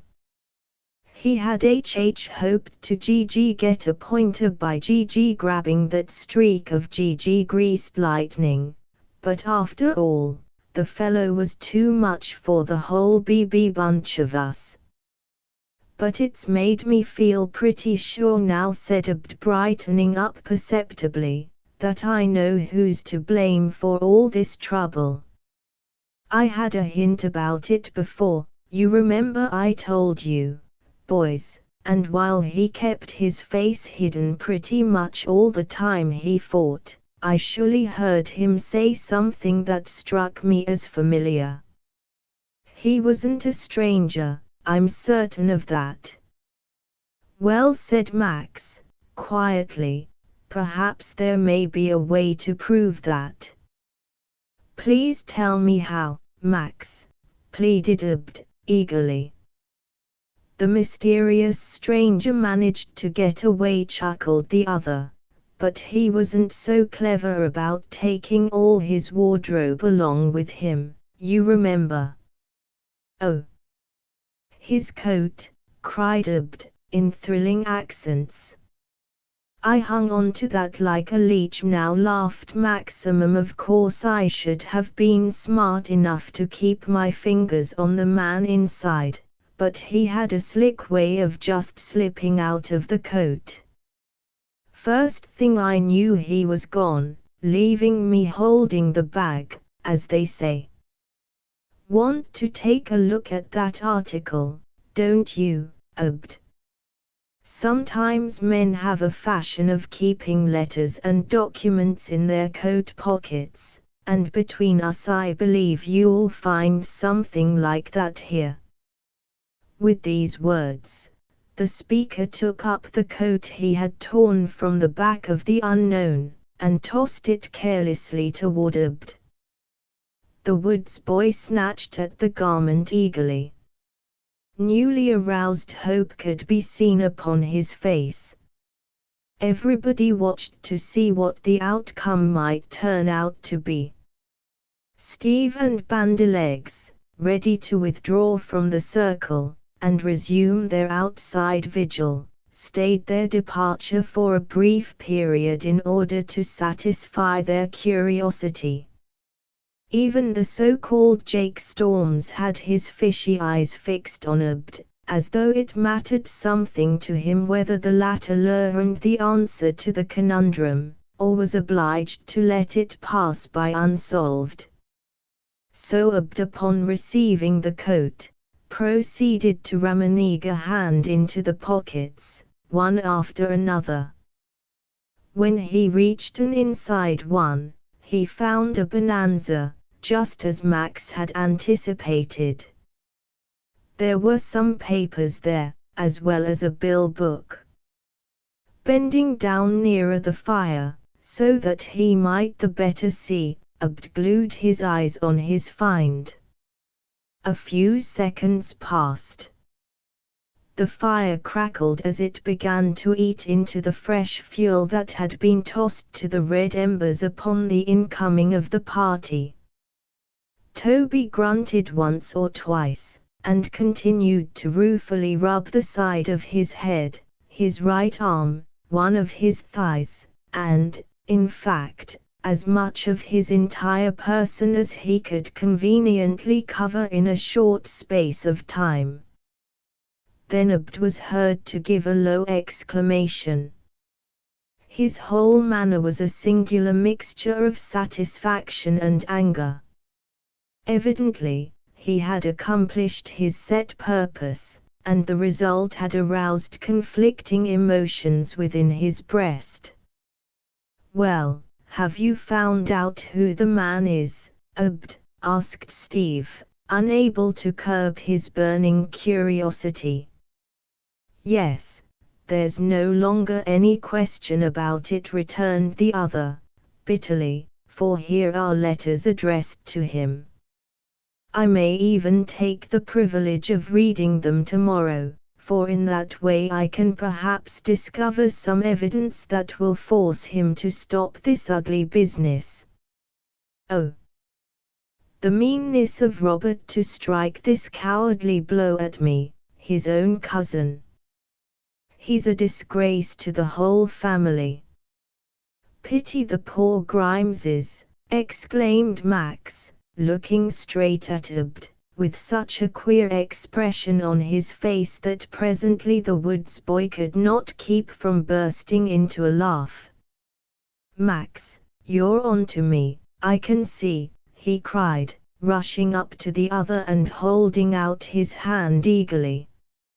"I've guessed for some time that you had your suspicions, and now I know it's so." And Max, too, threw back his head to indulge in a good laugh, while Steve, Toby and Bandylegs, with mouths agape, and eyes that were as round as saucers, simply gathered around and stared at the two who were shaking hands. "Hey! What's all this about, I want to know," spluttered Steve, just as though he meant to say that no one had any business to have secrets from the rest. "Looky here, Abd, since when did you forget that Grimeswood's lingo you've been giving us right along? I'm beginning to smell a rat, that's what I am." Chapter 14. A big surprise. Evidently, Steve was commencing to get on the scent of the explanation of the mystery, but as for Toby and Bandylegs, they found themselves up against a blank wall, for aught they could see. Instead of trying to explain, Abd turned to Max, saying meekly, "You tell them, please, Wax, it's only your due, after solving the puzzle as nearly as you have. I saw you turn back to that book again, and scan my initials in the front. That was why you asked me if Mr. Coombs' first name had been Robert, when it was not. But it's all right, and I'm satisfied I had my peak of fun out of it, let me tell you. Now introduce me to your chums, Maximum." With the greatest of pleasure laughed the other, as he took hold of Abd, and waving in a ceremonious fashion with the other hand, he continued, "Friends, Toby and Bandylegs, allow me to present someone to you whom you'll be delighted to know. This is Roland Chase." Bandylegs stood as if riveted to the spot, staring, and holding his very breath through astonishment. Toby Jacklin wanted to express his amazement, and also his ecstatic delight, over the wonderful outcome of their mission, but alack and alas! As so often happened with Toby, while the spirit was willing the flesh was lamentably weak, and he could not make a sound except a sort of spluttering gasp, while his eyes blinked, and his face grew rosy red. Still laughing, the so-called Grimes boy proceeded to grip hands with his guests. He acted as though it might be a Simon Pure introduction, as it certainly was, in one sense. "I'm ashamed of the way I bamboozled you fine fellows, and that's the honest truth," he started to say. But on the impulse of the moment I thought of that Abd Grimes name, and once I gave it to you I had to follow up with the lingo. I guess I got balled up more than once, for Max soon discovered that I didn't always speak as a true Grimes should, and that gave him his clue. "Yes, I'm the same Roland you started out to find, just to please my dear old aunt, bless her heart. I was planning to surprise them all by appearing in town with my $5,000, after I'd sold the Fox Cubs, and then claiming my share of Uncle's estate. I guess it's all getting plain enough to you now, eh, fellows?" Bandylegs could speak at last. "Why, it's as plain as the nose on my face, I beg pardon, Roland, and I can never forgive myself for being so easily taken in and done for. So you thought to invest your $2,000 in starting a silver black fox farm, did you? Well, it was a daring venture, and I hardly think you would have made the game if you hadn't been lucky enough to meet up with that splendid Mr. Coombs." "That's a certainty," Bandylegs admitted the other, who apparently was not at all given to boasting over his achievements. "Yes, I was in great luck to be able to do Mr. Coombs a favor, and win him for a friend. See what he's done for me. But all the same, I invested my money in this business, and according to our partnership agreement, I am to have 1/2 the proceeds of any sales, so there can be no slip of the law to beat me out of my inheritance, if only I can get those precious pups to the man who's engaged them." "And this rascal you called Robert, is he the elder cousin who would profit by your failure to win out?" asked Max, although he already understood that this must be true. The expressive face of their new friend clouded immediately. "I'm sorry to say that it's so, Max," he admitted. "Those envelopes of the letters I found in his coat gave it away." The temptation was too great for Robert, who always showed considerable jealousy, because our uncle rather favored me. And so when he learned in some fashion, I'm sure I don't know how, that I was in a fair way of carrying out the provisions of Uncle's will, he must have determined to try and spoil my plans. "Oh, the cur!" snapped the indignant Steve, now seeing the depravity of the miserable plotter in full. "I'm glad that some of you managed to give him a few good licks before he broke away. And I'll regret it to the last day of my life that I didn't get a chance to show him." "And believe me," exclaimed Toby, with a violent effort, "he's going to carry the scratches IGG gave him on his FF face for a while. If I'd known that he was Roland's CC cousin I'd have dug a HH heap deeper, too." I'm only hoping Roland, as we must call him after this, since he dropped the Grimes family when he admitted his identity, said, this will teach him a lesson, and that he'll leave me alone from now on. But Robert is a terribly persistent fellow, and I'm afraid his failure may only spur him on to trying again.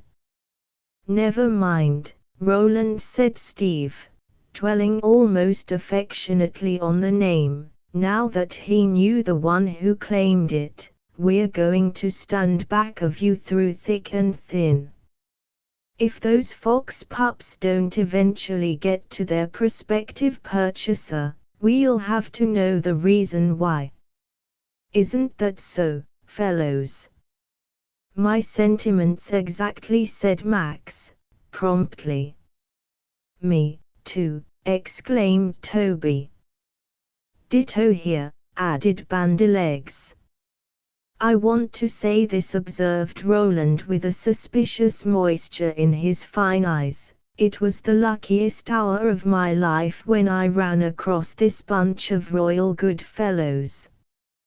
Why, only for you I'd as like as not have been ruined, because alone and single-handed I never could have stood out against two clever and unscrupulous schemers. And I'll never forget it as long as I draw breath.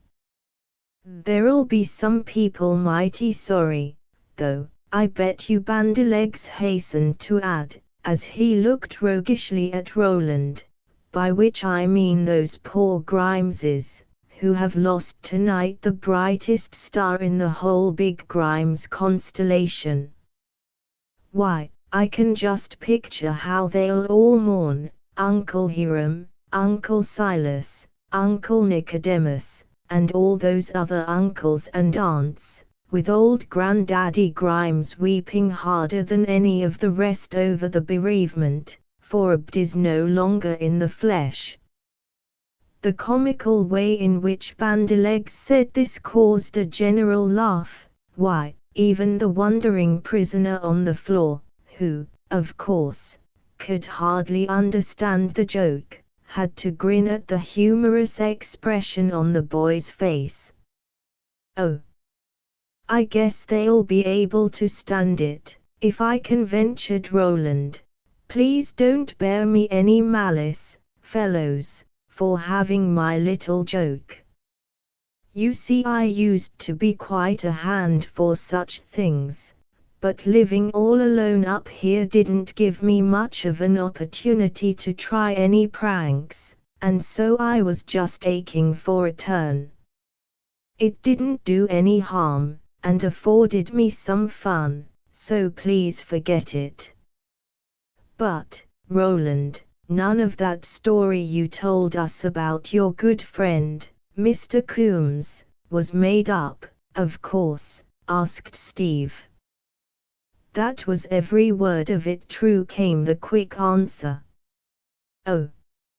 He was the finest old gentleman you ever heard about.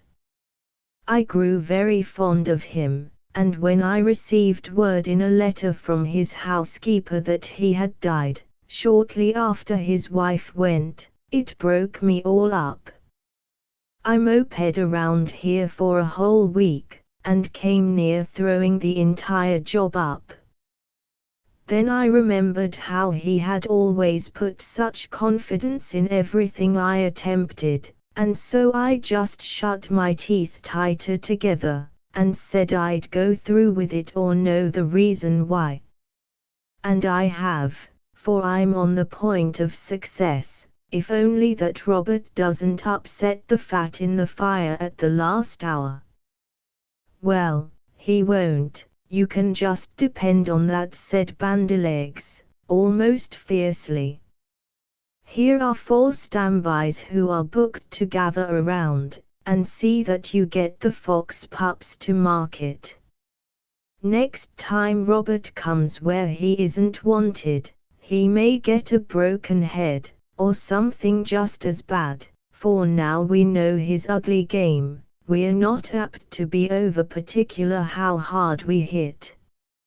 all of which must have been very comforting to the boy who had taken such a big load upon his young shoulders, in the effort to show what he was made of.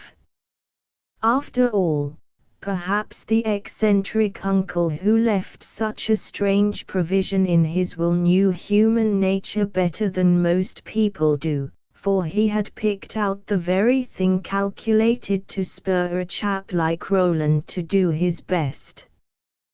"Well," remarked Max, "since we've cast off the numerous Grimes tribe, and discovered the one we were in search of, and as the hour is getting fearfully late, suppose we postpone further talk until morning. There remain a few hours to be utilized in sleep. Steve, you and Bandylegs haven't filled out your time as sentries yet. Suppose you hold for another hour, and then turn it over to me." "Just as you say," Max replied the other. "I meant to propose that anyway, for the alarm broke out in the middle of our watch. Secretly, I'd like Mr. Robert to take his courage in both fists and sneak back this way, bent on further mischief. Do you ask me why? Well, I'd delight to make use of my scattergun, and let him have a mess of number 10 shot at, say 60 yards. They'd pepper him good and plenty at that distance, without actually endangering his miserable life." Max, knowing the energetic nature of the speaker, warned him against being too prompt at using his gun. "Better go slow about that, Steve," he remarked. "Many a fellow has been shot by mistake. Every season dozens fall victims to hunters who see something moving, and blaze away recklessly. It might be one of us, for all you'd know. So don't think of firing without giving our signal." Steve solemnly promised to remember. He knew the danger of handling firearms in a reckless fashion, and was not likely to offend. So presently, with Bandylegs in tow, he went forth to resume their interrupted vigil. Max and Roland sat there by the resurrected fire for a short time exchanging remarks. The prisoner lay on the floor and, as far as they could tell, seemed to have given up all hope of a rescue, for his heavy breathing was that of one whom sleep had overtaken. Finally, Max pointed toward Toby, who could be seen lying on his back in his bunk, and evidently enjoying a fine time in dreamland. "We'd do well to imitate his example, Roland," he remarked. "And as a last word I want to tell you again how delighted we all are over finding you, not only that, but discovering that you've been busy all these months. Your aunt is worrying her head off about you. The last words she said were, 'If only you do find the boy, and he's made a mess of his attempt to win his inheritance, tell him Aunt Sarah has a place in her heart for him, and that if only he'll come back he can be her boy for keeps, because I find that I've grown to love him as my own.'" Roland appeared to be deeply affected when he heard this, for he winked violently a good many times, and then, smiling, managed to say, "You don't know how happy you make me when you tell that, Max, for she's a dear old soul, and I certainly do care for her a great deal. But it pleases me also to know I've made good, and that I can hold up my head when I show those trustees what I've done. The Chase family needn't blush just yet on account of Roland, though it ought to for Robert's mean actions." So they, too, sought their beds, such as these were, and tried to forget all else in sweet sleep. Max had a peculiar habit. Almost any boy can acquire it through much practice, and sometimes it comes in very handy. He was able to impress it upon his mind that he wanted to awaken at about a certain time. Once in a long while this might fail him, but 9 times out of 10 he could hit it in a most surprising manner. Many persons have proved this perfectly feasible, and although Max began it as an experiment of the control of mind over matter, it had long since passed that stage, and become a regular habit with him. Accordingly, in just an hour after Steve and Bandylegs had gone forth again, Max was out of his bunk, and arousing Toby, who got up rather loath to abandon his good bed and pleasant dreams. Still, he made no complaint, unless his frequent yawns could be counted as such, but trotted at the heels of Max when the other started forth. The night remained calm. High overhead the gentle breeze still sighed among the pines, and whispered secrets as it passed through the fragrant green needles with their attendant cones.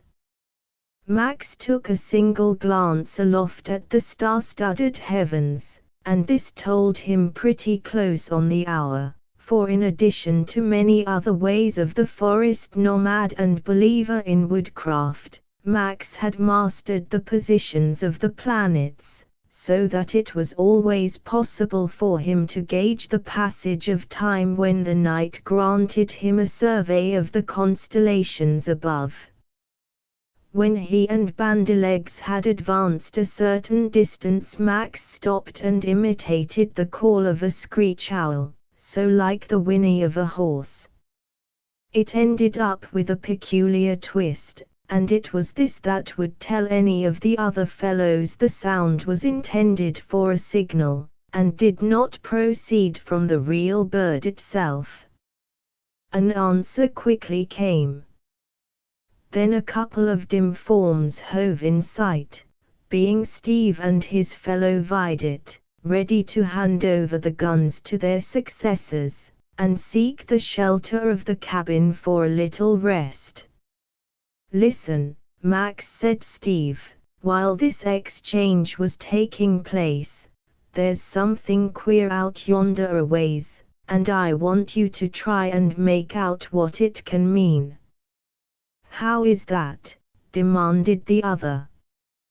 "Why, every little while we thought we could hear a distant strange cry like somebody in pain.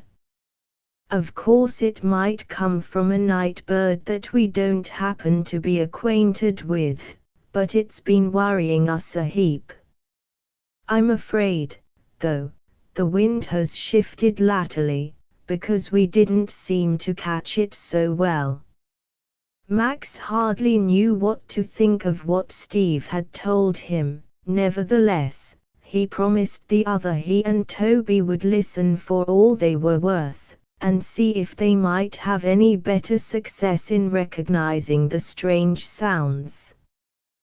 But the minutes drifted along, and at no time were they able to catch anything out of the common, so, finally, they decided that either it must have been a night bird that had flown away, or else that change in the wind had kept the sounds from coming to their ears.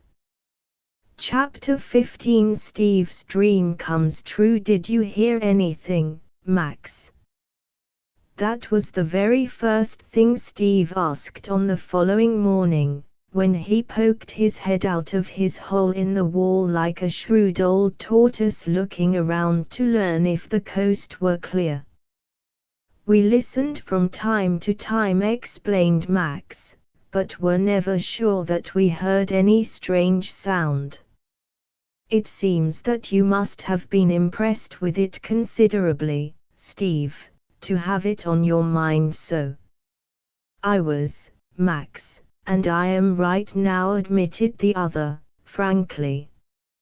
Listen to me, while the rest are busy getting breakfast ready over at the fire, and his voice sank to a confidential whisper. I had a dream. It wasn't so queer that it should come to me, after all that's happened. I dreamed that we came on that bad cousin of Roland's, Robert Chase. He'd fallen over a precipice, and was dying there on the rocks. Oh! It was horribly real, Max, and I woke up shivering. He was sorry, too, because he had been so wicked, and was asking Roland to please forgive him. And, Max, I've been wondering whether that dream mightn't have come to me to let us know we might do a good deed if we walked out that way this morning, you and me, saying nothing to the rest of the boys. Max was struck by the thought that Steve must have had a pretty vivid dream to make him so tender-hearted. At the same time, he felt in accord with the sentiments so aptly expressed by the other. "Steve, I'll go you there," he hastened to say. "It can do no harm, and may be a fine thing. Are you sure you know the direction fairly well?" "Yes, because I was sharp enough to make a note of it last night, Maximum. You see, at the time the wind was coming in a lazy sort of way right out of the west. Later on it swung around to the northwest, which makes it so sharp this morning." "Good for you, Steve," the other told him. "Then we'll head direct into the west, and cover the ground for, say, a mile, coming back over another route. We can call out now and then, so if anyone heard us they might answer. But you'd better hurry and get your duds on, because, unless I'm mistaken, Bandylegs is meaning to sing out that breakfast's ready. And you know the last to the feast is penalized when the supply runs short. No danger of that happening when Bandylegs has anything to do with the cooking," chuckled Steve, confidently, which remark proved how well those four chums knew one another's weak points. Of course at breakfast most of the conversation had to do with Roland and his valiant attempt to make good. He told his new friends many things that interested them exceedingly, and which were connected with his struggle. Their questions also brought them quite a fund of information concerning the habits of foxes, and how those who aim to raise the valuable animals for the great London fur market, go about the business. "As for me," said Bandylegs, who had been doing considerable thinking while all this talk went on, "I mean to try and hunt up a few of those bouncer frogs Roland here says inhabit his marsh.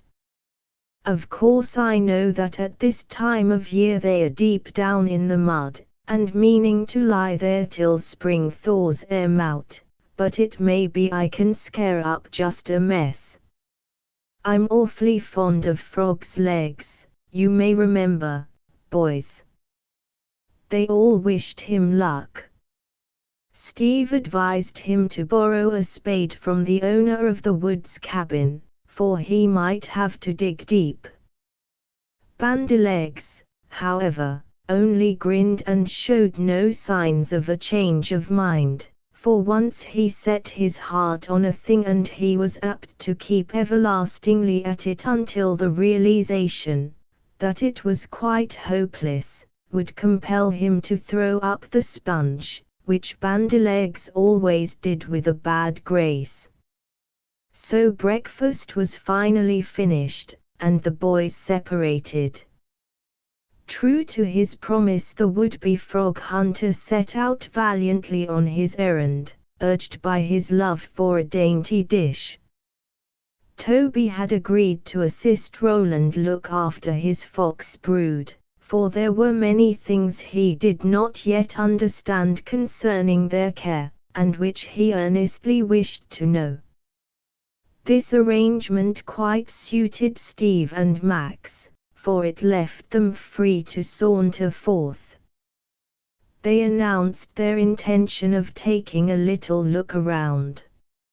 Steve, of course, picked up his gun before starting, saying, "You never know when you may want a shooting iron up in the woods. There might be an old wildcat prowling around these diggings, which would take a dislike to the shape of my face, so he'd attack us.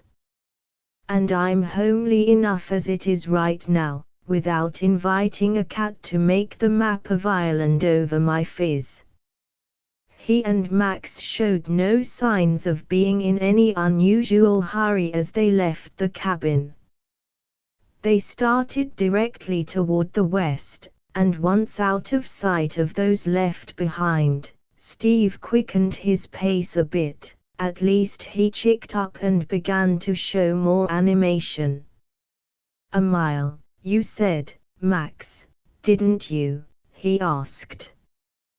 "Why, yes, that ought to fully cover the distance," came the reply. "I shouldn't think you could have caught any ordinary sound even as far as that. Still, when the night is calm, it is wonderful how far even a groan will carry.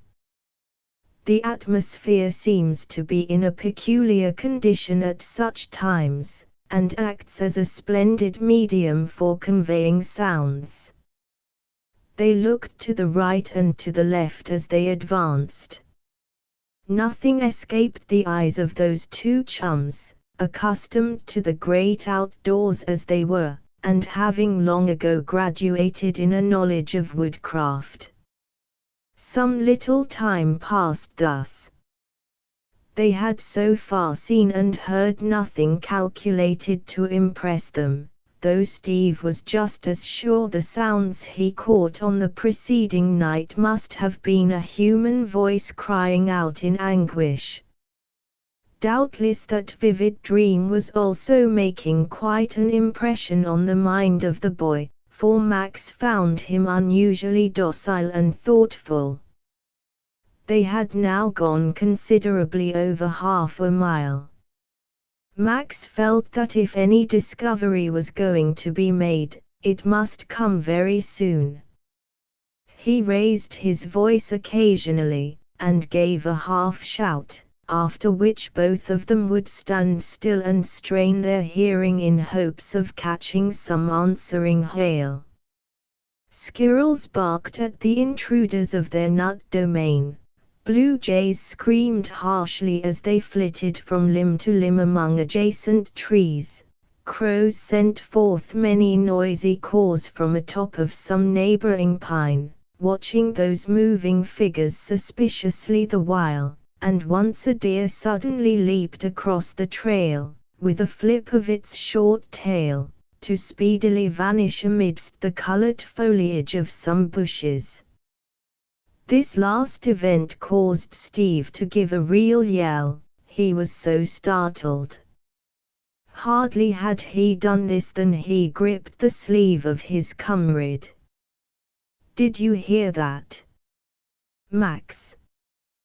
Was it an echo to my whoop, or did somebody really call out in a weak voice? Anyway, it seemed to come from right over there," and he pointed confidently as he spoke. Max himself was of the same opinion, for he felt almost certain that a human voice had tried to attract their attention, though possibly the person giving utterance to the cry was so weak that he could not make much effort. They changed their course a little, and headed directly toward the region whence Steve had pointed so positively. When Max held the other up presently and called again, all doubt was removed. "Here, this way. I'm in pretty bad shape, I guess. Don't leave me, please, whoever you are. I'll pay you $100 to get me out of this scrape. Evidently, the speaker, whom Max decided must be Robert Chase, and no other, supposed the persons approaching, and whose voices he had heard, must be woods guides who might consider themselves fortunate indeed to earn such a royal sum so easily. 2 minutes afterwards and the boys found him. He must have fallen into the hole while hurrying through the forest, after breaking away from the grip of the boys at the cabin. He had been severely cut by a sharp flint-like rock, and lost considerable blood, which weakened him so that, as he afterwards confessed to them, he must have swooned away, and lain there for hours unaware of his perilous condition. The two boys soon managed to get the young man up on level ground. As often happened, it was Max who conceived the easiest way of doing this.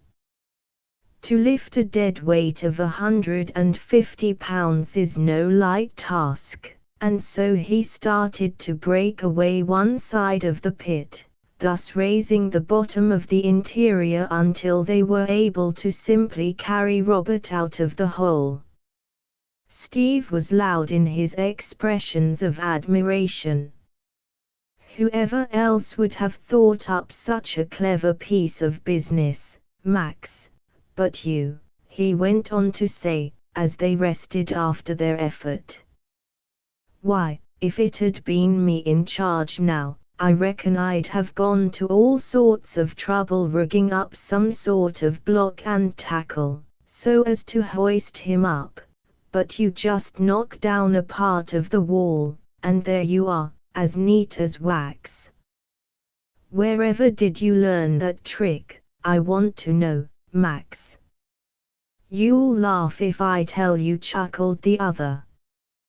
One day in reading about how some musty old professors are digging out all sorts of weighty treasures belonging to bygone days over in Egypt, I chanced to learn how a certain Arab contracted to excavate a big stone weighing ever so many tons, and which the learned savant could not see how they were ever going to get out of the deep hole.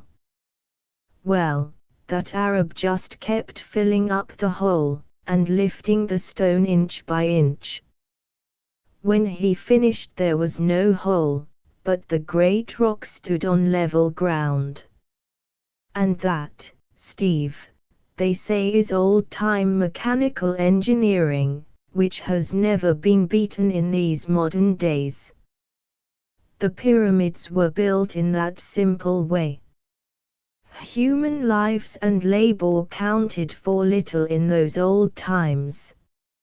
All I can say is, Max, it takes you to apply whatever you read to working out your own problems. But however are we going to get this man back to the cabin? Must we build a litter and carry him? Robert seemed to be suffering from something more than physical anguish. A tortured mind can stab even more keenly than painful bodily wounds. Lying there and facing possible death, Robert Chase had evidently seen a great light. He beckoned to the boys to bend over him, and then in a weak voice went on to say, I don't know just how badly I'm hurt, young fellows, but I do know that I'm done with this miserable business. I've got just what I deserve, and it may be the best thing that ever happened to me. During the time I lay here and had my senses, I've made up my mind to ask my cousin Roland to forgive me, and let me make amends for the evil I've tried to do. I know now that it doesn't pay in the long run, for I've come near losing all my self-respect. Yes, get me to the camp, if you can.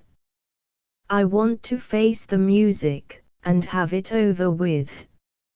Something seems to tell me that the boy isn't the one to hold a grudge against a chap who's been punished already for doing an evil deed.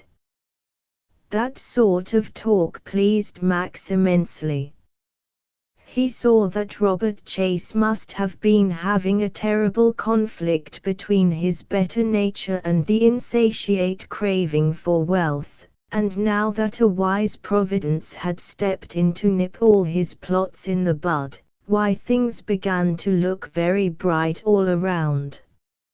It was found that with one of the boys on either side, Robert could manage to walk fairly well, although they often had to stop and let him rest. It took them a full 2 hours to get back to the cabin, where their arrival created considerable excitement. At the moment, Roland was out somewhere attending to his pets, and so the injured man was made as comfortable as possible by Toby and Bandylegs, the latter of whom had just come in carrying a pretty fair mess of frogs' legs all dressed for the frying pan.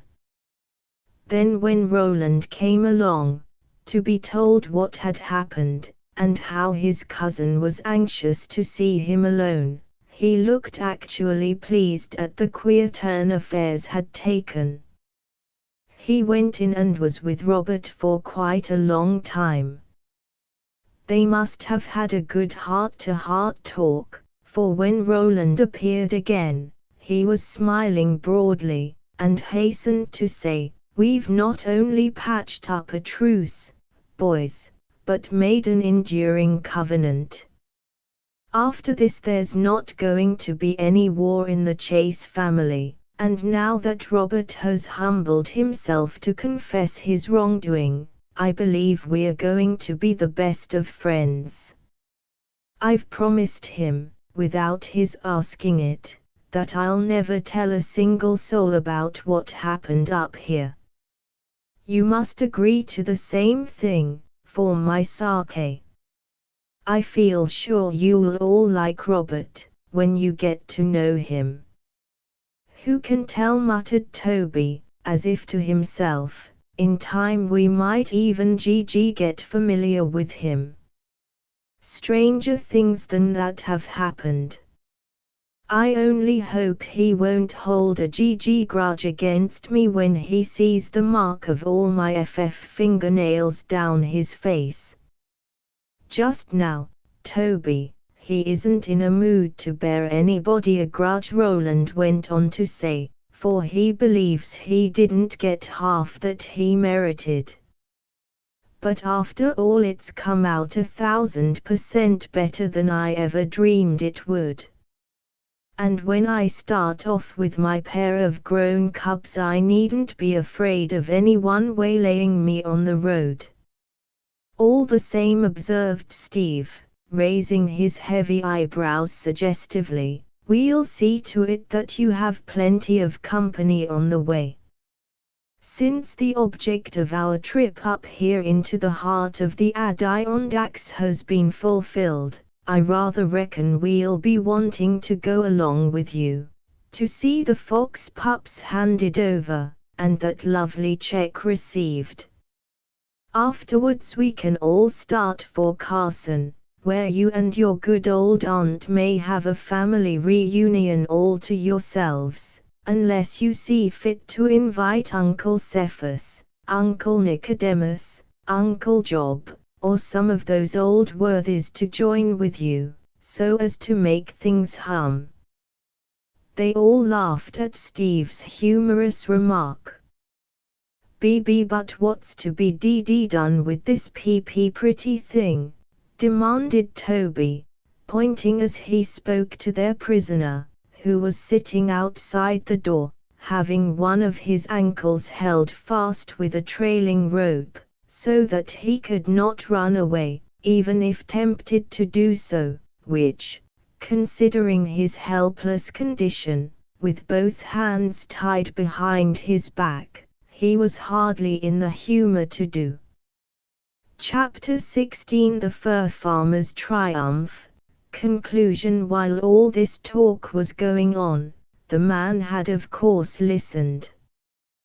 What he had just heard Roland say about forgiving his scheming cousin must have encouraged the fellow more or less, for surely if they meant to let the chief conspirator go scot-free, it would hardly be fitting to take it out on the poor hired tool.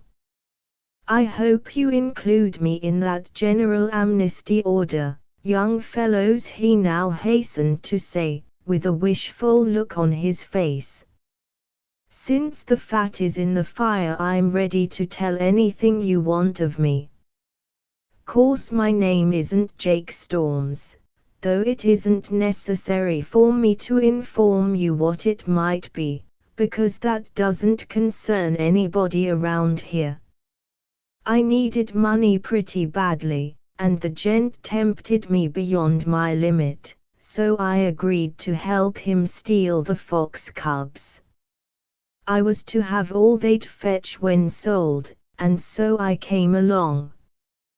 But if you just cut these cords, and tell me to clear out, I'll vamoose the ranch instanter."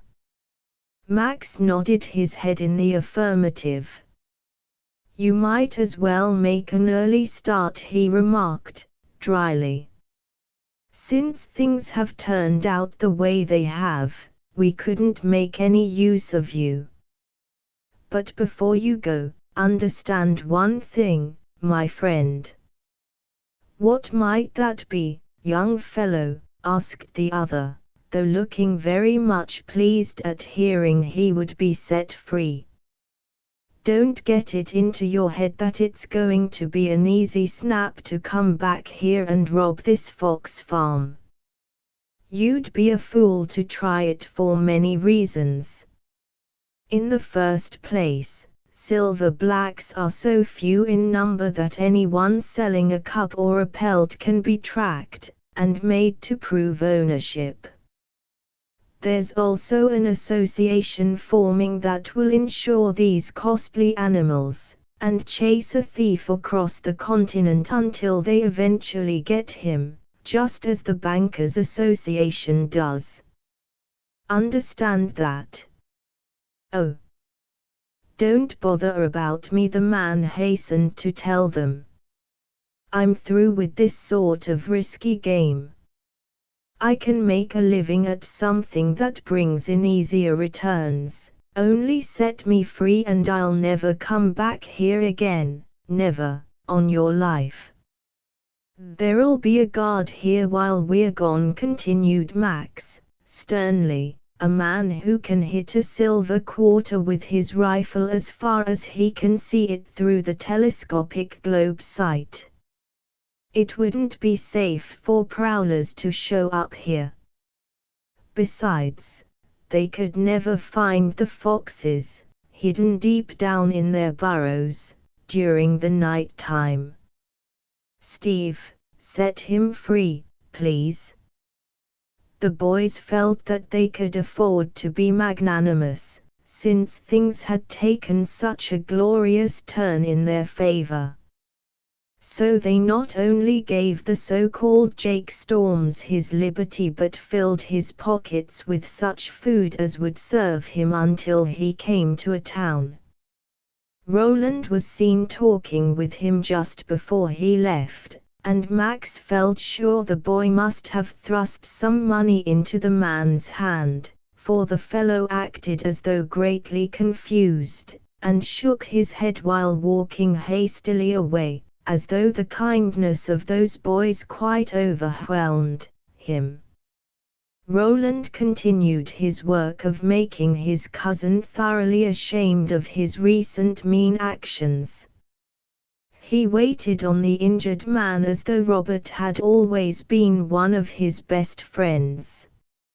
If ever a fellow heaped coals of fire on the head of his enemy, Roland Chase certainly did during the 3 days they continued to linger at the lodge under the pines. Meanwhile, The signal had been set for Jerry Stocks to come over, and when he arrived, he turned out to be very much the kind of a man the boys expected to see, a homely specimen of a woodsman, honest as the day was long, and filled to the brim, as Steve aptly expressed it, with an accurate knowledge of all such things as may prove of value to one who roams the wilderness.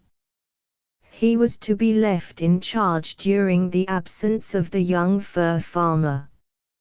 Roland had long ago won the sincere admiration of the rugged woodsman, who stood ready to do anything to show his regard.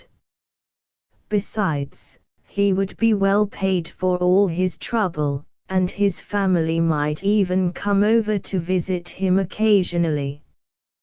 During the balance of their stay under the sheltering roof of the wonderful little lodge under the whispering pines, the boys made use of every hour in order to enjoy their limited holiday. Since success had crowned their efforts to find the missing one, they were in constant high spirits. It always produces a feeling of exultation to know that the goal has been attained for which a start was made, and the four chums were only human. They certainly had a great time of it, visiting all sorts of strange nooks under the guidance of either Roland or Jerry. Max found a number of opportunities to add to his interesting collection of flashlight pictures. He made a specialty of the Fox farm, and with the assistance of the young owner, managed to snap off the timid occupants of the enclosures in the act of feeding, as well as under various other equally instructive conditions, all of which would give a pretty good idea of how progressive fur farmers manage their outfit. The wounded man grew better, so that when it was time for them to leave, he could take his part in the procession, though the others declined to let him burden himself with any of the duffel, since he was still weak. Max had been studying Robert, and reached the conclusion that the young man was heartily ashamed of his miserable plotting. He hoped it would be a good lesson calculated to serve Robert the rest of his life, and if this turned out to be so, then that stumble of his, unfortunate as it may have seemed to him at the time, was the best thing that had ever happened to him. The two marketable fox pups were placed securely in the cage that had been secured for this very purpose by Roland when last in the city. It weighed very little, and could be easily transported like an ordinary pack on the back. Roland himself meant to carry it, but of course the others insisted on spelling him from time to time. Really, when the fateful morning hour came, and they turned back to give a last fond look at the little lodge under the green pines, Max and his three chums were conscious of a strange feeling of keen regret around the region of their hearts, which proved how the woods home of Roland had grown upon them.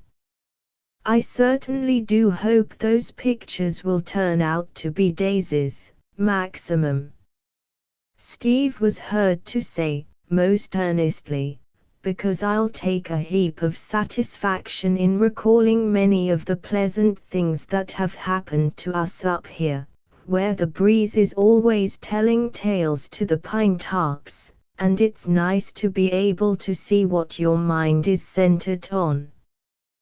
"But look here," said Roland, delighted to hear Steve talk in that strain, "you mustn't think that even if I do succeed to that jolly little fortune left by my real uncle, and not one of the Grimeses, that I'm meaning to drop this Fox farm business. By now it's got a deep hold on me, and I'm more bent than ever on making it a big success. Yes, and I'm also counting on you fellows paying me another visit some other time, the sooner the better. They assured him it would please them beyond measure to contemplate spending part of their next summer vacation with him, when they could investigate still further the many delightful mysteries of the Adirondack wilderness. So the lovely nook was lost sight of, and for some little time a silence seemed to fall upon all the members of the group, as they continued to trudge along the trail that eventually would fetch them to a road, and after that to a village. Of course our story nears its end, now that we have seen Max and his chums accomplish the object of their search.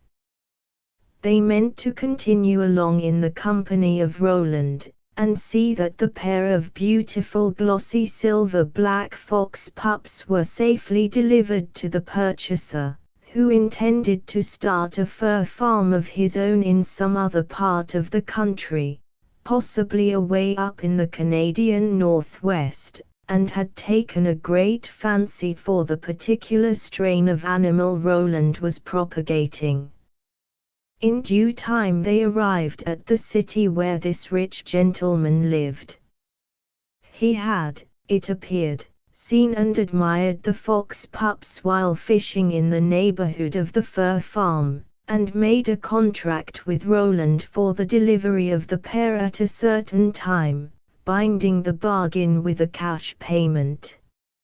It all turned out as planned, and when the boy received the balance of the stipulated amount in a handsome check, he felt that he had a right to feel proud of his accomplishment.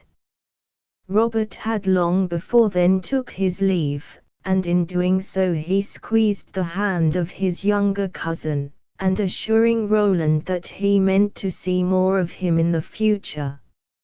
So far as Max could observe, the man appeared to have turned over a new leaf, and from that time forward was likely to show what was really in him besides his former desire to loaf and spend money.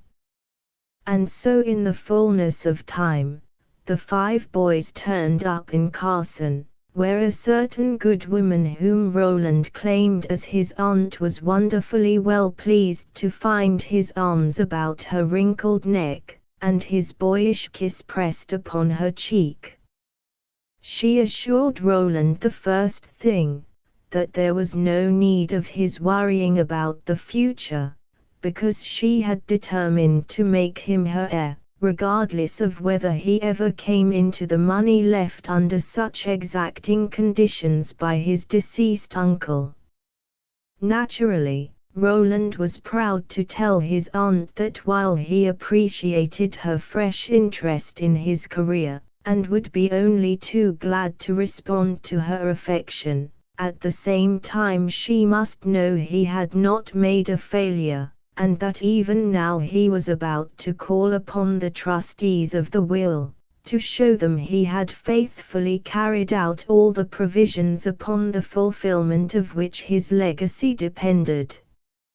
It all came out as planned, indeed.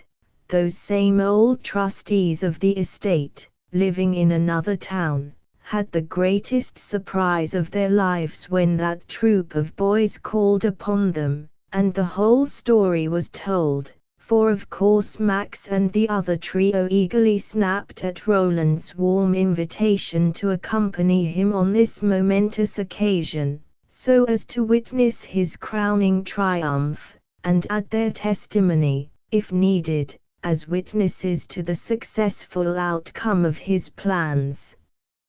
Roland had taken pains to gather all necessary documents showing how he invested the greater part of his $2,000, and how he was to draw half the proceeds on any sales. He also had the contract for the delivery of the first of the silver-black fox pups, and after could, in addition, show the fat check covering that particular sale. Everything had been looked after to a fraction. The old men found it difficult to believe what at first to their minds seemed so like a fairy story, but in the end they had to admit that Roland Chase had fully complied with every one of the conditions imposed on him in the strange will of his uncle, and as the time limit had not yet expired, he was fully entitled to his legacy, which in due time was paid over to him. After that, Roland again departed for the wonderful farm where the most valuable crop ever heard of was being grown successfully. The other lads heard from him frequently during the winter months, and there was no discouraging report forthcoming. He now had Jerry with him constantly as his assistant, the guide having built a cabin near the farm, where he installed his family.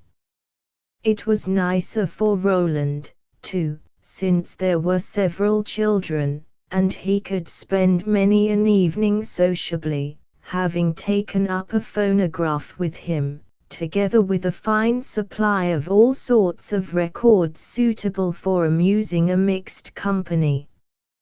Max often allowed his thoughts to bridge the many miles that separated Carson from that lodge in the wilderness, and it required no magician's wand to enable him to see in his mind's eye the delightful surroundings that made the strange fur farm a possible El Dorado, where fortune was liable to knock on the door and demand entrance.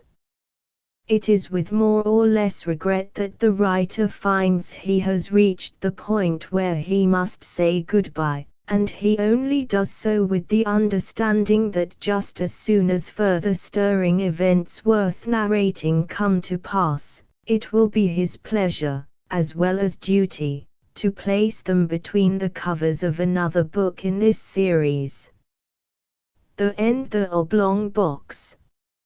Some years ago, I engaged passage from Charleston, SC, to the city of New York, in the fine packet ship Independence, Captain Hardy. We were to sail on the 15th of the month, June, weather permitting, and, on the 14th, I went on board to arrange some matters in my stateroom. I found that we were to have a great many passengers, including a more than usual number of ladies. On the list were several of my acquaintances, and among other names, I was rejoiced to see that of Mr. Cornelius Wyatt, a young artist, for whom I entertained feelings of warm friendship. He had been with me a fellow student at C University, where we were very much together. He had the ordinary temperament of genius, and was a compound of misanthropy, sensibility, and enthusiasm. To these qualities he united the warmest and truest heart which ever beat in a human bosom. I observed that his name was carded upon 3 staterooms, and, upon again referring to the list of passengers, I found that he had engaged passage for himself, wife, and 2 sisters, his own. The staterooms were sufficiently roomy, and each had 2 berths, one above the other. These berths, to be sure, were so exceedingly narrow as to be insufficient for more than one person. Still, I could not comprehend why there were 3 staterooms for these 4 persons. I was, just at this epoch, in one of those moody frames of mind which make a man abnormally inquisitive about trifles, and I confess, with shame, that I busied myself in a variety of ill-bred and preposterous conjectures about this matter of the supernumerary stateroom. It was no business of mine, to be sure, but with none the less pertinacity did I occupy myself in attempts to resolve the enigma. At last I had not arrived at it before. It is a servant, of course, I said. What a fool I am, not sooner to have thought of so obvious a solution. And then I again repaired to the list, but here I saw distinctly that no servant was to come with the party, although, in fact, it had been the original design to bring one, for the words "and servant" had been first written and then overscored. Oh, extra baggage to be sure, I now said to myself, something he wishes not to be put in the hold, something to be kept under his own eye. Ah, I have it, a painting or so, and this is what he has been bargaining about with Ficcolino, the Italian Jew. This idea satisfied me, and I dismissed my curiosity for the nonce. Wyatt's two sisters I knew very well, and most amiable and clever girls they were. His wife he had newly married, and I had never yet seen her. He had often talked about her in my presence, however, and in his usual style of enthusiasm. He described her as of surpassing beauty, wit, and accomplishment. I was, therefore, quite anxious to make her acquaintance. On the day in which I visited the ship, the 14th, Wyatt and a party were also to visit it, so the captain informed me, and I waited on board an hour longer than I had designed, in hope of being presented to the bride, but then an apology came. Mr. W. was a little indisposed, and would decline coming on board until tomorrow, at the hour of sailing. The morrow having arrived, I was going from my hotel to the wharf, when Captain Hardy met me and said that owing circumstances, a stupid but convenient phrase, he rather thought the Independence would not sail for a day or two, and that when all was ready, he would send up and let me know. This I thought strange, for there was a stiff southerly breeze, but as the circumstances were not forthcoming, although I pumped for them with much perseverance, I had nothing to do but to return home and digest my impatience at leisure. I did not receive the expected message from the captain for nearly a week. It came at length, however, and I immediately went on board. The ship was crowded with passengers, and everything was in the bustle attendant upon making sail. Wyatt's party arrived in about 10 minutes after myself. There were the two sisters, the bride, and the artist, the latter in one of his customary fits of moody misanthropy. I was too well used to these, however, to pay them any special attention. He did not even introduce me to his wife, this courtesy devolving, perforce, upon his sister Marion, a very sweet and intelligent girl, who, in a few hurried words, made us acquainted.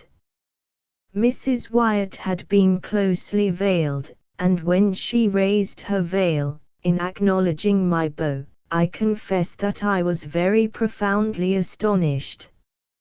I should have been much more so, however, had not long experience advised me not to trust, with too implicit a reliance, the enthusiastic descriptions of my friend, the artist, when indulging in comments upon the loveliness of woman. When beauty was the theme, I well knew with what facility he soared into the regions of the purely ideal.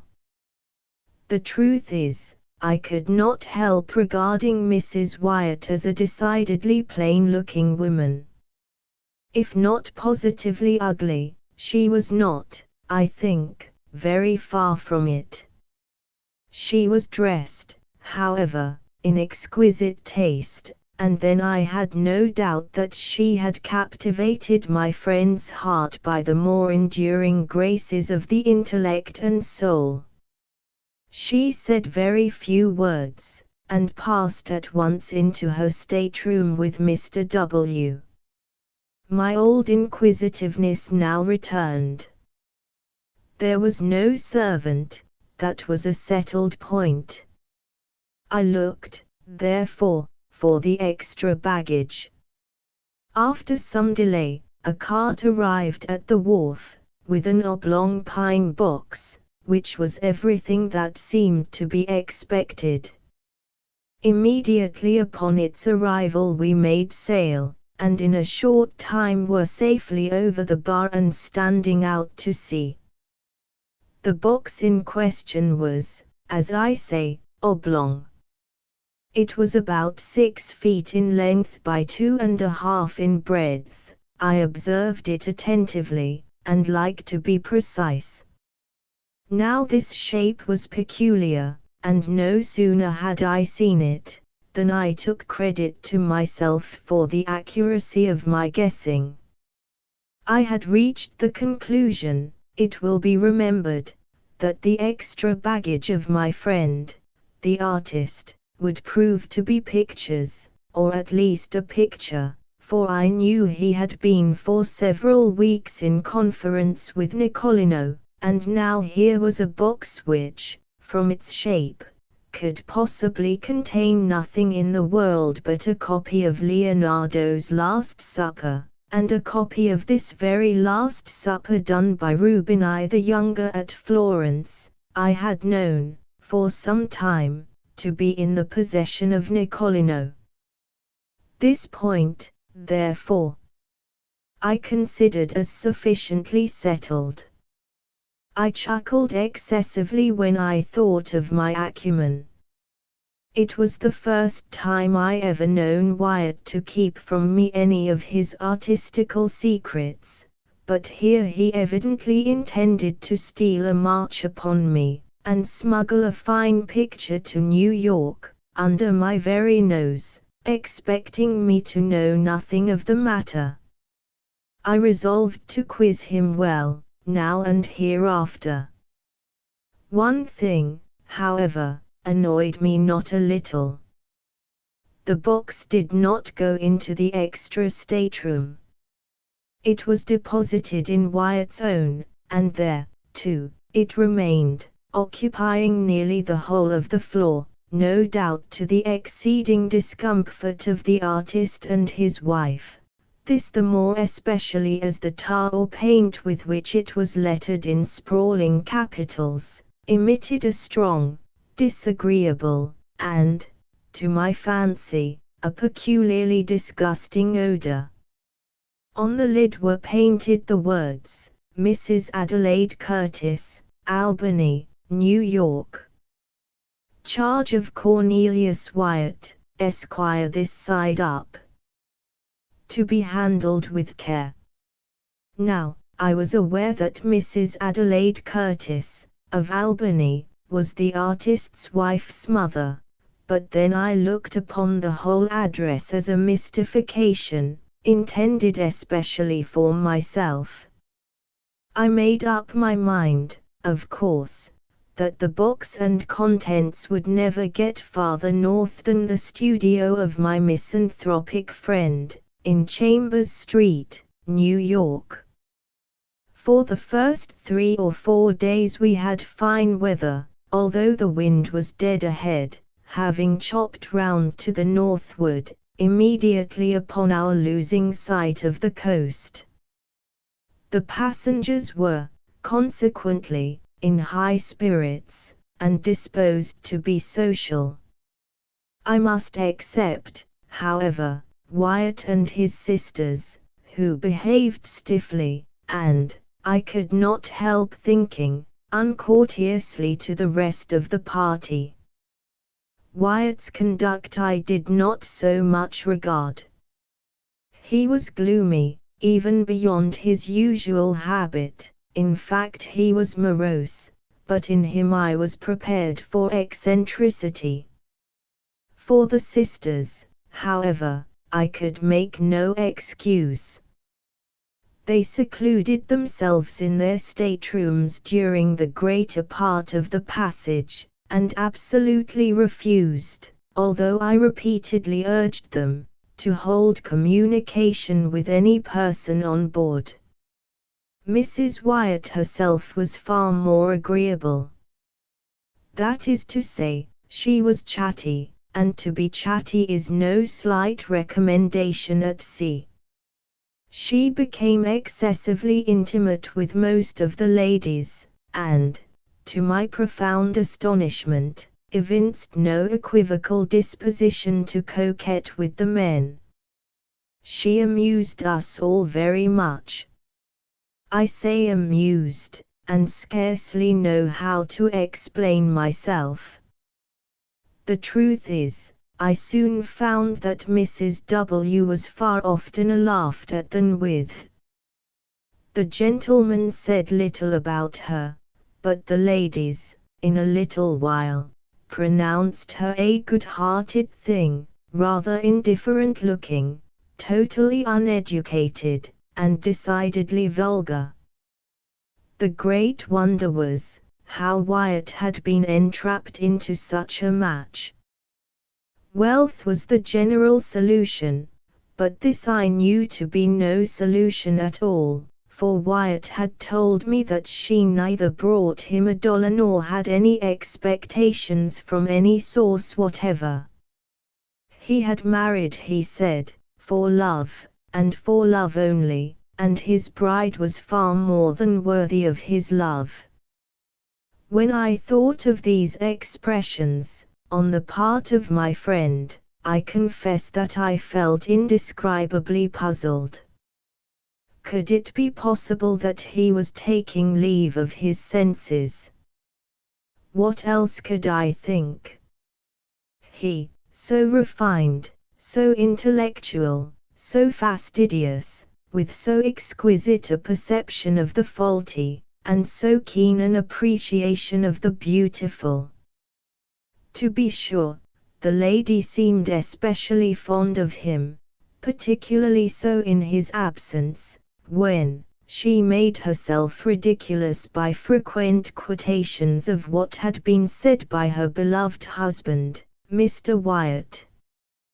The word husband seemed forever, to use one of her own delicate expressions, forever on the tip of her tongue.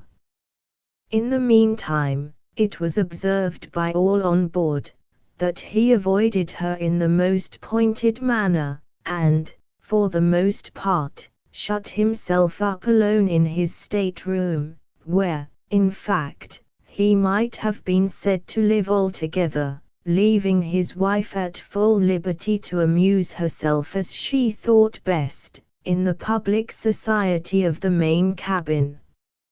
My conclusion, from what I saw and heard, was, that the artist, by some unaccountable freak of fate, or perhaps in some fit of enthusiastic and fanciful passion, had been induced to unite himself with a person altogether beneath him, and that the natural result, entire and speedy disgust, had ensued. I pitied him from the bottom of my heart, but could not, for that reason, quite forgive his incommunicativeness in the matter of the Last Supper. For this I resolved to have my revenge.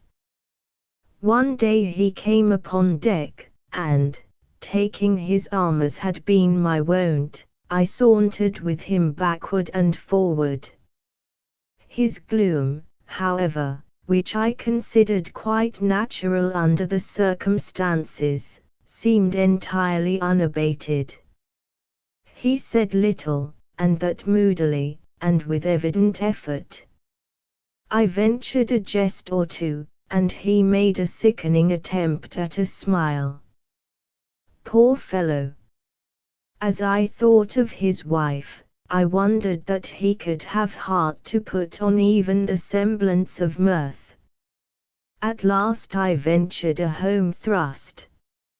I determined to commence a series of covert insinuations, or innuendos, about the oblong box, just to let him perceive, gradually, that I was not altogether the butt, or victim, of his little bit of pleasant mystification. My first observation was by way of opening a masked battery. I said something about the peculiar shape of that box, and, as I spoke the words, I smiled knowingly, winked, and touched him gently with my forefinger in the ribs. The manner in which Wyatt received this harmless pleasantry convinced me, at once, that he was mad.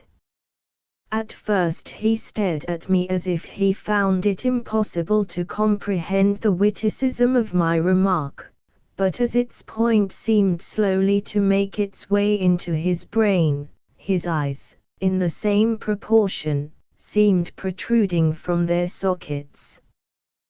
Then he grew very red, then hideously pale, then, as if highly amused with what I had insinuated, he began a loud and boisterous laugh, which, to my astonishment, he kept up, with gradually increasing vigor, for 10 minutes or more. In conclusion he fell flat and heavily upon the deck. When I ran to uplift him, to all appearance he was dead. I called assistance, and, with much difficulty, we brought him to himself. Upon reviving he spoke incoherently for some time. At length we bled him and put him to bed. The next morning he was quite recovered, so far as regarded his mere bodily health. Of his mind I say nothing, of course. I avoided him during the rest of the passage, by advice of the captain, who seemed to coincide with me altogether in my views of his insanity, but cautioned me to say nothing on this head to any person on board. Several circumstances occurred immediately after this fit of Wyatt's which contributed to heighten the curiosity with which I was already possessed. Among other things, this: I had been nervous, drank too much strong green tea, and slept ill at night. In fact, for 2 nights I could not be properly said to sleep at all. Now, my stateroom opened into the main cabin, or dining room, as did those of all the single men on board. Wyatt's 3 rooms were in the after cabin, which was separated from the main one by a slight sliding door, never locked even at night. As we were almost constantly on a wind, and the breeze was not a little stiff, the ship heeled to leeward very considerably, and whenever her starboard side was to leeward, the sliding door between the cabins slid open, and so remained, nobody taking the trouble to get up and shut it. But my berth was in such a position, that when my own stateroom door was open, as well as the sliding door in question, and my own door was always open on account of the heat, I could see into the after cabin quite distinctly, and just at that portion of it, too, where were situated the staterooms of Mr. Wyatt. Well, during 2 nights, not consecutive, while I lay awake, I clearly saw Mrs. W., about 11 o'clock each night, steal cautiously from the stateroom of Mr. W., and enter the extra room, where she remained until daybreak, when she was called by her husband and went back. That they were virtually separated was clear. They had separate apartments, no doubt in contemplation of a more permanent divorce, and here, after all, I thought, was the mystery of the extra stateroom. There was another circumstance, too, which interested me much. During the 2 wakeful nights in question, and immediately after the disappearance of Mrs. Wyatt into the extra stateroom, I was attracted by certain singular, cautious, subdued noises in that of her husband. After listening to them for some time, with thoughtful attention, I at length succeeded perfectly in translating their import. They were sounds occasioned by the artist in prying open the oblong box, by means of a chisel and mallet, the latter being muffled, or deadened, by some soft woolen or cotton substance in which its head was enveloped. In this manner I fancied I could distinguish the precise moment when he fairly disengaged the lid, also, that I could determine when he removed it altogether, and when he deposited it upon the lower berth in his room. This latter point I knew, for example, by certain slight taps which the lid made in striking against the wooden edges of the berth, as he endeavored to lay it down very gently, there being no room for it on the floor. After this there was a dead stillness, and I heard nothing more, upon either occasion, until nearly daybreak, unless, perhaps, I may mention a low sobbing, or murmuring sound, so very much suppressed as to be nearly inaudible, if, indeed, the whole of this latter noise were not rather produced by my own imagination. I say it seemed to resemble sobbing or sighing, but, of course, it could not have been either. I rather think it was a ringing in my own ears. Mr. Wyatt, no doubt, according to custom, was merely giving the rein to one of his hobbies, indulging in one of his fits of artistic enthusiasm. He had opened his oblong box, in order to feast his eyes on the pictorial treasure within. There was nothing in this, however, to make him sob. I repeat therefore, that it must have been simply a freak of my own fancy, distempered by good Captain Hardy's green tea. Just before dawn, on each of the 2 nights of which I speak, I distinctly heard Mr. Wyatt replace the lid upon the oblong box, and force the nails into their old places, by means of the muffled mallet.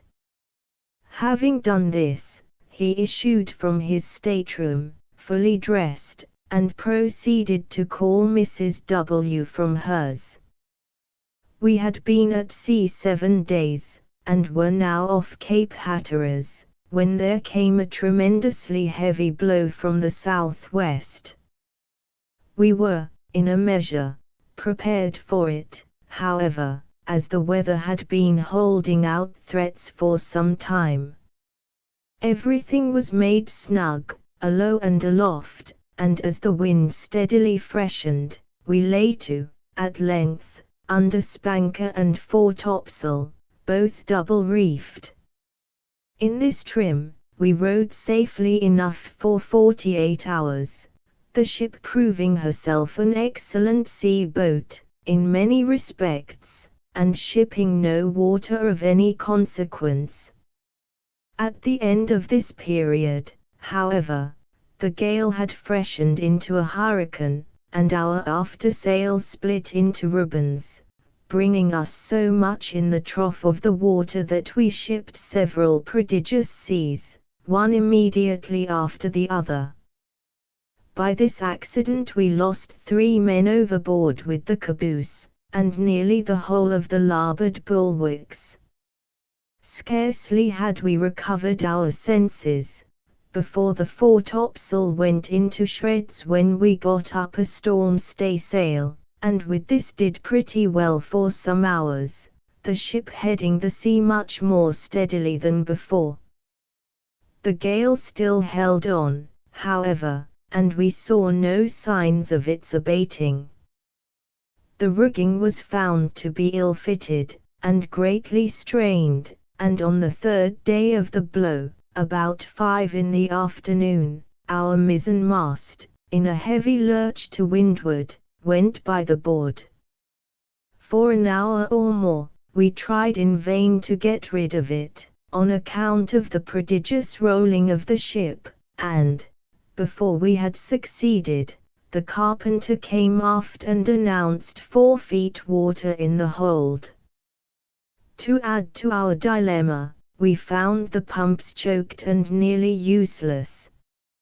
All was now confusion and despair, but an effort was made to lighten the ship by throwing overboard as much of her cargo as could be reached, and by cutting away the 2 masts that remained. This we at last accomplished, but we were still unable to do anything at the pumps, and, in the meantime, the leak gained on us very fast. At sundown, the gale had sensibly diminished, and, as the sea went down with it, we still entertained faint hopes of saving ourselves in the boats. At 8 p.m. the clouds broke away to windward, and we had the advantage of a full moon, a piece of good fortune which served wonderfully to cheer our drooping spirits. After incredible labor we succeeded, at length, in getting the longboat over the side without material accident, and into this we crowded the whole of the crew and most of the passengers. This party made off immediately, and, after undergoing much suffering, finally arrived, in safety, at Ocracoke Inlet, on the 3rd day after the wreck. 14 passengers, with the captain, remained on board, resolving to trust their fortunes to the jollyboat at the stern.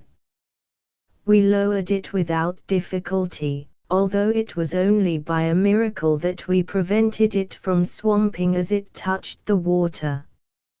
It contained, when afloat, the captain and his wife, Mr. Wyatt and party, a Mexican officer, wife, 4 children, and myself, with a Negro valet.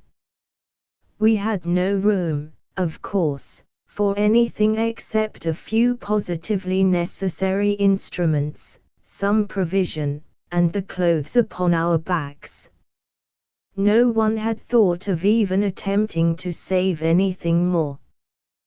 What must have been the astonishment of all then, when, having proceeded a few fathoms from the ship, Mr. Wyatt stood up in the stern sheets, and coolly demanded of Captain Hardy that the boat should be put back for the purpose of taking in his oblong box.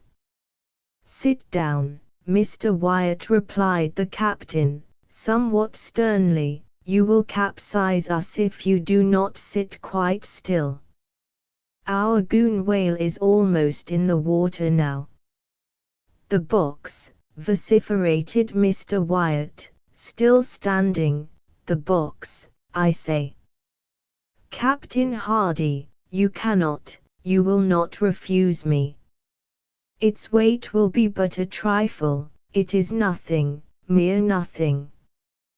By the mother who bore you, for the love of heaven, by your hope of salvation, I implore you to put back for the box." The captain, for a moment, seemed touched by the earnest appeal of the artist, but he regained his stern composure, and merely said, "Mr. Wyatt, you are mad. I cannot listen to you. Sit down, I say, or you will swamp the boat. Stay, hold him, seize him. He is about to spring overboard. There, I knew it, he is over." As the captain said this, Mr. Wyatt, in fact, sprang from the boat, and, as we were yet in the lee of the wreck, succeeded, by almost superhuman exertion, in getting hold of a rope which hung from the 4 chains. In another moment he was on board, and rushing frantically down into the cabin. In the meantime, we had been swept astern of the ship, and being quite out of her lee, were at the mercy of the tremendous sea which was still running. We made a determined effort to put back, but our little boat was like a feather in the breath of the tempest. We saw at a glance that the doom of the unfortunate artist was sealed. As our distance from the wreck rapidly increased, the madman, for as such only could we regard him, was seen to emerge from the companionway, up which, by dint of a strength that appeared gigantic, he dragged, bodily, the oblong box. While we gazed in the extremity of astonishment, he passed, rapidly, several turns of a 3-inch rope, first around the box and then around his body. In another instant both body and box were in the sea, disappearing suddenly, at once and forever. We lingered a while sadly upon our oars, with our eyes riveted upon the spot. At length we pulled away. The silence remained unbroken for an hour. Finally, I hazarded a remark. "Did you observe, Captain, how suddenly they sank? Was not that an exceedingly singular thing? I confess that I entertained some feeble hope of his final deliverance, when I saw him lash himself to the box, and commit himself to the sea." "They sank as a matter of course," replied the captain, "and that like a shot. They will soon rise again, however, but not till the salt melts." "The salt?" I ejaculated. "Hush," said the captain, pointing to the wife and sisters of the deceased. "We must talk of these things at some more appropriate time. We suffered much, and made a narrow escape, but fortune befriended us, as well as our mates in the long boat. We landed, in fine, more dead than alive, after 4 days of intense distress, upon the beach opposite Roanoke Island. We remained there a week, were not ill-treated by the wreckers, and at length obtained a passage to New York. About a month after the loss of the Independence, I happened to meet Captain Hardy in Broadway. Our conversation turned, naturally, upon the disaster, and especially upon the sad fate of poor Wyatt. I thus learned the following particulars. The artist had engaged passage for himself, wife, 2 sisters, and a servant. His wife was, indeed, as she had been represented, a most lovely and most accomplished woman. On the morning of the 14th of June, the day in which I first visited the ship, the lady suddenly sickened and died. The young husband was frantic with grief, but circumstances imperatively forbade the deferring his voyage to New York. It was necessary to take to her mother the corpse of his adored wife, and on the other hand, the universal prejudice which would prevent his doing so openly, was well known. 9/10 of the passengers would have abandoned the ship rather than take passage with the dead body. In this dilemma, Captain Hardy arranged that the corpse, being first partially embalmed, and packed, with a large quantity of salt, in a box of suitable dimensions, should be conveyed on board as merchandise. Nothing was to be said of the lady's decease, and, as it was well understood that Mr. Wyatt had engaged passage for his wife, It became necessary that some person should personate her during the voyage. This the deceased's lady's maid was easily prevailed on to do. The extra stateroom, originally engaged for this girl during her mistress' life, was now merely retained. In this stateroom the pseudo-wife slept, of course, every night. In the daytime she performed, to the best of her ability, the part of her mistress, whose person, it had been carefully ascertained, was unknown to any of the passengers on board. My own mistakes arose, naturally enough, through too careless, too inquisitive, and too impulsive a temperament. But of late, it is a rare thing that I sleep soundly at night. There is a countenance which haunts me, turn as I will. There is an hysterical laugh which will forever ring within my ears. Asterisk asterisk asterisk end of the Project Gutenberg ebook at Whispering Pine Lodge asterisk asterisk asterisk updated editions will replace the previous one, the old editions will be renamed. Creating the works from print editions not protected by U.S. copyright law means that no one owns a United States copyright in these works, so the Foundation, and you, can copy and distribute it in the United States without permission and without paying copyright royalties. Special rules, set forth in the general terms of use part of this license, apply to copying and distributing Project Gutenberg trademark symbol electronic works to protect the Project Gutenberg trademark symbol concept and trademark.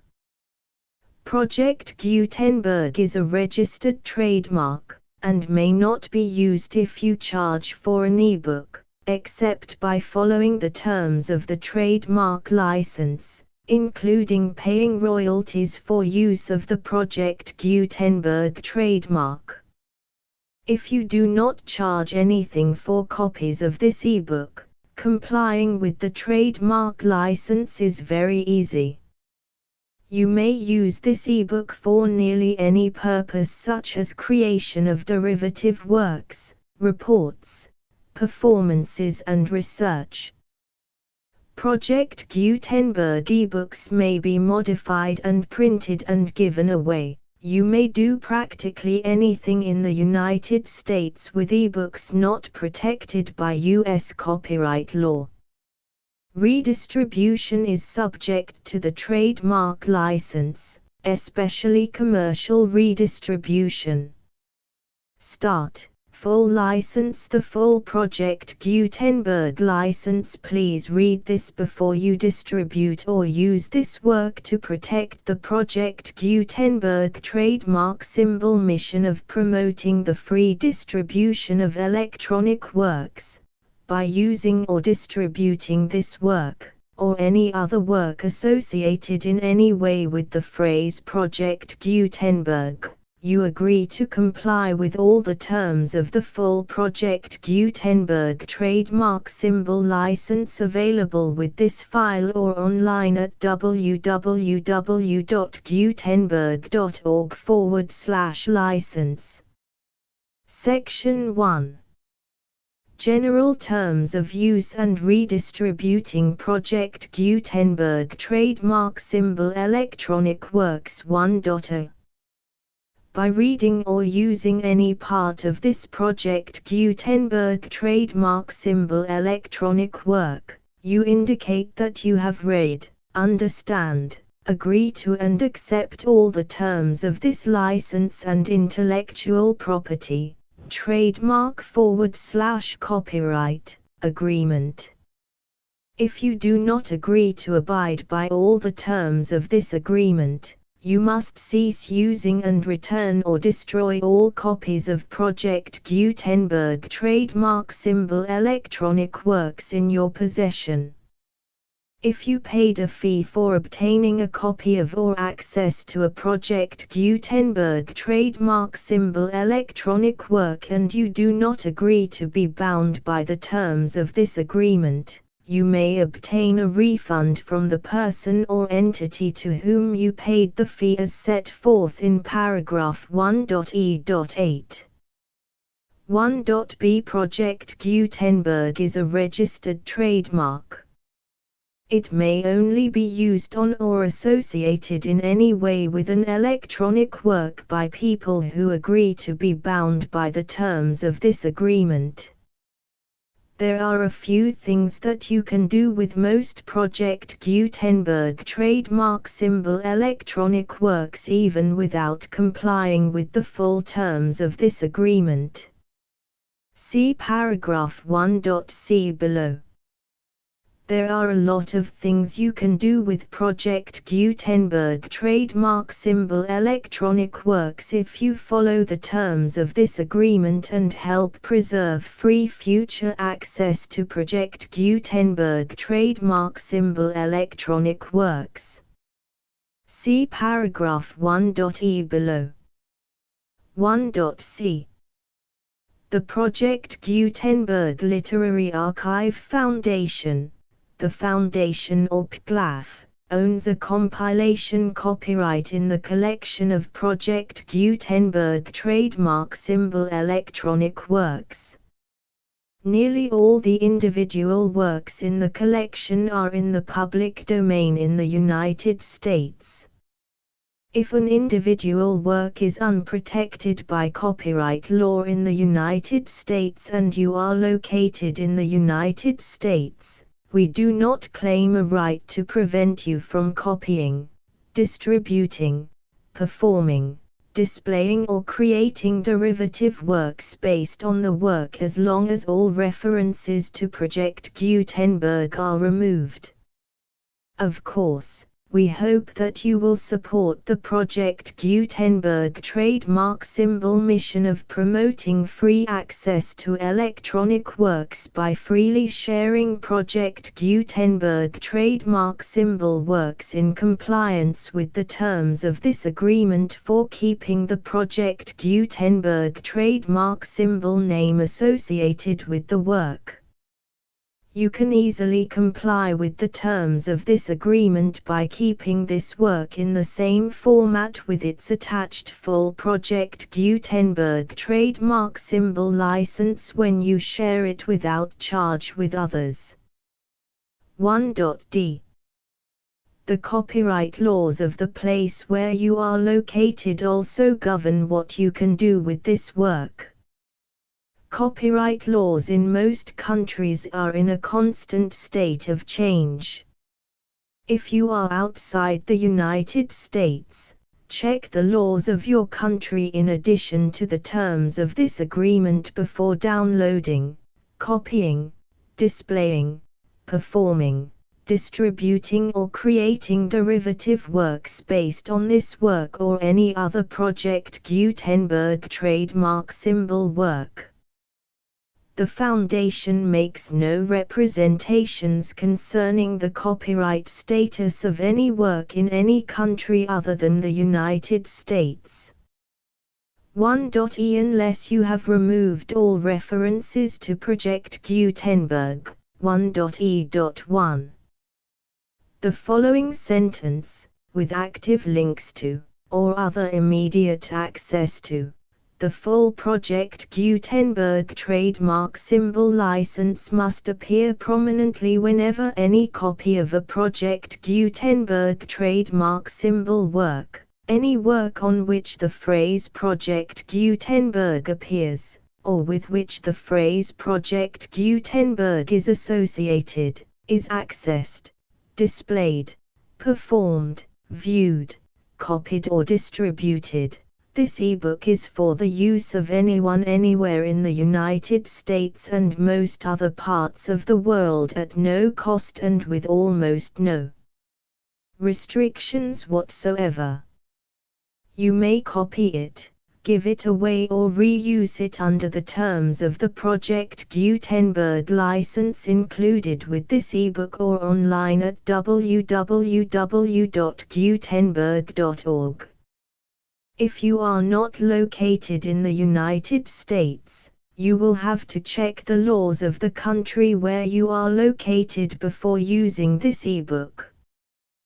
1.e.2 If an individual Project Gutenberg trademark symbol electronic work is derived from texts not protected by U.S. copyright law, does not contain a notice indicating that it is posted with permission of the copyright holder, the work can be copied and distributed to anyone in the United States without paying any fees or charges.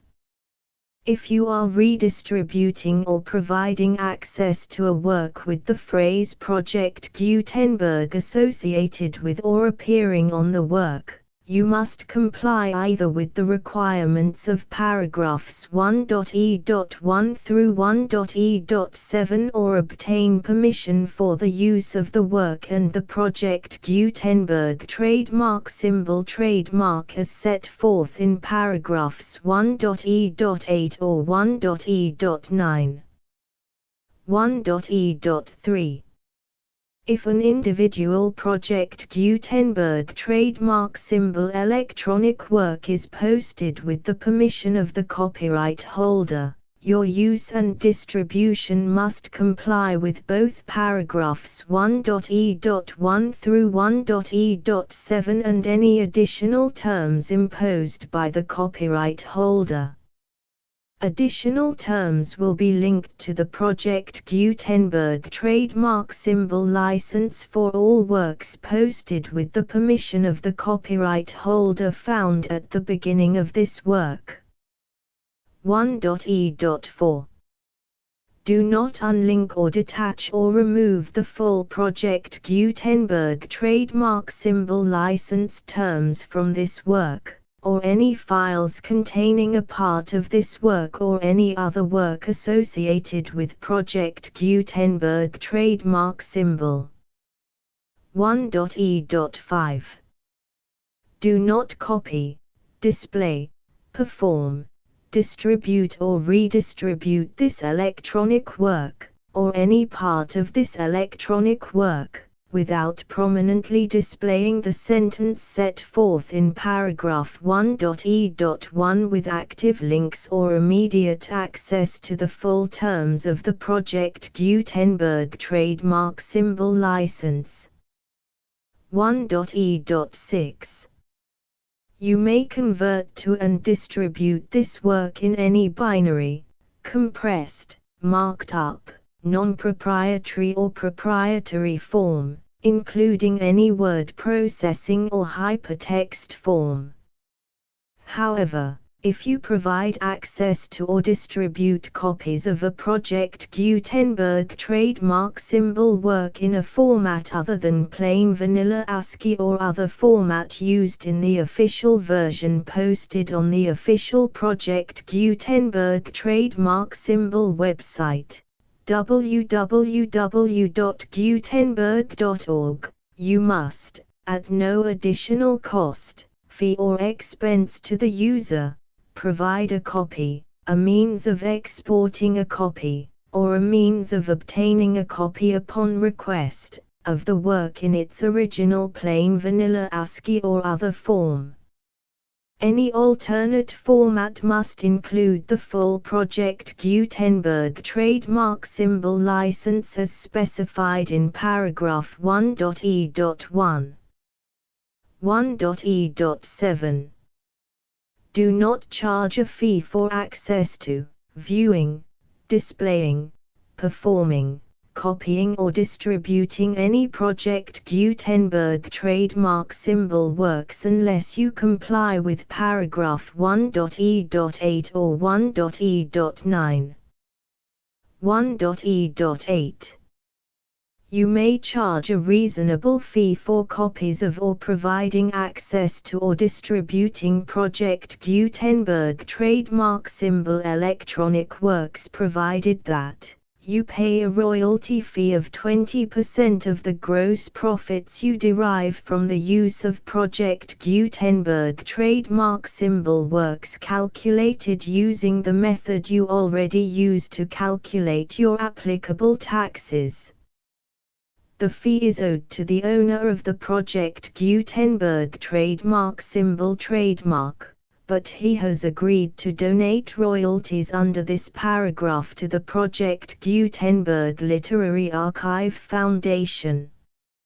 Royalty payments must be paid within 60 days following each date on which you prepare, or are legally required to prepare, your periodic tax returns. Royalty payments should be clearly marked as such and sent to the Project Gutenberg Literary Archive Foundation at the address specified in Section 4. Information about donations to the Project Gutenberg Literary Archive Foundation. You provide a full refund of any money paid by a user who notifies you in writing, or by email, within 30 days of receipt that he does not agree to the terms of the full Project Gutenberg trademark symbol license. You must require such a user to return or destroy all copies of the works possessed in a physical medium and discontinue all use of and all access to other copies of Project Gutenberg trademark symbol works. You provide, in accordance with paragraph 1.f.3, a full refund of any money paid for a work or a replacement copy, if a defect in the electronic work is discovered and reported to you within 90 days of receipt of the work. You comply with all other terms of this agreement for free distribution of Project Gutenberg trademark symbol works. 1.e.9. If you wish to charge a fee or distribute a Project Gutenberg trademark symbol electronic work or group of works on different terms than are set forth in this agreement, you must obtain permission in writing from the Project Gutenberg Literary Archive Foundation, the manager of the Project Gutenberg trademark symbol trademark. Contact the Foundation as set forth in Section 3 below. 1.f1.f.1. Project Gutenberg volunteers and employees expend considerable effort to identify, do copyright research on, transcribe and proofread works not protected by U.S. copyright law in creating the Project Gutenberg trademark symbol collection. Despite these efforts, Project Gutenberg trademark symbol electronic works, and the medium on which they may be stored, may contain defects such as, but not limited to, incomplete, inaccurate or corrupt data, transcription errors, a copyright or other intellectual property infringement, a defective or damaged disk or other medium, a computer virus, or computer codes that damage or cannot be read by your equipment. 1.f.2. Limited warranty, disclaimer of damages, except for the right of replacement or refund described in paragraph 1.f.3, the Project Gutenberg Literary Archive Foundation, the owner of the Project Gutenberg trademark symbol trademark, and any other party distributing a Project Gutenberg trademark symbol electronic work under this agreement, disclaim all liability to you for damages, costs and expenses, including legal fees. You agree that you have no remedies for negligence, strict liability, breach of warranty or breach of contract except those provided in paragraph 1.f.3. You agree that the Foundation, the trademark owner, and any distributor under this agreement will not be liable to you for actual, direct, indirect, consequential, punitive or incidental damages even if you give notice of the possibility of such damage. 1.f.3 Limited right of replacement or refund. If you discover a defect in this electronic work within 90 days of receiving it, you can receive a refund of the money, if any, you paid for it by sending a written explanation to the person you received the work from. If you received the work on a physical medium, you must return the medium with your written explanation. The person or entity that provided you with the defective work may elect to provide a replacement copy in lieu of a refund. If you received the work electronically, the person or entity providing it to you may choose to give you a second opportunity to receive the work electronically in lieu of a refund. If the second copy is also defective, you may demand a refund in writing without further opportunities to fix the problem. 1.f.4 Except for the limited right of replacement or refund set forth in paragraph 1.f.3, this work is provided to you as is, with no other warranties of any kind, express or implied, including but not limited to warranties of merchantability or fitness for any purpose. 1.f.5 Some states do not allow disclaimers of certain implied warranties or the exclusion or limitation of certain types of damages. If any disclaimer or limitation set forth in this agreement violates the law of the state applicable to this agreement, the agreement shall be interpreted to make the maximum disclaimer or limitation permitted by the applicable state law. The invalidity or unenforceability of any provision of this agreement shall not void the remaining provisions. 1.f.6 Indemnity. You agree to indemnify and hold the foundation, the trademark owner, any agent or employee of the foundation, anyone providing copies of Project Gutenberg trademark symbol electronic works in accordance with this agreement, and any volunteers associated with the production, promotion and distribution of Project Gutenberg trademark symbol electronic works, harmless from all liability, costs and expenses, including legal fees, that arise directly or indirectly from any of the following which you do or cause to occur. A. Distribution of this or any Project Gutenberg trademark symbol work. B. Alteration, modification, or additions or deletions to any Project Gutenberg trademark symbol work, and C. Any defect you cause. Section 2.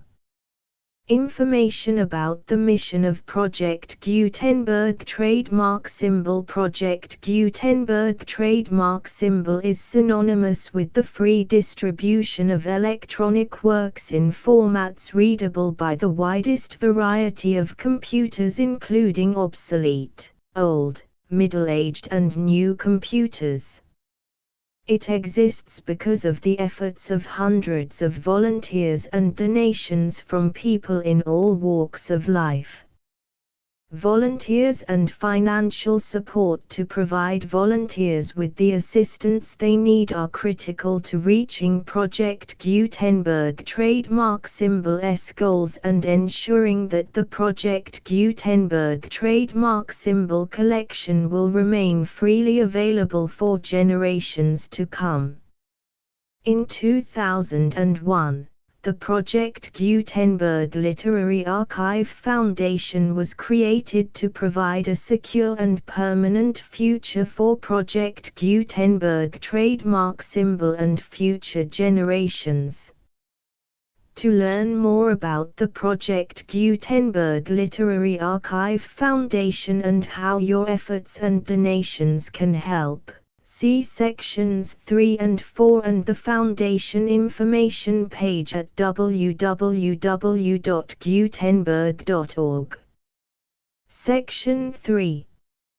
Information about the Project Gutenberg Literary Archive Foundation. The Project Gutenberg Literary Archive Foundation is a non-profit 501(c)(3) educational corporation organized under the laws of the state of Mississippi and granted tax-exempt status by the Internal Revenue Service. The Foundation's IN or Federal Tax Identification Number is 64-6221541. Contributions to the Project Gutenberg Literary Archive Foundation are tax-deductible to the full extent permitted by U.S. federal laws and your state's laws. The Foundation's business office is located at 809 North 1500 West, Salt Lake City, UT 84116. 801-596-1887. Email contact links and up-to-date contact information can be found at the Foundation's website and official page at www.gutenberg.org/contact section 4. Information about donations to the Project Gutenberg Literary Archive Foundation. Project Gutenberg trademark symbol depends upon and cannot survive without widespread public support and donations to carry out its mission of increasing the number of public domain and licensed works that can be freely distributed in machine-readable form accessible by the widest array of equipment including outdated equipment. Many small donations, $1 to $5,000, are particularly important to maintaining tax-exempt status with the IRS. The Foundation is committed to complying with the laws regulating charities and charitable donations in all 50 states of the United States. Compliance requirements are not uniform and it takes a considerable effort, much paperwork and many fees to meet and keep up with these requirements. We do not solicit donations in locations where we have not received written confirmation of compliance. To send donations or determine the status of compliance for any particular state, visit www.gutenberg.org/donate. While we cannot and do not solicit contributions from states where we have not met the solicitation requirements, we know of no prohibition against accepting unsolicited donations from donors in such states who approach us with offers to donate. International donations are gratefully accepted, but we cannot make any statements concerning tax treatment of donations received from outside the United States. U.S. laws alone swamp our small staff. Please check the Project Gutenberg web pages for current donation methods and addresses. Donations are accepted in a number of other ways including checks, online payments and credit card donations. To donate, please visit www.gutenberg.org/donate. Section 5. General information about Project Gutenberg trademark symbol Electronic Works. Professor Michael S. Hart was the originator of the Project Gutenberg trademark symbol concept of a library of electronic works that could be freely shared with anyone. For 40 years, he produced and distributed Project Gutenberg trademark symbol ebooks with only a loose network of volunteer support. Project Gutenberg trademark symbol ebooks are often created from several printed editions, all of which are confirmed as not protected by copyright in the US unless a copyright notice is included. Thus, we do not necessarily keep ebooks in compliance with any particular paper edition. Most people start at our website, which has the main PG search facility, www.gutenberg.org. This website includes information about Project Gutenberg trademark symbol, including how to make donations to the Project Gutenberg Literary Archive Foundation, how to help produce our new ebooks, and how to subscribe to our email newsletter to hear about new ebooks.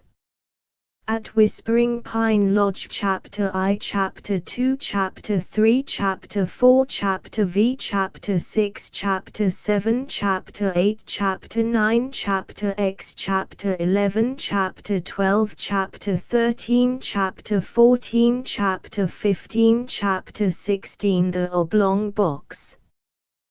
The full Project Gutenberg license.